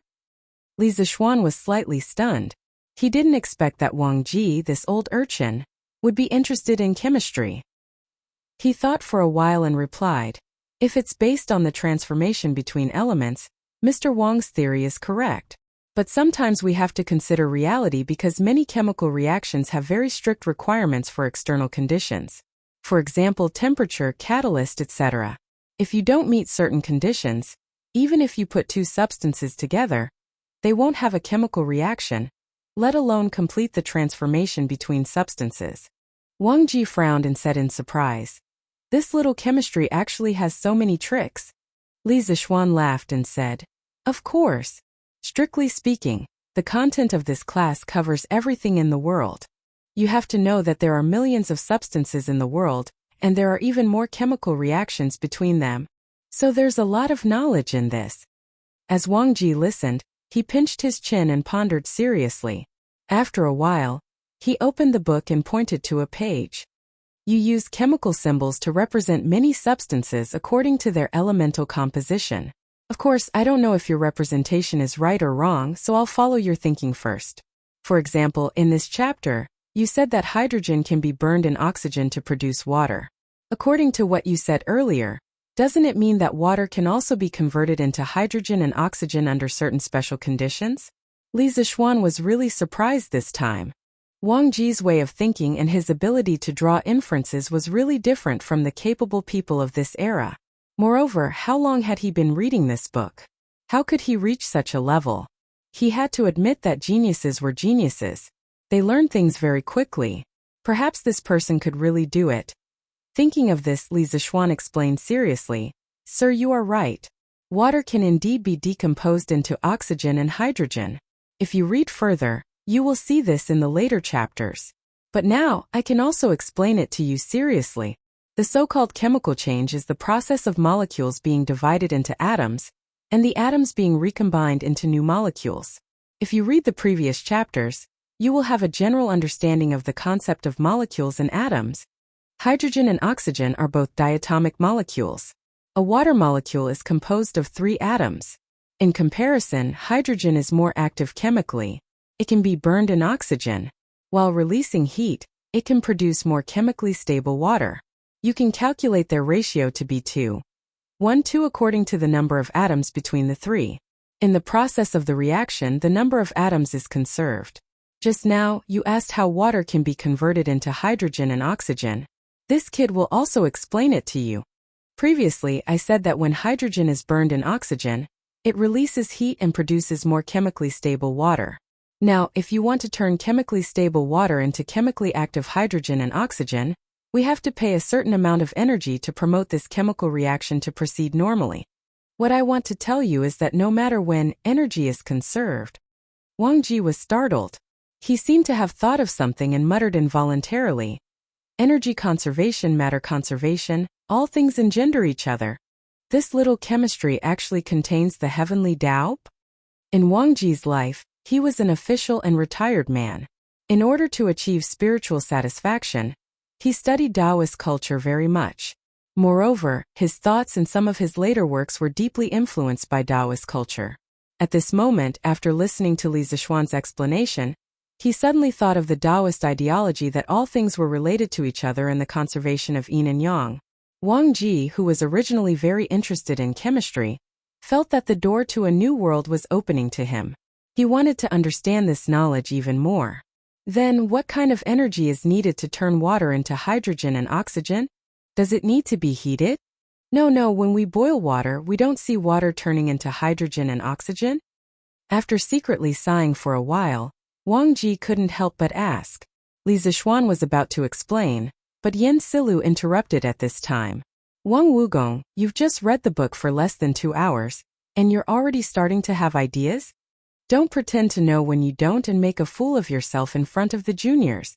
Li Zixuan talked about chemistry with Wang Ji, but he, Li Gang, and Mo Huai were confused and didn't understand half of it. After being depressed for a long time, he finally couldn't help but ask. Wang Ji curled his lips and sneered. "You Yin Kongwei can't do it, but it doesn't mean that I Wang Ji can't do it. I've long said that I Wang Ji am better than you. I'm better at learning everything fast, but you didn't believe it. Wang Wugong. How arrogant of you. You only know some superficial knowledge, how can you brag here? Do you have any shame?"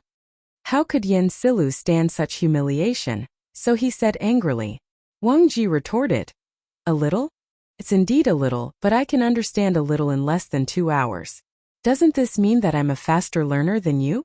Now Yen Kong, do you dare to say that I Wang Ji am not worth a monthly salary of 5 buckets of wine?" Yen Silu said indignantly, "Yanhuang College is going to be the elite college of the Tang dynasty in the future. How can I ask you, a teacher who only knows a little, to mislead the students? Not to mention 5 buckets of wine, in my opinion, even 1 bucket of wine is too much for you." I only know a little now, but it doesn't mean that I'll be like this when school starts. Yin Kong, do you dare to make a bet with me? Chapter 630. Bet? What bet? What kind of bet? In the main hall, Yin Silu heard that Wang Ji wanted to bet with him. He raised his eyebrows and asked in a deep voice. Wang Ji thought about it and didn't answer directly. Instead, he looked at Li Zixuan and asked, Xiao Xian, how much longer until Yanhuang College starts school? When Li Zixuan heard this, he could roughly guess what Wang Ji wanted to do. He thought for a while and replied, The academy will officially open on the 18th of September. Counting the days, there are only 8 days left. However, I don't plan to let the students attend classes in the first month of their enrollment. I have other plans for this month. So, if Mr. Wang wants to read chemistry in this period of time, I can give you 40 days. Wang Ji's heart tightened when he heard that there were still 10 days left. However, when he heard the second half of the sentence, he couldn't help but smile. He laughed and said, Okay, I don't need 40 days. 30 days is enough. Then he looked at Yin Silu and said, Congui, let's set a limit of 1 month. After a month, Xiao Xian can choose from this book. At that time, if I can't answer all of them correctly, I won't be able to bring up the matter of teaching at the academy anymore. If I can pass Xiao Xian's test, then it should be worth the salary of 5 buckets of wine a month, right? At that time, I don't need you to apologize to me. You just need to treat me to wine for a month. How about that? Yin Silu's face darkened. He wasn't an idiot. How could he not see the loophole in this bet? Old Man Yan's face darkened. He said unhappily, No matter if I win or lose, it doesn't benefit me at all. Why should I bet? Wang Ji defended himself. Hey, Brother Yin, you can't say that. If you don't accept this bet, what if I really have an undeserved reputation like you said? When I enter the academy to teach, won't I lead the students astray? And aren't those students also your students, Brother Yin? So, if Brother Yin is really thinking about the future of your future students, then you must accept this bet. Don't you think so? Speaking of this, Wang Ji couldn't help but despise himself in his heart. Shameless, really too shameless, but what can I do? He used to be a hermit. Not only did he not have a way to earn money, but he also had to drink every meal. In this way, he was really penniless now. What could he use to gamble with Yin Silu? He couldn't possibly ask his brother Wang Jing for it, right? In any case, Wang Ji couldn't bring himself to do it. Thus, he could only use his mouth to gain something without risking anything. Encountering such a shameless old rogue, everyone in the room was a little embarrassed. They all wanted to cover their faces to show that they didn't know this person. Yin Silu was even more speechless. He pursed his lips and resisted the urge to curse. Finally, he said gloomily, All right. This old man will accept this bet. I hope you remember what I said today. If you can't pass Little Xian's test after 30 days, please leave the Yanhuang Academy. Little Xian, you can't take extra care of him when the time comes. He wasn't deliberately targeting Wang Ji. In terms of personal relationships, he and Wang Ji could be considered good friends. The reason why he was acting like this was because he felt that Wang Ji's personality wasn't suitable to be a teacher at all. That was why he was strongly against it. Li Zixuan quickly replied, I understand. Wang Ji was very dissatisfied and snorted. What kind of person do you think I am? Even if I lose, I will lose fair and square. Then he said to Li Zixuan, Little Xian, how about this old man also make a bet with you? Li Zixuan's face was full of black lines. After this old guy tricked Yin Silu, he wanted to trick him too. However, Li Zixuan was also very curious as to whether Wang Ji could thoroughly study the first volume of chemistry within a month. Thus he said, Mr. Wang, feel free to say it. Wang Ji squinted his eyes and smiled. Little Xian, as the Yamacho of the college, if this old man can pass the test in 30 days, then this old man's salary will be set at 5 buckets of tenderness? If this old man can't pass the test, then this old man won't disturb you and will go back to my hometown. At this moment, Wang Ji was ruthless in his heart and thought to himself, This old man is going all out for this 1 month. Last year, this old man was willing to drop 8 levels in order to drink at the Tai Lu department. Now, in order to drink more delicious tenderness, this old man is willing to study hard for a month. Sure enough, this is another cunning bet. The corner of Li Zixuan's mouth twitched. After a moment, he stretched out a finger and said, Without rules, nothing can be accomplished. This old man has already stated clearly on the newspaper about the treatment that you will receive from the college. How about this, a bucket of immortal drunken wine and 5 buckets of money? This is the most this old man can do for you. What do you think? Li Zishuan did this to uphold the rules of the college. Secondly, he was afraid that Wang Ji would really give him 5 buckets of wine every month. At that time, Wang Ji would probably be so poor that he would have no food to eat and would have to drink every day. Wang Ji was slightly disappointed. However, when he thought that Li Zishuan had promised that the wine was immortal drunken wine, he felt somewhat better. After all, immortal drunken wine was much stronger than tenderness. If he drank every day sparingly, a bucket of wine would be enough to last him a month. This old man was actually afraid that 12 buckets of highly concentrated white wine would not be enough for a month. If Li Zishuan knew what this old man was thinking, he would definitely vomit blood. Thus he nodded and said, "That's good. This old man is not an unreasonable person. It's settled then. In the following days, this old man will often look for you to teach me. You brat, don't think that this old man is annoying." Li Zishuan had already said this. How could he refuse? He could only say, "Sir, feel free to come. This old man will definitely not have any complaints." After hearing this, Wang Ji happily hugged the chemistry textbook, stood up and said, "Haha, that's good. Concubine, when Ji brother Imo, this old man will go back to study first. Goodbye." As soon as he finished speaking, the old man actually slipped away nimbly. His speed was so fast that it did not seem like a person of his age. Li Zishuan could not help but shout from behind, "Hey Mr. Wang, wait. Do you have a place to stay in Chang'an?" From the conversation between Li Gang, Yan Silu, and the others, he vaguely understood Wang Ji's current situation. That was why he asked this question. Old man Wang's reply came from outside the door. "Oh, little Xian, you don't have to worry. This old man has a younger brother in Chang'an. I can stay with him for a few days. When Yanhuang College reopens, this old man will move to the college to live. There should be a place for this old man to stay?" Li Zishuan said. "Of course there is. But in a while, I plan to bring all of you to visit Yanhuang College. Why don't Mr. Wang come along?" I'm not going. No matter how luxurious it is, it's just a pile of dead things. There will be opportunities to meet in the future. Don't delay this old man's studies." After saying this, the sound of the mansion door opening could be heard. After that, Wang Ji's movements could no longer be heard. Chapter 631. Li Zishuan disagreed with Wang Ji's remark that the academy was just a bunch of dead things. He felt that a school's environment was still beneficial to the students' studies. Therefore, in the afternoon, he brought Li Gang, Yan Silu, Mo Huai, and the others to Yun Mountain to visit Yanhuang College. Speaking of which, he also wanted to see how Yanhuang College would look like after it was completed. Li Zishuan, Li Gang, and Yan Silu were in one, while Mo Huai, Mo Zhong, and Mo Yun were in the other. Li Gang had ridden in this new carriage a few months ago when he participated in the compilation of the Tang Dynasty Dictionary, so he was not surprised at all. Although Yan Silu was a local of Chang'an, he had heard about the comfort of the new carriages from the Wonderful Taste Pavilion. However, this thing was too expensive and there was no market for it. In Yan Silu's opinion, this was just a toy for the rich kids to compare with each other. It was not practical, so the Yan family naturally did not buy this kind of carriage.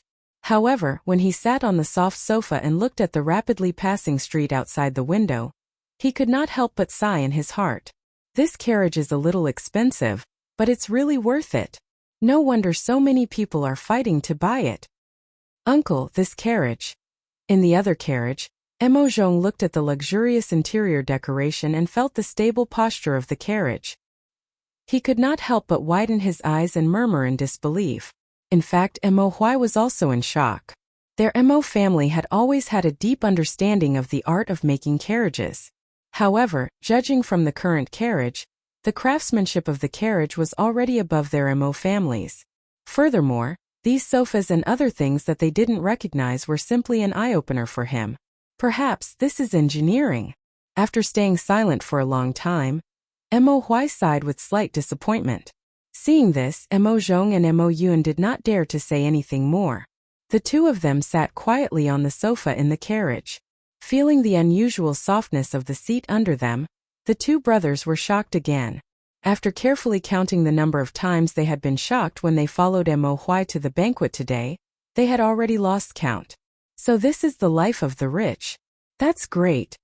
Mo Zhong leaned on the back of the sofa and looked at the endless stream of people outside the window. He couldn't help but think. At this moment, for some reason, Mo Zhong suddenly felt a little lucky that their magnate had been defeated by Li Zixuan that day. However, after realizing his thoughts, Mo Zhong's heart was instantly filled with shame. He glanced at Mo Huai with a slightly guilty conscience, and he couldn't help but heave a sigh of relief when he noticed that Mo Huai wasn't paying attention to him. He hurriedly moved his gaze away. However, during the process of moving his gaze away, he seemed to have sensed something and noticed that Mo Yun was actually doing the same thing as him. Their gazes met in the air for a moment before they moved their gazes away, and then they both lowered their heads with tacit understanding. Haha, little Xian, you really know how to pick a place. The environment here is serene and beautiful, with verdant hills and limpid waters. It makes one feel relaxed and happy.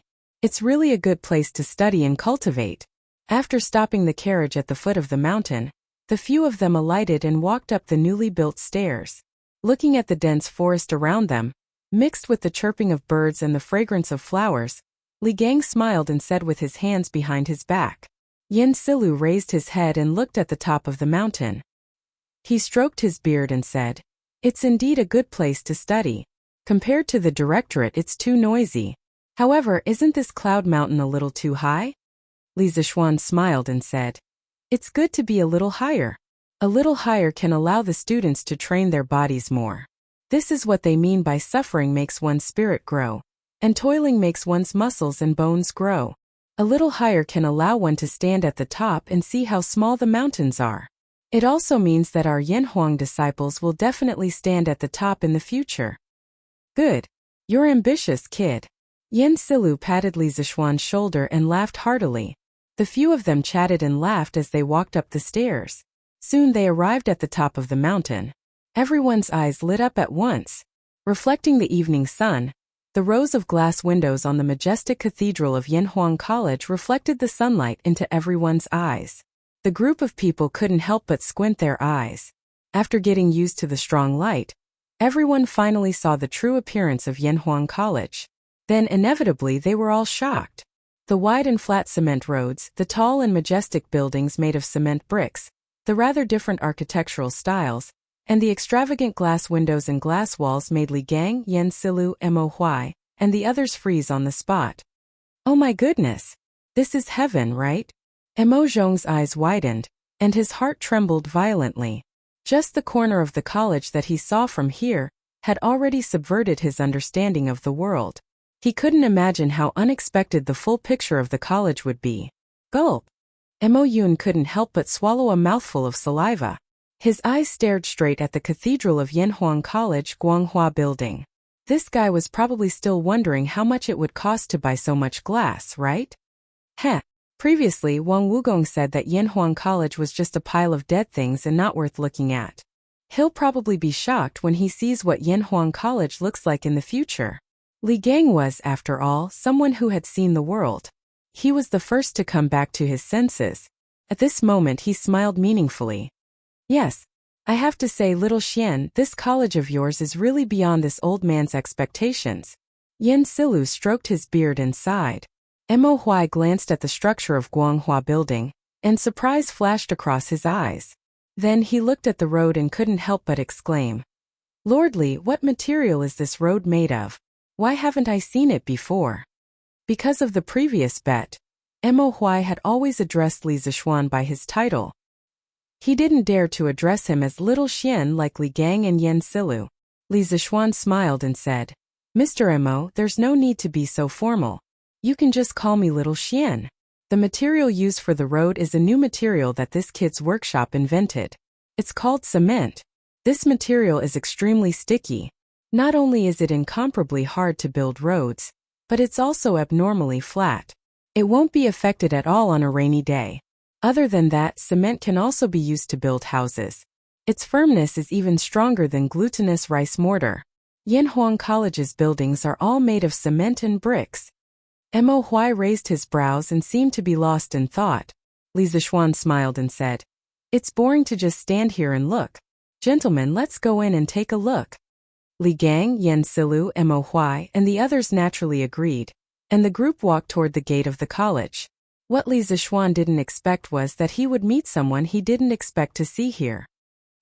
Young man, what a coincidence. We meet again. Chapter 632. This voice sounded familiar to Li Zixuan. He turned around and looked in the direction of the voice. It was indeed someone he knew, the candidate from the Yanhuang Academy, Di Zhixuan, whom he had met on the way. Yo, Brother Di. What a coincidence. You also came to Cloud Mountain today? Li Zixuan smiled as he walked in Di Zhixuan's direction. Di Zhixuan stepped forward and cupped his hands. I've been in Chang'an City for a few days. After finishing my homework today, I remembered what you said the other day. I suddenly wanted to visit Cloud Mountain on a whim. First, I wanted to familiarize myself with the environment in advance. Second, I wanted to see if Yanhuang College was really as amazing as you said it was. Li Zixuan felt that what he had said the other day had indeed worked. Thus he asked with a smile, Brother Di, did you see anything special? Di Zhixuan answered. From the outside, Yanhuang College can indeed be called the most luxurious school in Tang Dynasty. Although I've never seen the style of its buildings before, I can feel its magnificence from afar. Moreover, there are many novel things in the college, such as the road surface and the walls of the buildings. I've never seen the materials used on them before. It's really incredible. Previously, I might have had some doubts about applying for Yanhuang College. However, after seeing the true face of Yanhuang College, I'm even more determined to get into Yanhuang College. If I can't study in such a magical academy, it will be my life's regret. Moreover, I may fall behind an era because of this. Oh, why will you fall behind if you don't study in Yanhuang College? Li Gang, who had been following them for a while, suddenly interrupted. Di Zhixuan glanced at Li Gang and asked Li Zixuan, Brother, who is this old gentleman? He saw that Li Gang had an elegant temperament and didn't seem like an ordinary person, so he called him old gentleman. Cough. They are the elders of this little brother's clan. They heard that the Yanhuang College on Yunshan has been completed, so we came to visit together. I didn't expect to meet you here, little brother. Li Gang was about to introduce himself, but Li Zixuan quickly took over and said. The main reason was that each of the three old men he brought here had a great background. He was afraid that he would scare Di Zhixuan. On the other hand, if Di Zhixuan knew his identity, there would be nothing to talk about. After all, he was equivalent to the headmaster. Oh, greetings to all of you, gentlemen. Di Zhixuan's eyes flashed. He seemed to have realized something but also seemed to have not. He cupped his fists at Li Gang, Yen Silu, and Mo Huai and said. The three of them nodded in greeting. Di Zhixuan continued. This old gentleman just asked why not go to Yanhuang College to study and why we will fall behind the times. I have some shallow opinions. From the introduction of Yanhuang College on Datong Daily, it can be seen that the engineering taught by Yanhuang College is very likely to contain some technologies that have never appeared in this world. Today, after seeing the real Yanhuang College, I am even more certain of this point. Think about it, 3 years later or 5 years later, thousands of students from the Yanhuang Academy will enter the various departments of the Tang Empire. It can be foreseen that at that time, all kinds of new technologies will emerge like bamboo shoots after the rain. No one can predict what kind of huge changes the Academy of Engineering will bring to the Tang Empire. At that time, those who don't know engineering will fall behind the times. Li Zixuan couldn't help but think highly of Di Zhixuan when he heard this. In his original plan, he wanted to rely on the talents cultivated by Yanhuang College in the next 3 years to quickly form a group of top technical teams and develop some new technologies that were now qualified to be launched. He really didn't expect that there would be someone who could see so far ahead. Li Gang didn't understand this, so he just nodded reservedly and didn't make any comments. Li Zixuan praised him when he saw this. I agree with Brother Di's judgment very much. In terms of the foresight of engineering alone, I think many people can't compare to Brother Di. I'm looking forward to Brother Di's brilliant future with your engineering skills. Di Zhixuan's eyes flashed imperceptibly. He smiled and said, Little brother, you think too highly of me. I'm not good at engineering. I want to enter Yanhuang College because I don't want to fall behind the times. Li Zixuan seemed to understand something. He looked at the sky and said, It's getting late. Brother Di, why don't you go to the academy with us now? Di Jixuan laughed and said, Ha ha. If I could go in, I would have gone in long ago. I'm afraid you and I won't be able to go in today. Li Zixuan asked curiously, Why is that? As far as he could remember, ever since Yanhuang College had been built until the last time he came to Cloud Mountain, the academy had never stopped outsiders from visiting. Why did Di Jixuan say that? Di Jixuan pointed at the entrance of the academy. Li Zixuan looked in the direction he was pointing at and noticed 2 guards with bright armor and sabers standing there. Di Jixuan said, Don't worry. Di Jixuan said, I've come at the wrong time. I've never heard from my classmates that Yanhuang College doesn't allow strangers to visit. However, looking at the situation today, I guess some big shot has come to Yanhuang College. Therefore, I can only watch from afar. Forget it, there will be plenty of opportunities in the future. Besides, didn't I meet an acquaintance like you, little brother? This trip was not in vain. It's getting late, so I have to return to Chang'an. Little brother, do you want to go down the mountain with me? Li Zixuan looked away from the 2 guards at the entrance of the academy and said, No, even if I can't go in, it's good for me to take a look outside. Speaking of which, after Yanhuang College was built, I, a native of Chang'an, haven't even seen the whole picture. Then I'll take my leave first. Di Jixuan cupped his hands and said goodbye to everyone. Then he went down the mountain alone. After Di Jixuan left, Li Gang stroked his beard and said, Those are the Imperial Guards. Could it be that His Majesty has come to the academy? Li Zixuan recognized the 2 guards just now, so he deliberately let Di Jixuan go first. At this moment he nodded and said, Yes, it's very likely. Since we're here, let's go in and take a look. At this time it was obvious that they couldn't escape. Li Zixuan didn't believe that the 2 guards at the entrance didn't see them. Li Gang and Yin Silu naturally agreed. However, Mo Huai hesitated and said, Well, why don't I go down the mountain first? The Mo family's big son was the target of the emperors in the previous dynasties. Now that he was going to see Li Er, this. Chapter 633. Mr. Mo, you worry too much. On Cloud Mountain, Li Zixuan heard Mo Huai's hesitant words. He turned around and said, Actually, His Majesty already knew your identities the moment you entered Chang'an City. However, His Majesty didn't do anything to you after such a long time.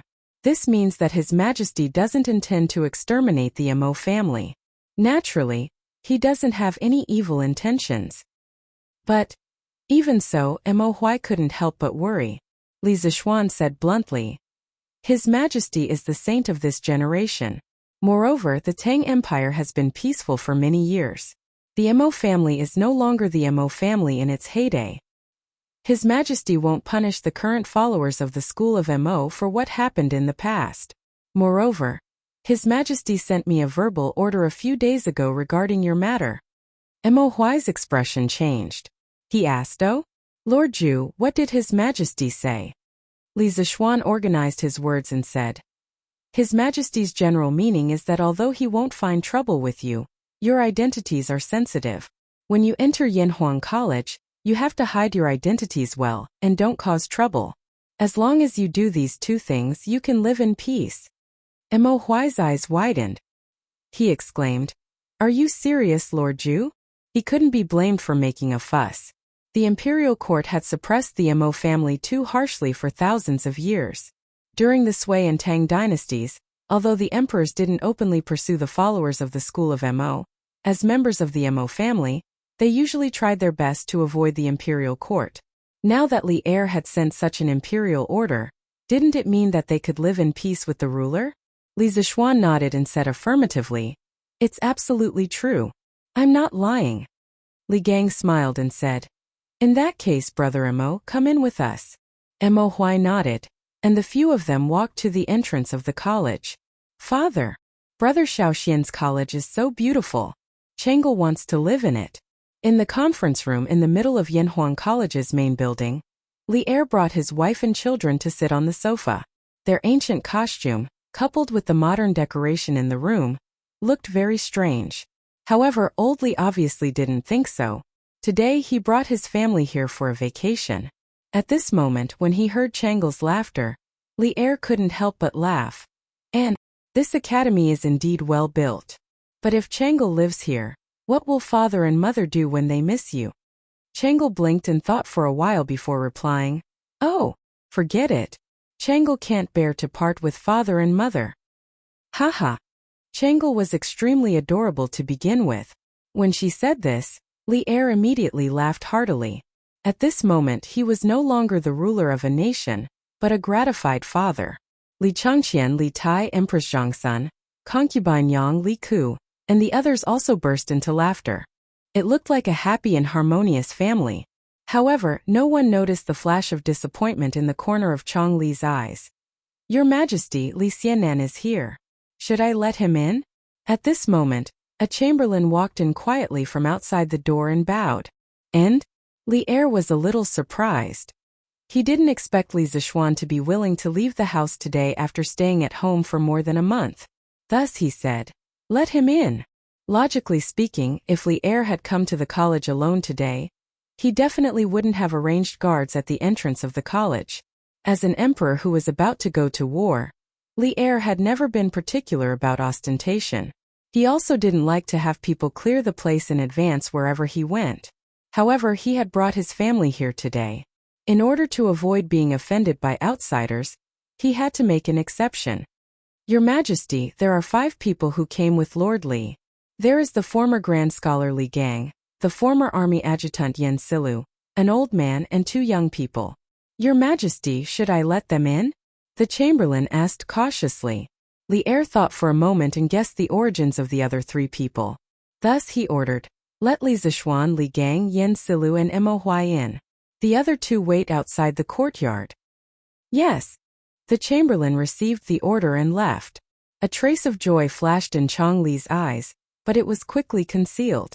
She came in front of Li Er and said half-jokingly, "This college originally belonged to Brother Xiaoxian. Now that he wants to enter the college, he needs to report. Father, are we considered as a dove occupying a magpie's nest?" Among Li Er's many children, only Chong Lu dared to speak to Li Er like this. It could be seen that this little girl was greatly favored by the emperor. As expected, Li Er wasn't angry. Instead, he pretended to pinch his chin and think.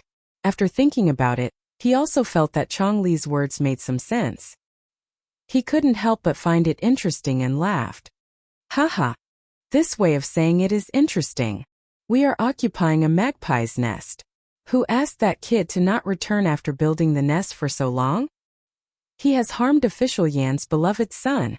As they chatted and laughed, Li Zixuan and the others had already walked in under the lead of the chamberlain. Official Li Zixuan, Official Li Gang, Official Yen Silu, Official Mo Huai, greets Your Majesty and the Empress. Li Gang and Yen Silu were both high-ranking officials of the imperial court during the era of martial virtue, so it was understandable that they called themselves officials at this moment. Other than his identity as the Mo family's son, Mo Huai was just a commoner. Of course, he wasn't qualified to call himself a minister, but he wouldn't call himself a commoner like in some television dramas. He could just say his name or call himself someone. Although the term commoner originally originated from Confucius's Analects of Confucius, the virtue of a gentleman is the wind, and the virtue of a villain is the grass. The wind on the grass will bend. However, it only started to be called by commoners when they met officials during the Ming and Qing dynasties. Besides, in order to avoid using Li Er's name in the Jingguan dynasty, there were very few titles such as commoner or commoner's daughter. You may dispense with the formalities. Officially, it's really been a long time. Is your health well? Li Er nodded, then looked at Li Gang and said with a pleasant expression. During the era of martial virtue, although Li Gang had been the teacher of the hidden crown prince Li Gang, this didn't affect Li Er's respect for the old man's character and knowledge. After he ascended the throne, he also thought about reviving Li Gang, but the latter always used the excuse of being too old to refuse. Li Er could only stare at him helplessly. "Thank you for your concern, Your Majesty. This old official's health has always been good. Although this cloud mountain is high, This old official walked up step by step just now and didn't feel tired. Li Gang cupped his hands and smiled. He was already 81 years old this year, but he could still go out and walk around. It was really rare to see someone as healthy as him. Haha. That's good. Official Li's health is the blessing of the Tang dynasty. I originally wanted you to go out and teach Changqian, but now it seems that Li Zishuan has beaten me to it. Chapter 634. As expected, this little brother's identity is also extraordinary. Li Zishuan, who was talking to Li Er in Yanhuang College, didn't know that when he entered the gate of the college, a sigh came from behind a big tree not far away. It was Di Zhishuan. This guy just told Li Zishuan that he would go down the mountain first, but he secretly came back halfway because he didn't believe that Li Zishuan and the others would only look at the college from the outside. In the end, it was just as he expected. Di Zhishuan shook his head and walked down the mountain. He murmured to himself on the mountain path. That guard's armor is bright, and his lower body is very stable. His martial arts must be extraordinary. This kind of soldier is the best of the best among the 16 guards of Tang. The capital is an important place, and someone who dares to bring soldiers to block Yanhuang College must be extraordinary. Could it be Duke Yi and Duke Lu? No, although they have a close relationship with the founder of Yanhuang College, Li Zishuan, and it's understandable that they came to visit Yanhuang College. With the temperament of the two dukes, they wouldn't let the guards block the gate of the college. Then, who was the person inside? Could it be the Crown Prince or Prince Wei? Father once said in the letter that the Crown Prince and Prince Wei are close friends with Li Zishuan. They have the conditions and the ability to do such a thing. But isn't this considered a disturbance to the people? Aren't they afraid of being impeached by the imperial censor? Also, if the person in the college is really the Crown Prince or Prince Wei, then what is the identity of that little brother? He looks to be at most 15 years old, and he seems to be skilled in martial arts. In addition, his speech and temperament are not like that of an ordinary person, and he can easily pass the guards at the gate. Could he be the descendant of a famous minister or general? Sigh. My bad habit flared up again. If that little brother wants me to know his identity, he will naturally tell me. Why do I have to spend so much effort and guess here and there? In the end, a sigh was left on the mountain path, and then Di Zhishuan's figure disappeared. Heh! Wenji. Concubine, the two of you used old age as an excuse to resign from your positions. Now you've both entered Yanhuang College. Oh, I heard that there's also that Mr. Wu Do Wangji. Is that right? In the meeting room, Li Er leaned against the soft back of the chair and asked with a smile. Li Gang and Yin Silu looked at each other. Li Er's question was not easy to answer. Li Gang pursed his lips and pondered for a moment. He then cupped his hands and said, Your Majesty, Wang Wugong will indeed enter Yanhuang College. Li Er narrowed his eyes and said, Then Wenji Kongoi, why are you unwilling to serve me? With your talents, there will definitely be a place for you in my court. Li Gang had already expected Li Er to say this. He quickly bowed and replied, Your Majesty, it's not that I don't want to, but I can't. Most of us are already old. If we still hold important positions, it's inevitable that we won't be able to do as we wish and delay Your Majesty's important matters. We only wish to pass down our lifelong knowledge to others while we're at Yanhuang College. It's our last contribution to Tang Empire. Yin Silu also bowed and said, I also have the same intention. I hope Your Majesty can understand. Li Er quickly got up and helped the two of them up. He comforted them and said, My two beloved subjects, you're overthinking. I don't mean to blame you. I just feel a little regretful. Empress Zhongsun also added, Both of you are people of virtue and prestige. His Majesty is just thirsty for talents. Don't misunderstand. Li Gang straightened his body and said, Your Majesty, you're too serious. I can't bear such great favor. Now that the court is filled with civil and military talents, and all the talents of Tang Empire have been recruited by Your Majesty, I'd better use my old bones in the academy to nurture some young people for Tang Empire. Li Er pondered for a moment and nodded. All right. I just hope that Wenji will take care of yourself. Then, he looked at Li Zishuan and said in a deep voice, Mr. Li Gang is not young anymore, but he's still teaching students for you. You have to take good care of him in the future. Don't let any accidents happen. Li Zishuan quickly replied. Don't worry, Your Majesty. I won't let Mr. Li tire himself out. At this moment, Li Er shot his gaze towards Mo Huai. Mo Huai's heart instantly tightened, and his clenched fists couldn't help but sweat. At the same time, he was secretly calculating how confident he was in escaping if Li Er suddenly attacked. Mo Huai. Li Er looked at Mo Huai for a long time, and only spoke when Mo Huai's forehead was sweating. Mo Huai's eyebrows twitched. He stepped forward and bowed. Mo Huai is here. There was no joy or anger on Li Er's face. He said calmly, I don't object to the Mo school. Of course, as long as it's beneficial to the people of Tang Empire, I won't object. So you don't have to worry that I will harm your Mo family. Although he had already known Li Er's attitude from Li Zishuan, Mo Huai couldn't help but say excitedly now that he had personally confirmed it from Li Er's mouth. Mo Huai thanks Your Majesty on behalf of the Mo school. Li Er waved his hand and said, Don't be happy too early. I'm not done yet. As for the school of Mo entering the Yanhuang Academy, I need to make 3 rules with you. First, the followers of the school of Mo are proficient in martial arts. As a magnate, you must control them well and prevent them from using their martial arts to break the law. Otherwise, when the time comes, the Supreme Court will personally come and demand an explanation from the offenders. Mo Huai didn't even think about it and replied, That's how it should be. Your Majesty, don't worry. I, Mo Huai, will do my best to restrain the people of the Mo school. Li Er nodded and continued. Second, now that Confucianism has become the orthodox school of thought in the world, I don't want the Mo family to stir up disputes between the schools again. You have to hide your identity as a member of the Mo school in Yanhuang College. You are not allowed to leak secrets without permission. Otherwise, you will have to bear the consequences. Although Mo Huai was unwilling to accept this request, there was nothing he could do. With the few remaining followers of the Mo school, fighting with the established Confucianism was tantamount to a moth flying into a flame. Even if Li Er didn't mention it, they didn't have the strength to do so. Mo Huai understands.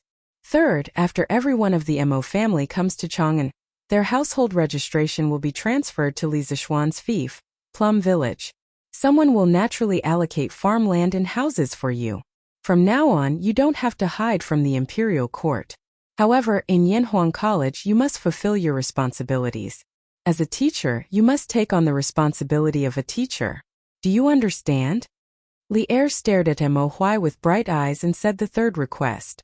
In other words, he was reminding Mo Huai to teach well in Yanhuang College and not have any crooked thoughts. Mo Huai obviously understood the meaning behind his words. He couldn't help but feel a little wary of Li Er. Then he bowed deeply and said, Mo Huai obeys. Thank you, Your Majesty, for your grace. Chapter 635. All right. You guys must be here today to visit Yanhuang College, right? Go. I won't keep you guys here. After greeting Li Gang, Yen Silu and beating Mo Huai, Li Er had achieved his goal. He smiled and said to everyone. Li Zishuan couldn't help but feel elated. He thought to himself that it was fortunate that old Li didn't find trouble with him. Thus, he cupped his hands together with Li Gang and the others and left. However, he heard a gentle female voice coming from inside the room. Li Zishuan, you stay. I have something to tell you. Li Zishuan's face darkened, and he stopped in his tracks. Li Gang threw him a helpless look and left with Yen Silu and Mo Huai. What orders does Your Majesty have? Li Zishuan turned around and cupped his hands to Empress Zhongsun. The person who just asked him to stay was Empress Zhongsun. Li Er also looked at Empress Zhongsun curiously at this moment. It seemed that he also didn't know what Zhongsun wanted to tell Li Zishuan. Zhongsun stood up from the sofa beside Li Er, then waved to the side and said, Come here. Yes, mother. Li Zishuan looked in the direction of the voice and saw a 7 or 8-year-old boy, who looked 70% similar to Li Er.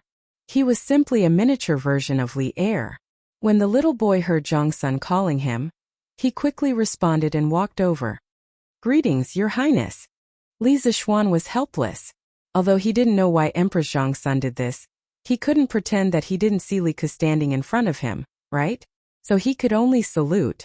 At the same time, he muttered in his heart, Isn't this Li Ku the son of Concubine Yang? Why is he so close to Zhang Sun? Li Ku, 3rd year and 6th month of Wuda, was conferred the title of Prince of Changsha. 8th year of Wuda, was conferred the title of Prince of Hanzhong. In the 1st year of Zhenguan, he was conferred the title of Prince of Hanzhong. In the 2nd year of Zhenguan, he was conferred the title of Prince of Shu, and was conferred the title of Governor of Izhou. In the 11th year of Zhenguan, he was conferred the title of King of Wu, and was given the title of Governor of An Province. What was slightly gratifying was that Li Ku was not the kind of arrogant prince with his nose in the air. When he saw Li Zishuan salute him, he also hurriedly bowed in return and said, "It should be Li Ku. Greetings, sir. Sir is a talent that transcends the heavens and earth. Li Ku has long admired you." As the saying goes, don't slap a smiling face. Li Zishuan smiled modestly and said, "Your Highness is too kind." At this time, Empress Zhongsun patted Li Zishuan's shoulder, then looked at Li Zishuan and said, "Mr. Li, I told you before that I would give you a few students. Do you remember?" Li Ku, who was next to Empress Zhongsun, had a hint of excitement on his face. Li Zishuan's eyes flashed. Could it be that Zhongsun wanted to send Li Ku to Yanhuang College? Of Li Er's 14 sons, the most outstanding one was not the intelligent and quick-witted eldest son Li Changqian. The 4th son Li Tai, who had outstanding literary talent and could write well. It was also not the brave and brave 8th son Li Zhan or the honest and honest 10th son Li Shan. Of course, it was definitely not the cowardly 9th son Li Ji, but rather the 3rd son Li Ku. Not only was Li Ku proficient in horseback archery, but he was also well-versed in literature and history. His reputation was also high, and he was well-versed in both literature and martial arts. His reputation was very high, so Li Er had praised Li Ku more than once in front of all the officials that he was like me. However, it was also this Li Ku is similar to me that led to Li Ku's final tragedy. Now Zhongsun wanted to send Li Ku to Yanhuang College. Could it be that she wanted Li Ku to leave the center of the power struggle? If that was really the case, then Empress Zhongsun's move was really clever. However, Li Zishuan did not like to be someone else's chess piece, even if that person was Empress Zhongsun. Thus he said seriously, "I remember. Could it be that your Majesty wants to send His Highness the King of Han to the college?" Empress Zhongsun nodded and said, "That's right. Does Li Xianan agree?" Li Zishuan pondered for a moment and said, "Since it is your Majesty's order, how can I not agree? However, I want to know if His Highness the King of Han really likes engineering?" Zhongsun was a very clever person. She raised her eyebrows and said somewhat angrily, "What do you mean? Do you think that because Kerr doesn't like engineering, I will force him to go to Yanhuang College?" Li Zishuan was joking with Chang'e and Li Tai on the side and did not pay attention to what was going on. At this time, when he heard Zhang Suan's angry words, he could not help but turn his head and stare unkindly at Li Zishuan. "Sister, don't be angry. Li Xianan, don't misunderstand the Empress." Just as Li Zishuan was feeling pressured, a voice as gentle as water came from the side. Then he saw a woman with a slightly plump figure, exuding a graceful and seductive aura, walking over. "Li Xianan Kerr was born and raised by me. How can I, as his mother, not know what this child likes and dislikes? Previously, I wanted to ask Sister Empress to help me and let you accept Kerr as a student, but I did not expect that it would cause a misunderstanding. This is my fault. I hope Sister Empress and Li Xianan will not take it to heart." After such a commotion, Li Ku, who was still a little confused, seemed to have understood something at this time.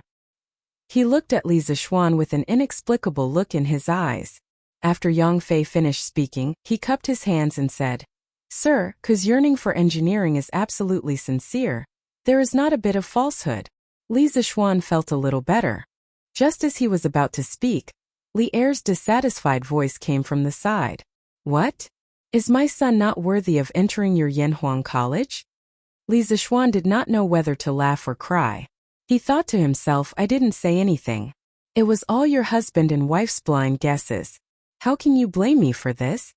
"Your Majesty, this subject has never said that I would not let the King of Han enter Yanhuang College." Li Zishuan turned around gloomily and cupped his hands. This subject only wanted to confirm the King of Han's interest. There is no other meaning. Yanhuang College also welcomes His Highness the King of Han. On September 20th, Your Highness can directly report to the college. Since Li Ku voluntarily left the palace to study, and it was Li Er's two wives who begged him, Li Zishuan naturally had to open the back door for Li Ku. Li Er nodded and no longer paid attention to this side. However, Li Ku asked, Sir, doesn't the college start on September 18th? Why did you let Ku go on September 20th? Li Zishuan smiled and explained, September 18th is the entrance exam for Yanhuang College. Since the King of Han was personally entrusted to this subject by the Empress, he naturally does not need to participate in this exam. The reason why he opened this back door was not only to give face to Empress Zhang's son, but more importantly, when he thought that this clever child in front of him would be framed to death by Zhang's son Wuji in the future, he could not help but feel a trace of sympathy in his heart. Perhaps putting Li Ku in Yanhuang College could be considered a form of protection for this child. This was originally just a normal process of going through the back door. Unexpectedly, when Li Ku heard this, it was as if he had been greatly insulted. He stubbornly raised his small face and said, No, sir. The rules cannot be broken. Previously, Ku did not know that there was an entrance exam. Now that I know, Ku must participate in this exam. If Ku does not pass, Ku will not talk about going to Yanhuang College. Li Zishuan's face suddenly darkened. He really did want to curse Li Ku, but he did not know if he should say it. Oh. Chapter 636. Li Zishuan was confused by Li Er and his family. After figuring out Li Ku's logical thinking and confirming that Li Ku's foundation in mathematics was enough to pass the entrance exam of Yanhuang Academy, Li Zishuan resentfully took the four little guys out of the bishop's office and left the conference room to Li Er and his two wives. I hope old Li won't do such shameless things in my conference room, Li Zishuan thought to himself in an indecent manner. Brother Xiaoxian, where are we going to play? Changle hadn't left the palace for a long time and hadn't seen Li Zishuan for a long time. She happily followed Li Zishuan and looked up at him with her blushing face. Li Zishuan had always been very patient with Changle, a girl with bright eyes and white teeth. He smiled and replied, Let's go and see where Mr. Li and the others are first.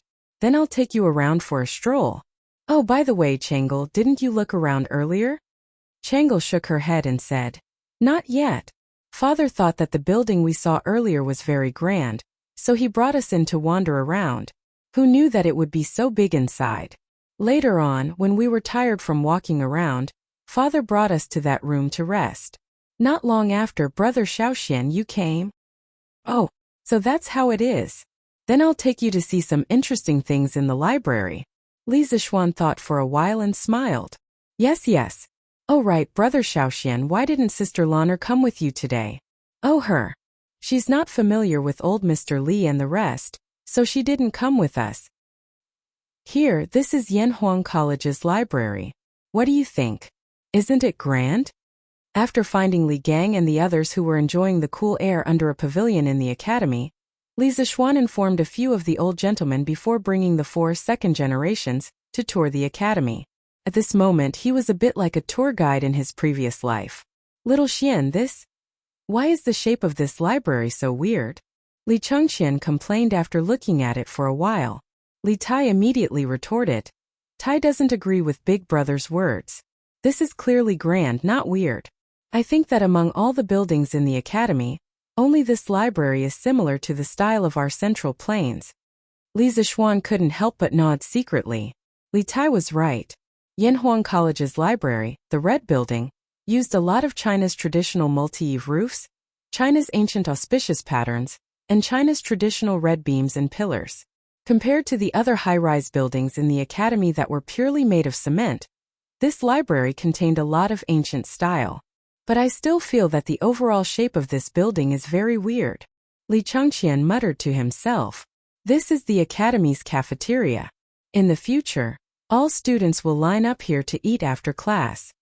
Li Zishuan didn't bring them into the library. In fact, every building in Yanhuang College was quite large. If they went into every building, they wouldn't be able to finish it even by nightfall. Wow! This place is so big. Brother Xiaoxian, how many people can eat here at the same time? Looking at the spacious and bright cafeteria with large glass doors and windows, Changle couldn't help but exclaim, Before Li Zixuan could answer, Li Tai said, "If every table is full, this floor can seat 800 people, and there's another floor above. So, this building can completely satisfy the needs of the entire academy's teachers and students." The little fatty obviously didn't work for nothing in Yunshan for the past 2 months. What he said was reasonable and methodical. Wow! It can actually accommodate so many people. How many students will the academy recruit this time? Changle's eyes lit up when she heard this, and she asked again. Li Tai didn't know this, so the little fatty decisively shut up. Li Zixuan saw this and replied, "There's no conclusion on how many students will be recruited, and there won't be a fixed number. This will completely depend on the abilities of this batch of students. If they all do well in the exams, then what's wrong with me recruiting all of them? If only a few people's answers are passable, then I'll only recruit those few people." "Oh, Brother Xiaoxian, does your academy recruit female students?" Changle suddenly blinked and asked. When everyone heard this strange question, they couldn't help but be stunned. Li Zixuan thought for a while before answering, "Changle, this isn't a question of whether I'm willing to recruit or not. It's a question of whether the officials in the imperial court will allow women to enroll or not. The current Yanhuang College is still too weak. Perhaps one day, when Yanhuang College is strong enough to dominate the secular etiquette, then a female branch of Yanhuang College may appear on Yunshan." "Oh." Changle nodded as if she understood. Li Ku, on the other hand, looked at Li Zixuan in surprise. He thought to himself, "Sir, you're really daring. Allowing women to enroll is simply too crazy." Ugh! At this moment, Li Changqian suddenly let out a muffled groan. Li Zixuan's hearing was amazing, and he was the first to detect the abnormality. He hurriedly asked, "Changqian, what's wrong?" Li Changqian's expression was extremely awkward. He clutched his stomach and said with a bitter face, "No, nothing. I just felt uncomfortable in my stomach and wanted to go to the toilet." "Xiaoxian, where is your academy?" "Ah?" When Li Tai heard this, he almost wanted to curse. He immediately jumped away and kept a distance from Li Changqian, which made Li Changqian so embarrassed that he wanted to die. Changle and Li Ke's actions weren't as obvious as Li Tai's. The two of them moved imperceptibly, wanting to get away from the troublesome place. Li Zixuan didn't immediately understand what Li Changqian meant. He was stunned for a while, and combined with Li Tai's reaction and Li Changqian's action of clutching his stomach, he finally understood what this unlucky child meant by going to the toilet. He pointed at the library that they had just passed and said, "There's one in that building. Chinchen, go quickly." Li Changqian glanced at the library and said anxiously, "No, this building is so big. How do I know which one is the toilet?" Changle couldn't help but cover her little face, feeling that her brother Crown Prince had lost a lot of face today. Li Zixuan said, "Chinga, quickly take Chinchen there." Li Tai said gloomily, "Why don't you go?" Li Zixuan thought to himself, "This is your brother, not mine. Why should I go?" However, he could only say this in his heart. At this moment he glared at Li Tai and said, "Chengqian definitely didn't bring toilet paper. I have to find Xiaoning to get some. Quickly take Chengqian there." "Oh." Li Tai grunted in response and obediently went to lead the way for Li Changqian. Other people didn't know what toilet paper was, but he obviously knew after hanging out with Li Zixuan for so long. Li Zixuan looked at the two brothers walking away and didn't know whether to laugh or cry. Did he meet someone who didn't bring toilet paper to the toilet today? The unlucky thing was that he had to help deliver toilet paper. Fate really made fools of people. "Brother Xiaoxian, what is the toilet paper you were talking about?" As expected, when Changle started asking, Li Ke's eyes also stared at him without blinking. Li Zixuan waved his hand and said, "It's a very sanitary type of paper. I don't have time to explain now. You two wait here. I'll be right back." With that, Li Zixuan used cloud-piercing steps and instantly disappeared from the spot. Chapter 637. I've long heard that you've become a martial Dao master. Looks like it's true. Looking in the direction Li Zixuan left, Li Ke couldn't help but fall into a daze. He was also very interested in martial arts, so after seeing Li Zixuan's amazing speed, he couldn't help but yearn for it. Does third brother want to learn martial arts from brother Xiaoxian too? At first, Changle was also attracted by Li Zixuan's graceful movements. However, when she came back to her senses, she realized that Li Ku was still in a daze. She thought for a moment and guessed what Li Ku was thinking. Hence, she tugged at Li Ku's sleeve and asked, cough cough. That's not true. Third brother, learning martial arts from General Dugu is pretty good too. Li Ku quickly came back to his senses and tried to cover it up.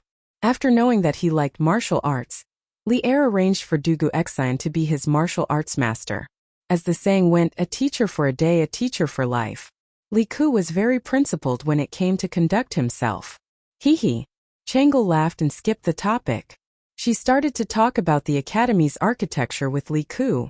The siblings didn't wait for long before Li Zishuan came over with a roll of toilet paper. Brother Xiaoxian, you're back. Changel exclaimed in surprise. Li Zishuan nodded. He estimated that Li Chengqian should have just squatted down. Hence, he took out the toilet paper and said, Here, Changel, look. This is toilet paper. Changel took it curiously and touched it with her hand. Feeling the soft touch, the little girl exclaimed, Brother Xiaoxian, this paper is so soft. But why does Brother Crown Prince need this? Cough cough cough. The overly naive Changel couldn't figure out the use of the toilet paper. Li Ku, on the other hand, suddenly coughed. It was obvious that this kid had figured it out. Third brother? Do you know the reason? Changel asked Li Ku. This. Li Ku didn't know how to explain it to his naive sister. He could only stutter. This. What is this? Third brother, why are you hesitating? Changel rolled her eyes and said anxiously. Seeing this, Li Zishuan could only helplessly explain. This thing can be used as a substitute for toilet paper. Of course, it can also be used in other places. Just in time. Qingke, since you're back, help me send the toilet paper to Chongqian. Li Tai, who had just walked over, suddenly had a dark expression. Just as he was about to retort, he heard Li Zishuan say, Brothers have to love each other. Qingke, if you don't go, Chongqian will be anxious. All right. Little Fatty thought for a while, and finally decided to listen to Li Zishuan's suggestion. He brought the scroll of paper to the library. After Li Chongqian came out, he naturally had an awkward expression. However, he still very solemnly instructed Li Tai, and Li Ku not to mention his stomach discomfort in front of Li Er. Otherwise, a few more people in the imperial kitchen would probably die. Li Zishuan was quite satisfied with Li Chengqian's arrangement. Although ruthlessness was the most royal family at this time, Li Chengqian was only less than 10 years old. If a 10-year-old child could really be cold-blooded and treat human lives like grass, then Li Zishuan would definitely not have any interaction with Li Chengqian. Next, Li Zishuan took the four of them to see the academy's sports field, dormitory, and even bathhouse. They visited all of them. The sun was setting in the west. Seeing that it was getting late, Li Zishuan followed Li Gang and the others back to Cheng.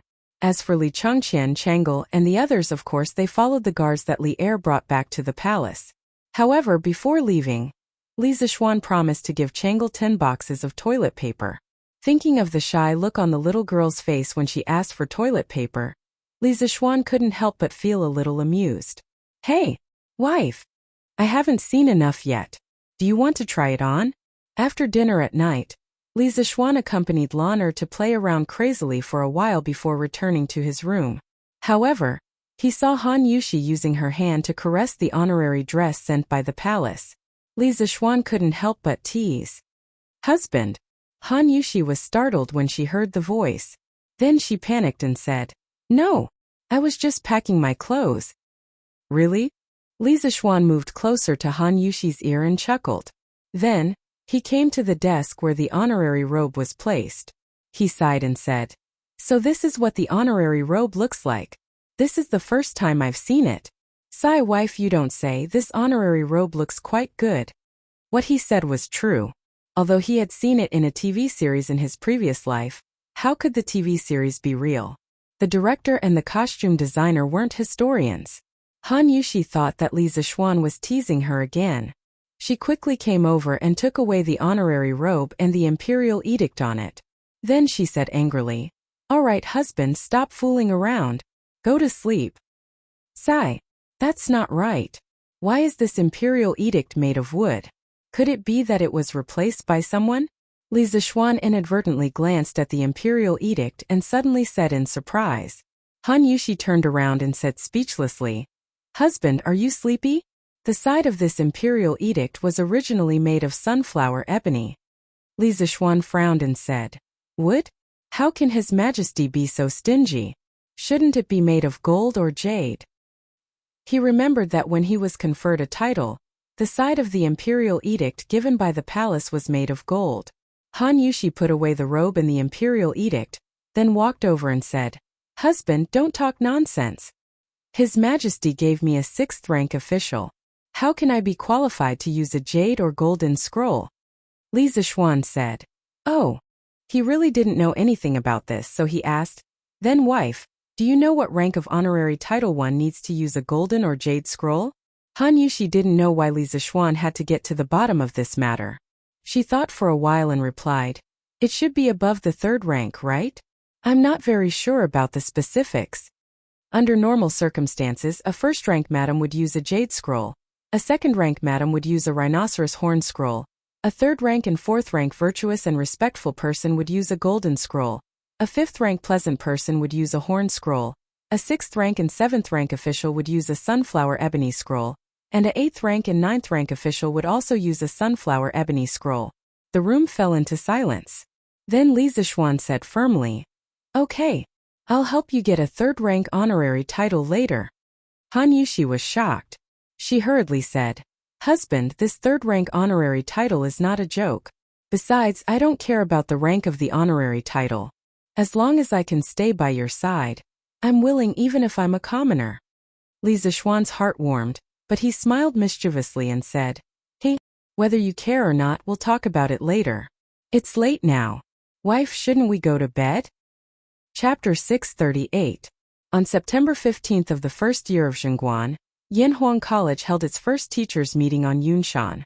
In addition to letting all the hired teachers know each other in advance, Li Zixuan also announced a series of important personnel appointments. Mr. Li Gang will be the acting Yamacho of the academy, in charge of teaching and administration. Mr. Yan will be the director of the academy's teaching department, in charge of the daily management of the academy. He has the right to supervise all the teachers and students of the academy, and can directly report to the Yamacho or the acting Yamacho. In addition, the academy will be divided into 5 sections according to the disciplines: classics, chemistry, mathematics, physics, and geography. Each section will have a discipline leader, who will be in charge of the curriculum planning, teaching schedule, and compilation of exam questions. The leader of the classics section will be Mr. Ma Zhou, and the leader of the chemistry section will be temporarily replaced by Mr. Wang Ji. Mr. Su Hongji will be the leader of the mathematics section, Mr. Mo Huai will be the leader of the physics section, and Mr. Xiao Dian will be the head of the geography section. Every year, the academy will conduct an academic evaluation. All the teachers in the department with the worst results will lose the year-end bonus that the academy gives at the end of every year, which is 3 months of extra salary. It had been nearly 5 days since the last time he visited Yanhuang College with Li Gang and the others. Many things had happened in these 5 days. First of all, as the opening day of Yanhuang College approached, all the candidates from all over the Tang Empire gathered in Chang'an. This made the people of Chang and see a grand occasion similar to this year's imperial examinations. Then there was Wang Ji. This old guy had become a frequent visitor of the Li family in these 5 days. Every morning when Li Zixuan woke up, he could almost see him waiting in the front yard with a book in his hand. However, although it was troublesome, it was undeniable that Wang Ji's learning progress was really fast. It was so fast that Li Zixuan wondered if this old man had super strong mental strength like himself. Therefore, this time Li Zixuan directly appointed him as the acting team leader of the chemistry department. The reason why he wasn't the official team leader was because Wang Ji and Yen Sila's bet hadn't been completed yet. Another more important matter was that Li Tai had recommended Li Zixuan a scholar who specialized in geography, Xiao Dian. After Li Zixuan tested him, he agreed to hire him.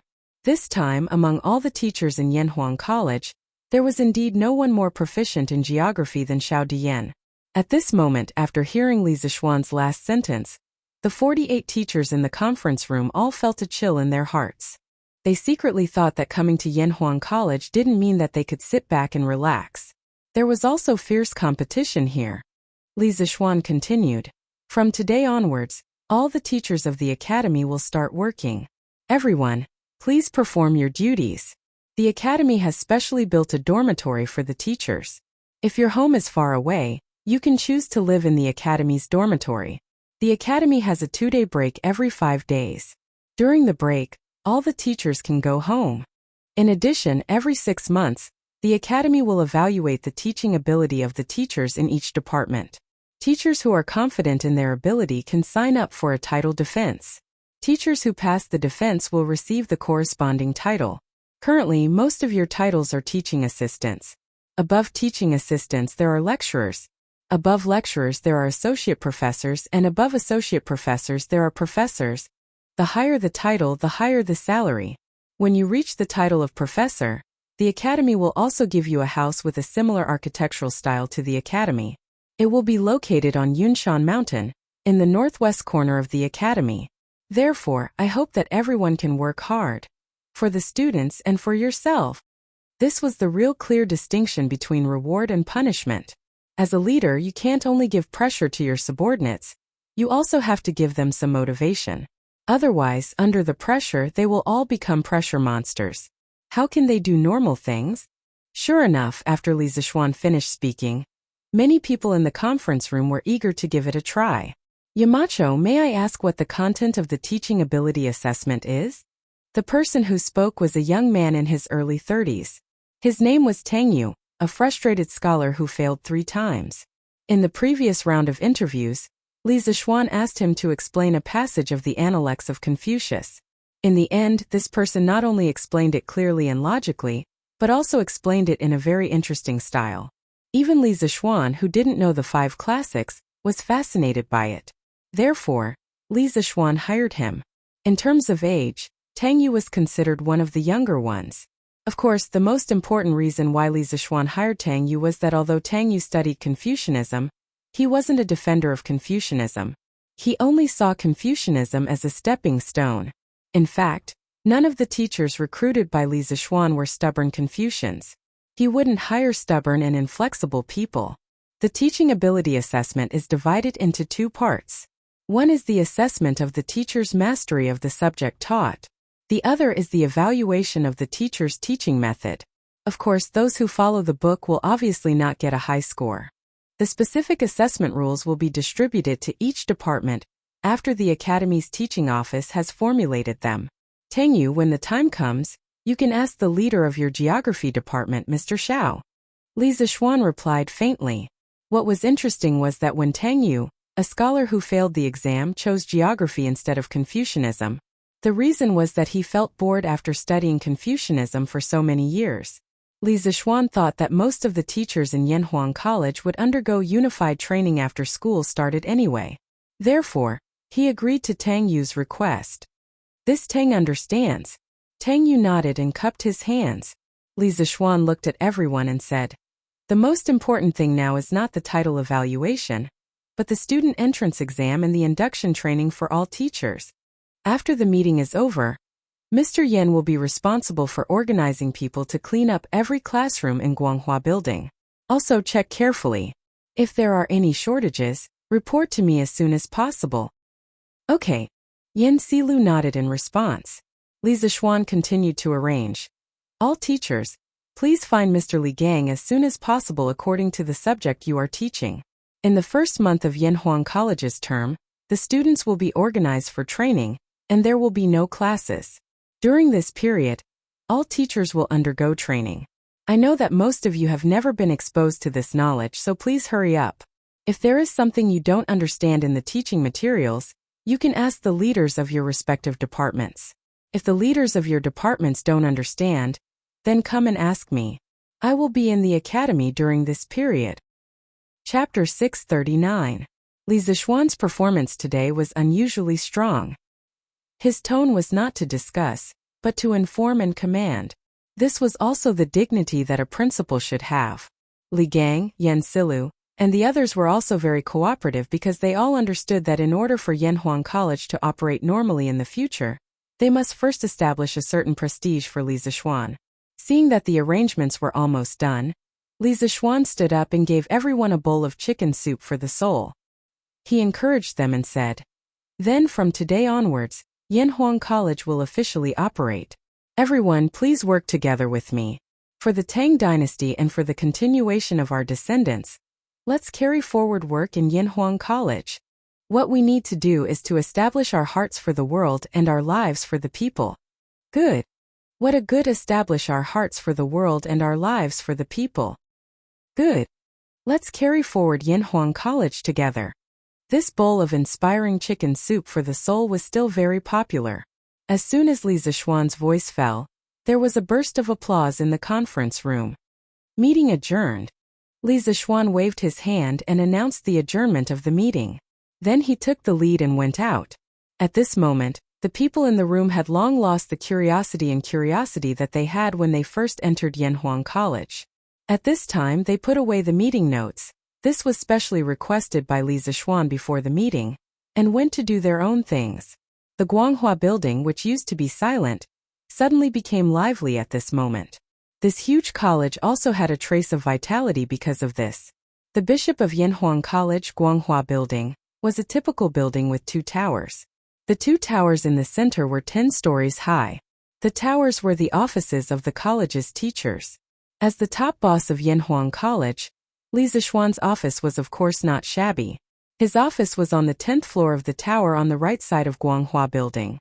With this huge glass wall, he could overlook the scenery within a 10-mile radius from his office. It was really crazy cool. However, Yanhuang College did not have elevators. Probably only people like him who knew martial arts would be willing to use this place as an office. After all, not everyone was willing to climb such high stairs every day.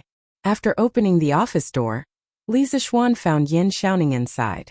At this moment, this guy was sitting on his leather chair with his legs crossed and looking at the scenery outside the window.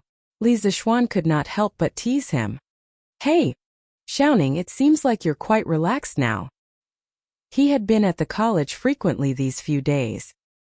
He also knew that Yan Xiaoning would usually come to his office to drink tea and look at the scenery when he was free. He did not feel uncomfortable about this. After all, this was his buddy. Be reasonable, your buddy occasionally uses your office, is that too much? Is it really too much? Not too much. Heh. That's. Previously you were just a hands-off shopkeeper and it really tired me out. Now that it's finally your turn to be busy, can't I rest for a while? Yan Xiaoning did not even turn his head. He just had his back facing Li Zixuan and gloated. Thinking about the huge pile of things that he had to deal with later, Li Zixuan felt a headache. He sat down on the sofa next to him and said angrily, "T. When have I ever been a hands-off shopkeeper? When you were busy helping me build the college, I was also busy writing teaching materials. That stuff is not much easier than yours." Yin Xiaoning picked up his teacup and took a sip of tea. Then he turned his chair around and said smugly, "Heh, that's none of my business. Anyway, my task is almost done now. Next, your task is going to be heavy. Haha. I heard that the students who came to take the Yanhuang College exam this time are already in time for this year's imperial examination." What a bad friend. Li Zixuan was speechless. However, what Yin Xiaoning said was also the truth. There was indeed nothing for this guy to do. Li Zixuan leaned on the sofa and felt rather depressed. After a while he asked, "Are the 10 villas in the northwest completed?" Yin Xiaoning nodded and said, "Yes, they're all completed. Now the construction team is building other unimportant buildings in the college. Don't worry, the construction area is all separated from the distant teaching area. When the time comes, it won't affect the students." This construction progress was all planned. Li Zixuan wasn't too surprised about this. He sighed and said, "When do you estimate it will all be completed?" Yin Xiaoning must have made an estimate before this question. At this moment, he didn't even think and answered, "About a month." "So fast?" Li Zixuan was a little surprised. Yin Xiaoning said matter-of-factly, "What's so strange about that? Now that the construction team is getting more and more skilled, their cooperation is also getting better. Plus, with the crane that you made, the construction speed is of course a few times faster than at the beginning. Speaking of this, Yin Xiaoning patted his head and suddenly shouted, Oh right. I forgot to tell you something. What is it? Li Zishuan asked subconsciously. Yin Xiaoning laughed and said, That Xiaoxian, can we exchange the villas on Yunshan? Li Zishuan suddenly became alert. He didn't agree or disagree but instead asked, Why? Didn't you build your villas according to the blueprint of mine? The first batch of villas on Yunshan had a total of 10 villas. At first, they were allocated to the professors of the college, but later on, Li Zishuan felt that the scenery on Yunshan was very good, so he also wanted to build a villa for himself here. This way, if he was too busy at the college and didn't have time to go home in the future, he would have a place to stay. Since he was building a villa for himself, Li Zishuan of course put in 120% of his effort. The villa he designed for himself was bigger than the professor's villas, and it was also 1 floor higher.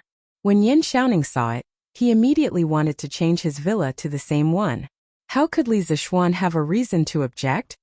Now that the construction team was in Yin Xiaoning's hands, this guy could just abuse his position for personal gain a little, and their villa could be built however he wanted? At this time, Yin Xiaoning rolled his eyes and said, Although the blueprint is the same, my villa is facing away from the sun, Xiaoshuan's villa is facing the sun. My dad's legs can't stand the cold, and he loves the sun the most. So Xiaoxian, why don't we exchange? At this moment, Yin Xiaoning no longer gloated as before. Instead, he became a little flattering, which made Li Zishuan feel very strange. Chapter 640. Bulsh *T. Uncle Yan's steps are steady. How does he look like he has a leg problem? You're too shameless. How could you say something like that to achieve an ulterior motive? Inside the principal's office, Li Zishuan, who felt that something was wrong, was seriously thinking about the loopholes in Yin Xiaoning's words. After a while, he suddenly said angrily. Yin Xiaoning's expression changed slightly, but he still said firmly, That's just on the surface. In fact, my dad's leg hurts when he gets cold. Li Zishuan's lips curled into a smile. He then said, Okay. Then I'll go visit Uncle Yan now, and see if there's really something wrong with his leg. After saying that, he actually turned around and was about to leave. Yin Xiaoning immediately became anxious. He quickly stood up from the chair and shouted from behind, Hey, don't. Xiaoxian, don't go. I was just joking. Oh? Joking? Xiaoning, you've got guts. You even joked about Uncle Yan. What kind of power made you do such a rebellious thing? Li Zishuan turned around and sneered as he stared at Yin Xiaoning with burning eyes. Yin Xiaoning's face turned red. He coughed twice and said embarrassedly, This? Xiaoxian, what are you talking about? I was just joking because I wanted to change houses with you. Li Zishuan smiled but didn't say anything. He didn't believe that there wasn't something fishy. Therefore, he just stared at Yin Xiaoning, trying to use his gaze to influence this dishonest youth. After staring for a full 15 minutes, Yin Xiaoning finally couldn't take it anymore. He said dejectedly, Okay, I'll tell you the truth. Previously, after the construction team finished building the houses in the area you circled, a craftsman accidentally found that your backyard would emit steam every morning. He used a bamboo tube to poke 3 inches down and the result was, Li Zishuan's curiosity was already piqued, but Yin Xiaoning suddenly stopped at this crucial moment. This made him a little mad. He couldn't help but urge, What's the result? Hurry up and tell me. Sigh. Yin Xiaoning sat back on the chair and let out a long sigh. There's actually a hot spring under the garden. You're really lucky. That's why I want to trade with you.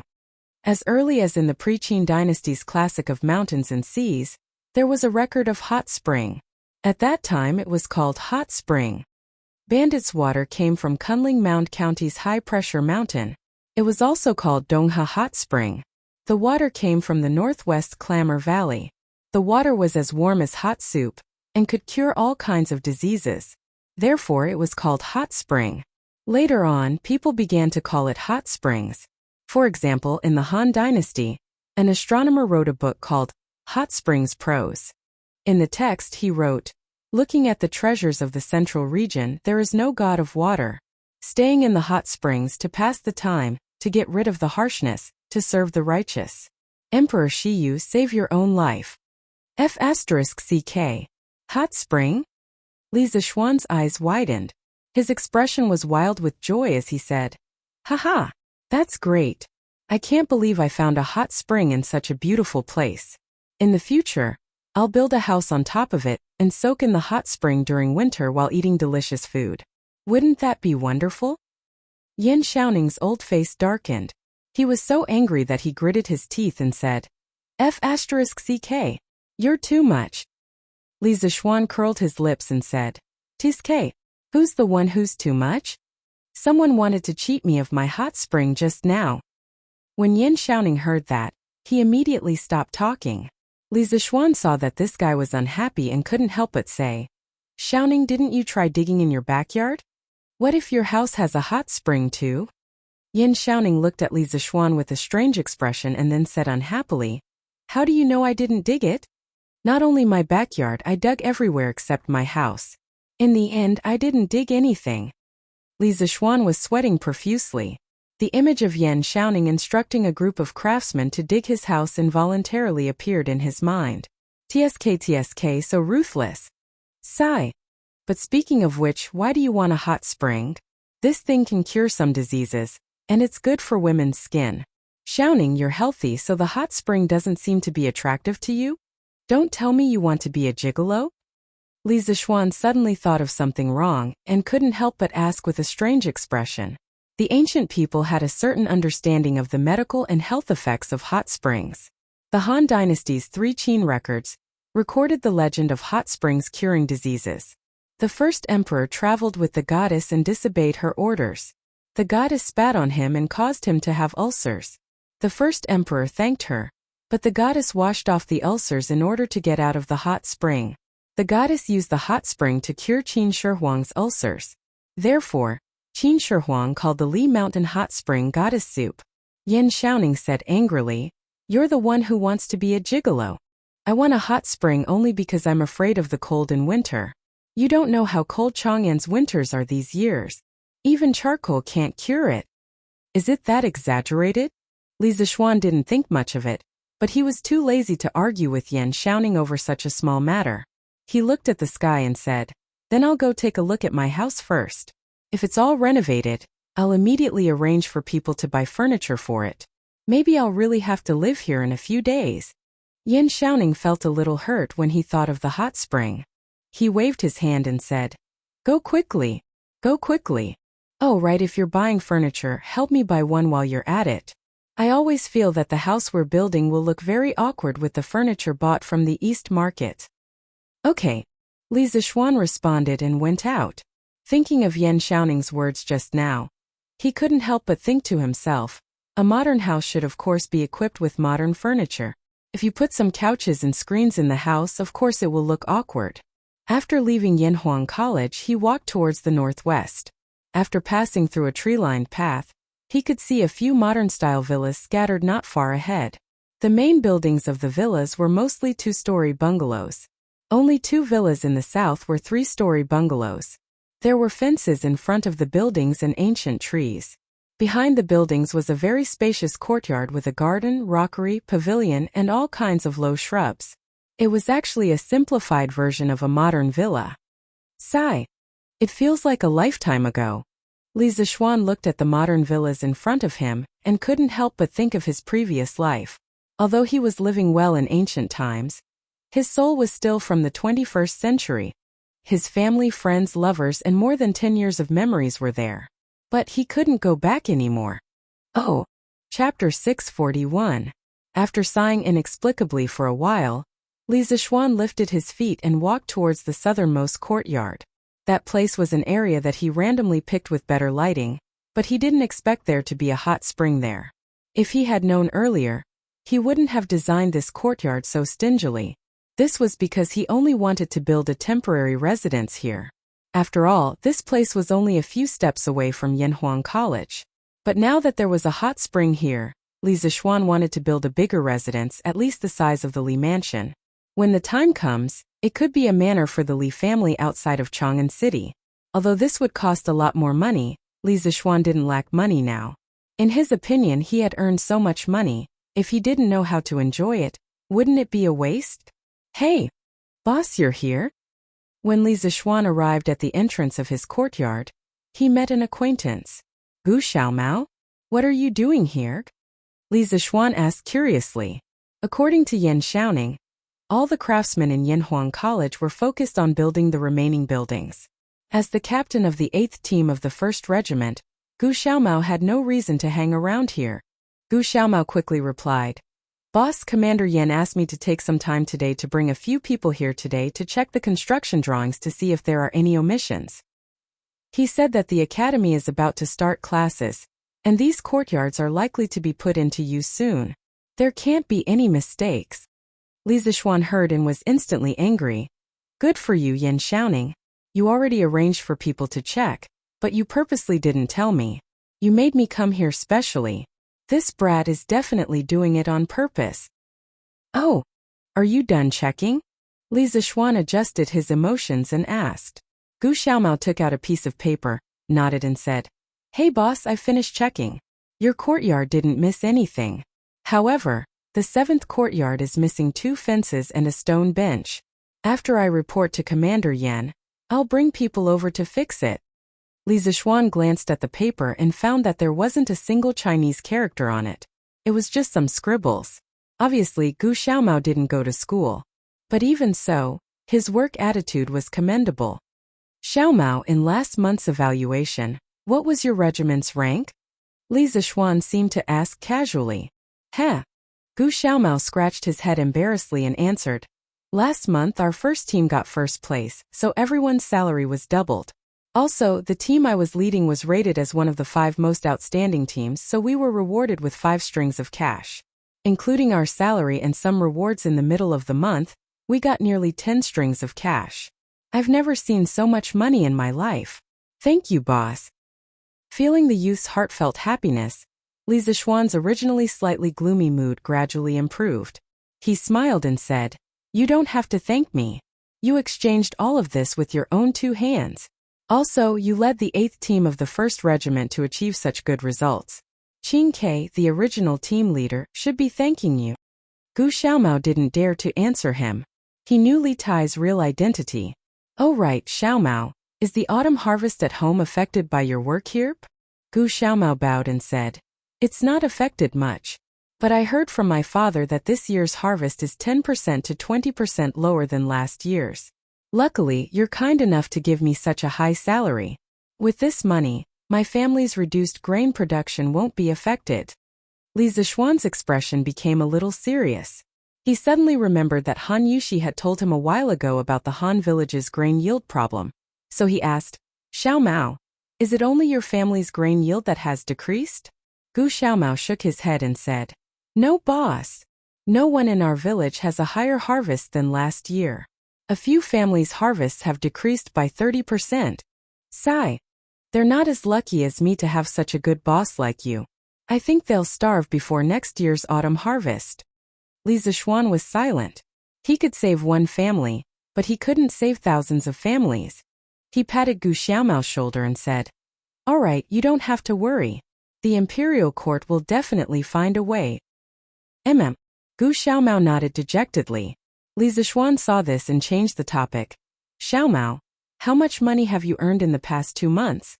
If someone else asked this, Gu Xiaomao's first thought would be that the other party was eyeing his money. However, since Li Zixuan asked, it was different. Gu Xiaomao thought for a while and answered, It should be 15 strings. Gu Xiaomao's team was very active. They often came in at the top of the rankings. Their salary wasn't much, but they received a lot of bonuses. That was why they had the miracle of earning 15 strings of strings in 2 months.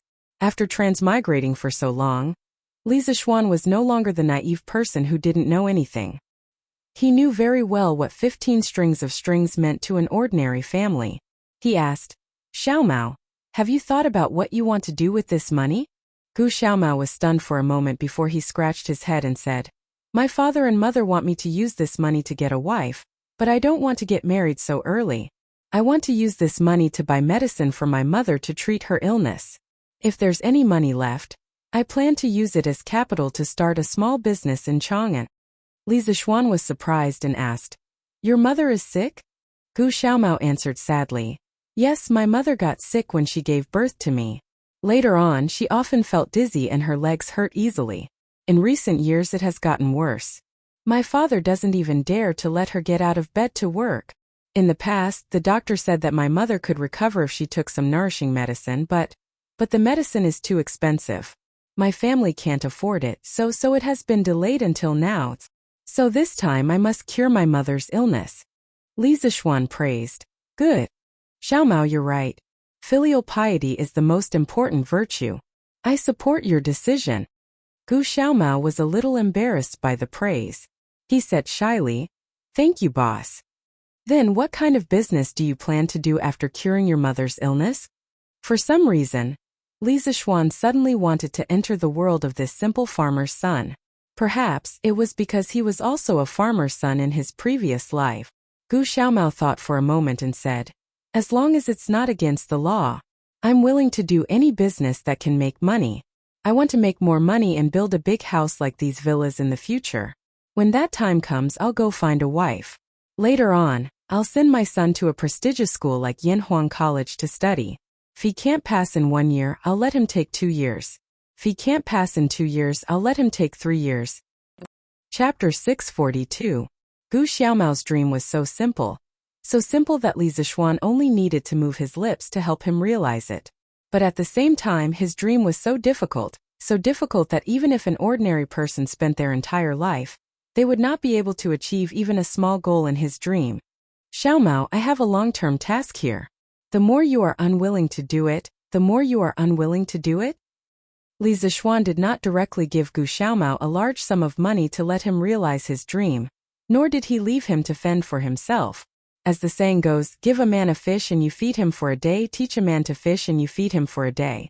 He intended to give Gu Xiaomao a shortcut to success. Gu Xiaomao was stunned and then said excitedly, Boss, please say it. I'm definitely willing to do it. Li Zishuan could not help but laugh. You agreed so decisively. Aren't you afraid that I'll ask you to commit murder and arson? Gu Xiaomao grinned and said, Hey, boss, you're such a kind person. How can you ask me to commit murder and arson? Li Zishuan laughed and said, Haha. Since that's the case, I'll tell you about this task. Yanhuang College will have more and more students in the future. Xiaomao, you can open a snack shop in the college. No, open a snack shop. The monthly surplus will definitely be enough for you to realize your dream. In Taiji Palace, the morning court was in progress. Your Majesty, now that the autumn harvest is over, according to the situation reported by the counties near Chang'an City, this year's harvest is not good. Most of the harvests have decreased by about 20%. In some places, the harvest has decreased by 30% to 40% compared to last year. In this way, after the people have finished their grain, I'm afraid that the remaining grain in their hands will not last until next year. Fang Xianling stood in front of the team and bowed to Li Er to report. As soon as his voice fell, there was a buzz of whispers in the court. In this era of relying on the sky to make a living, grain was the lifeline of a country. This was a fragile and sensitive nerve that no one would ignore. Li Er, who was sitting at the head of the table, could not help but feel his heart sink. At the same time, his mind was reminded of Li Zishuan's locust plague language. Li Er found it hard to imagine what kind of calamity would befall the Great Tang if it hadn't made preparations in advance. Then order all the provinces and counties to exempt citizens from 20% of their taxes. After a moment of silence, Li Er instructed in a deep voice. Your Majesty, you mustn't. An old man in his 50s hurriedly stepped forward and retorted. Your Majesty, although this move can relieve the pain of the people, it is no different from drinking poison to quench thirst. If the various regions follow His Majesty's decree, it will cause the official storehouses of the various provinces and counties to be filled with rations. Once there is a famine or natural disaster, the various provinces and prefectures will face a situation where they have no food to use and can only wait for the imperial court to rescue them. The person who spoke was Xiao Yu. Your Majesty, I also feel that this is inappropriate. As soon as Xiao Yu finished speaking, Wei Zheng also stepped forward and clasped his hands together. Forgive me for speaking bluntly. Your Majesty's move can only solve the problems of a small portion of the citizens. Most of the citizens rely on the rich and powerful. If your majesty reduces taxes, they won't feel any gratitude. Clearly, Wei Zhang had already noticed some loopholes and shortcomings in the Tang dynasty's equal field system. However, he could not come up with a more perfect and reasonable land system. This subject agrees. This old subject also agrees. Not long after, 2 or 3 officials stepped forward to express their agreement. Li Er frowned and said, "This is not drinking poison to quench thirst, but weighing the pros and cons. You may have all forgotten, but counting the days, the fleet that went south should return with a full load within a month. At that time, with the food brought back by the fleet, the great Tang dynasty will no longer lack food." All the ministers were shocked. They had really forgotten about this. "But your majesty," Feng Xianling thought for a while and felt that it was not reliable to rely on a fleet with an unknown harvest. He opened his mouth and wanted to refute, but Li Er waved his hand and interrupted him. "Minister Feng, there is no need to say more. I have made up my mind. Instead of collecting more food and causing famine and the imperial court to allocate more food, it is better to keep it for the benefit of the people and save a lot of trouble and waste." Just like that, Li Er made the final decision to reduce the tax rate by 20%. When the news spread, the whole country cheered. "Oh? 20% tax reduction? What is your majesty thinking?" Li Zishuan, who was in Yanhuang College, received the news in the afternoon. Like Feng Xianling, he also felt that Li Er's move was tantamount to drinking poison to quench thirst. The land tax system had existed in China for more than 2,000 years, and it was only abolished 50 years after the founding of New China. From this, one could see how deeply the ruling group relied on the land tax. Given the current economic level of the Great Tang, reducing the land tax by 20% was akin to cutting flesh and playing with fire. What gave Li Er the confidence to do this? I can't guess your majesty's intention, but this move can alleviate the urgent needs of the people, but it is a test of the ability of the various provinces to withstand disasters. Ma Zhou sat opposite Li Zishuan and pondered. "Forget it. Let's not think about it. By the way, Brother Ma, how is the expansion of the workshop going?" After thinking for a long time, Li Zishuan still couldn't think of anything. After all, this guy had forgotten about the large number of ships going south. He suddenly thought of the new workshop, so he asked.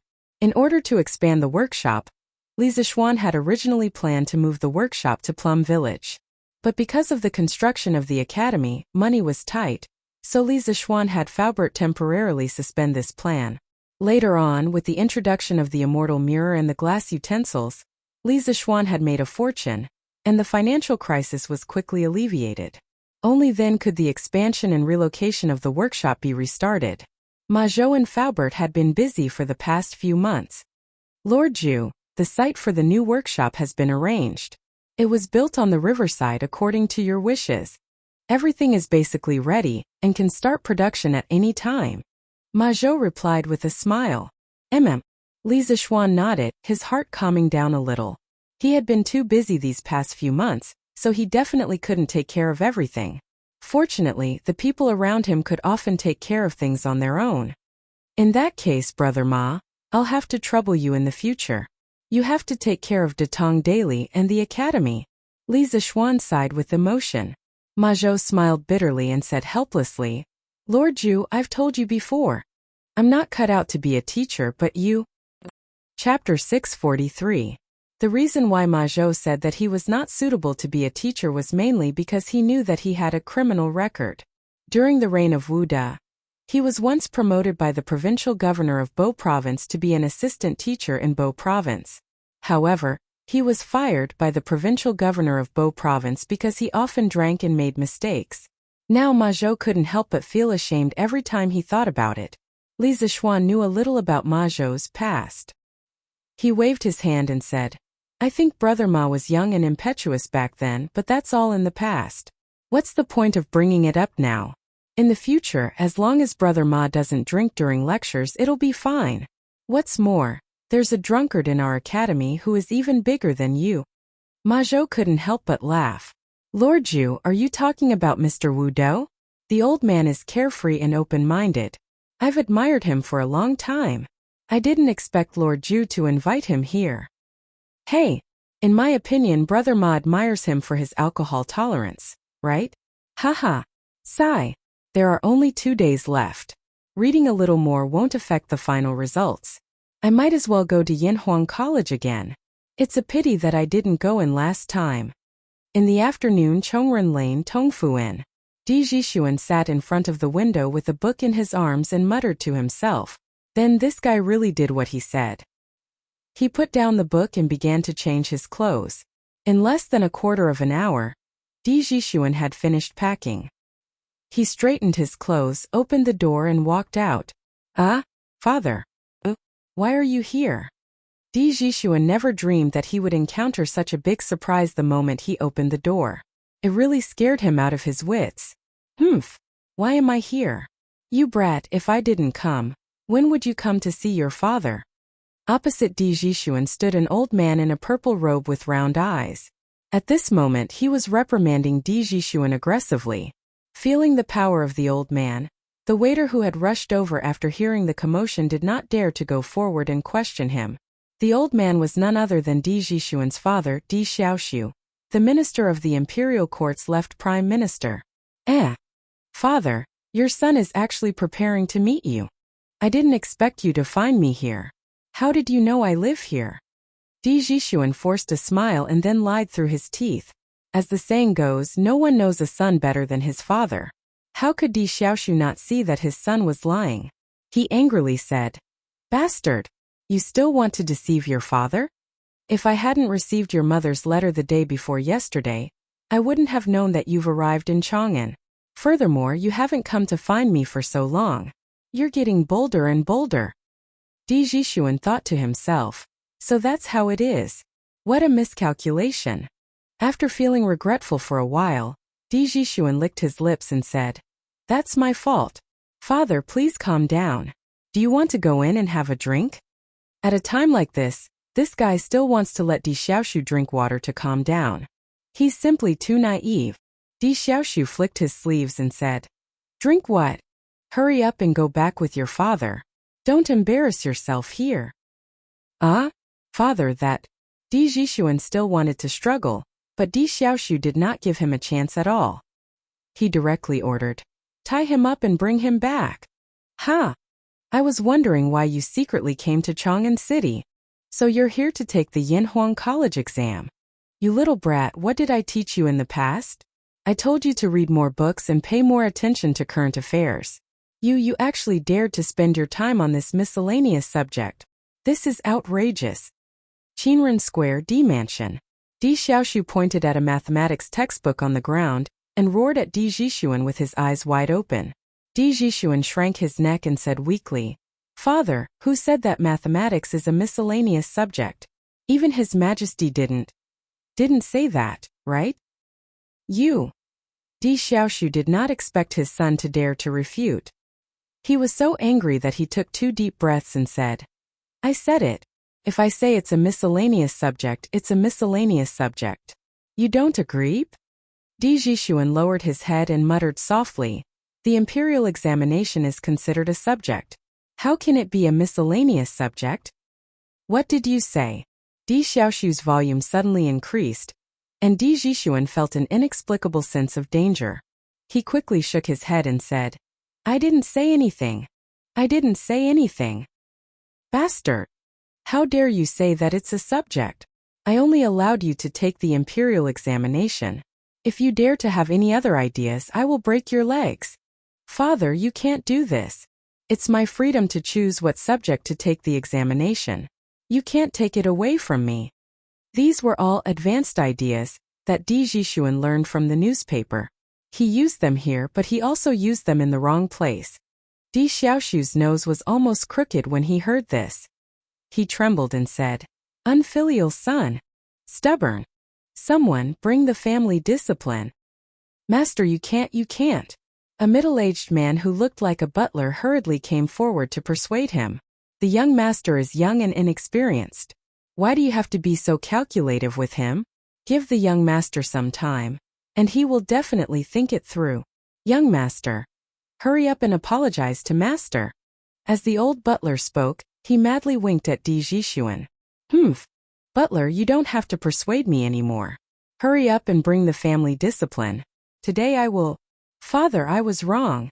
Di Xiaoxu was in a fit of anger. How could he listen to advice? He hurriedly urged the butler to bring the family discipline, but Di Jixuan actually gave in. Humph! Didn't you just say that mathematics is not a miscellaneous subject? Di Xiaoxu was a little doubtful of his son's sincerity, so he snorted angrily. He heard Di Jixuan say sincerely, Father, I was wrong. I was not sensible. You are right, mathematics is a miscellaneous subject. Then don't you still want to take the imperial examination for mathematics? Father, I was wrong. I will only take the imperial examination.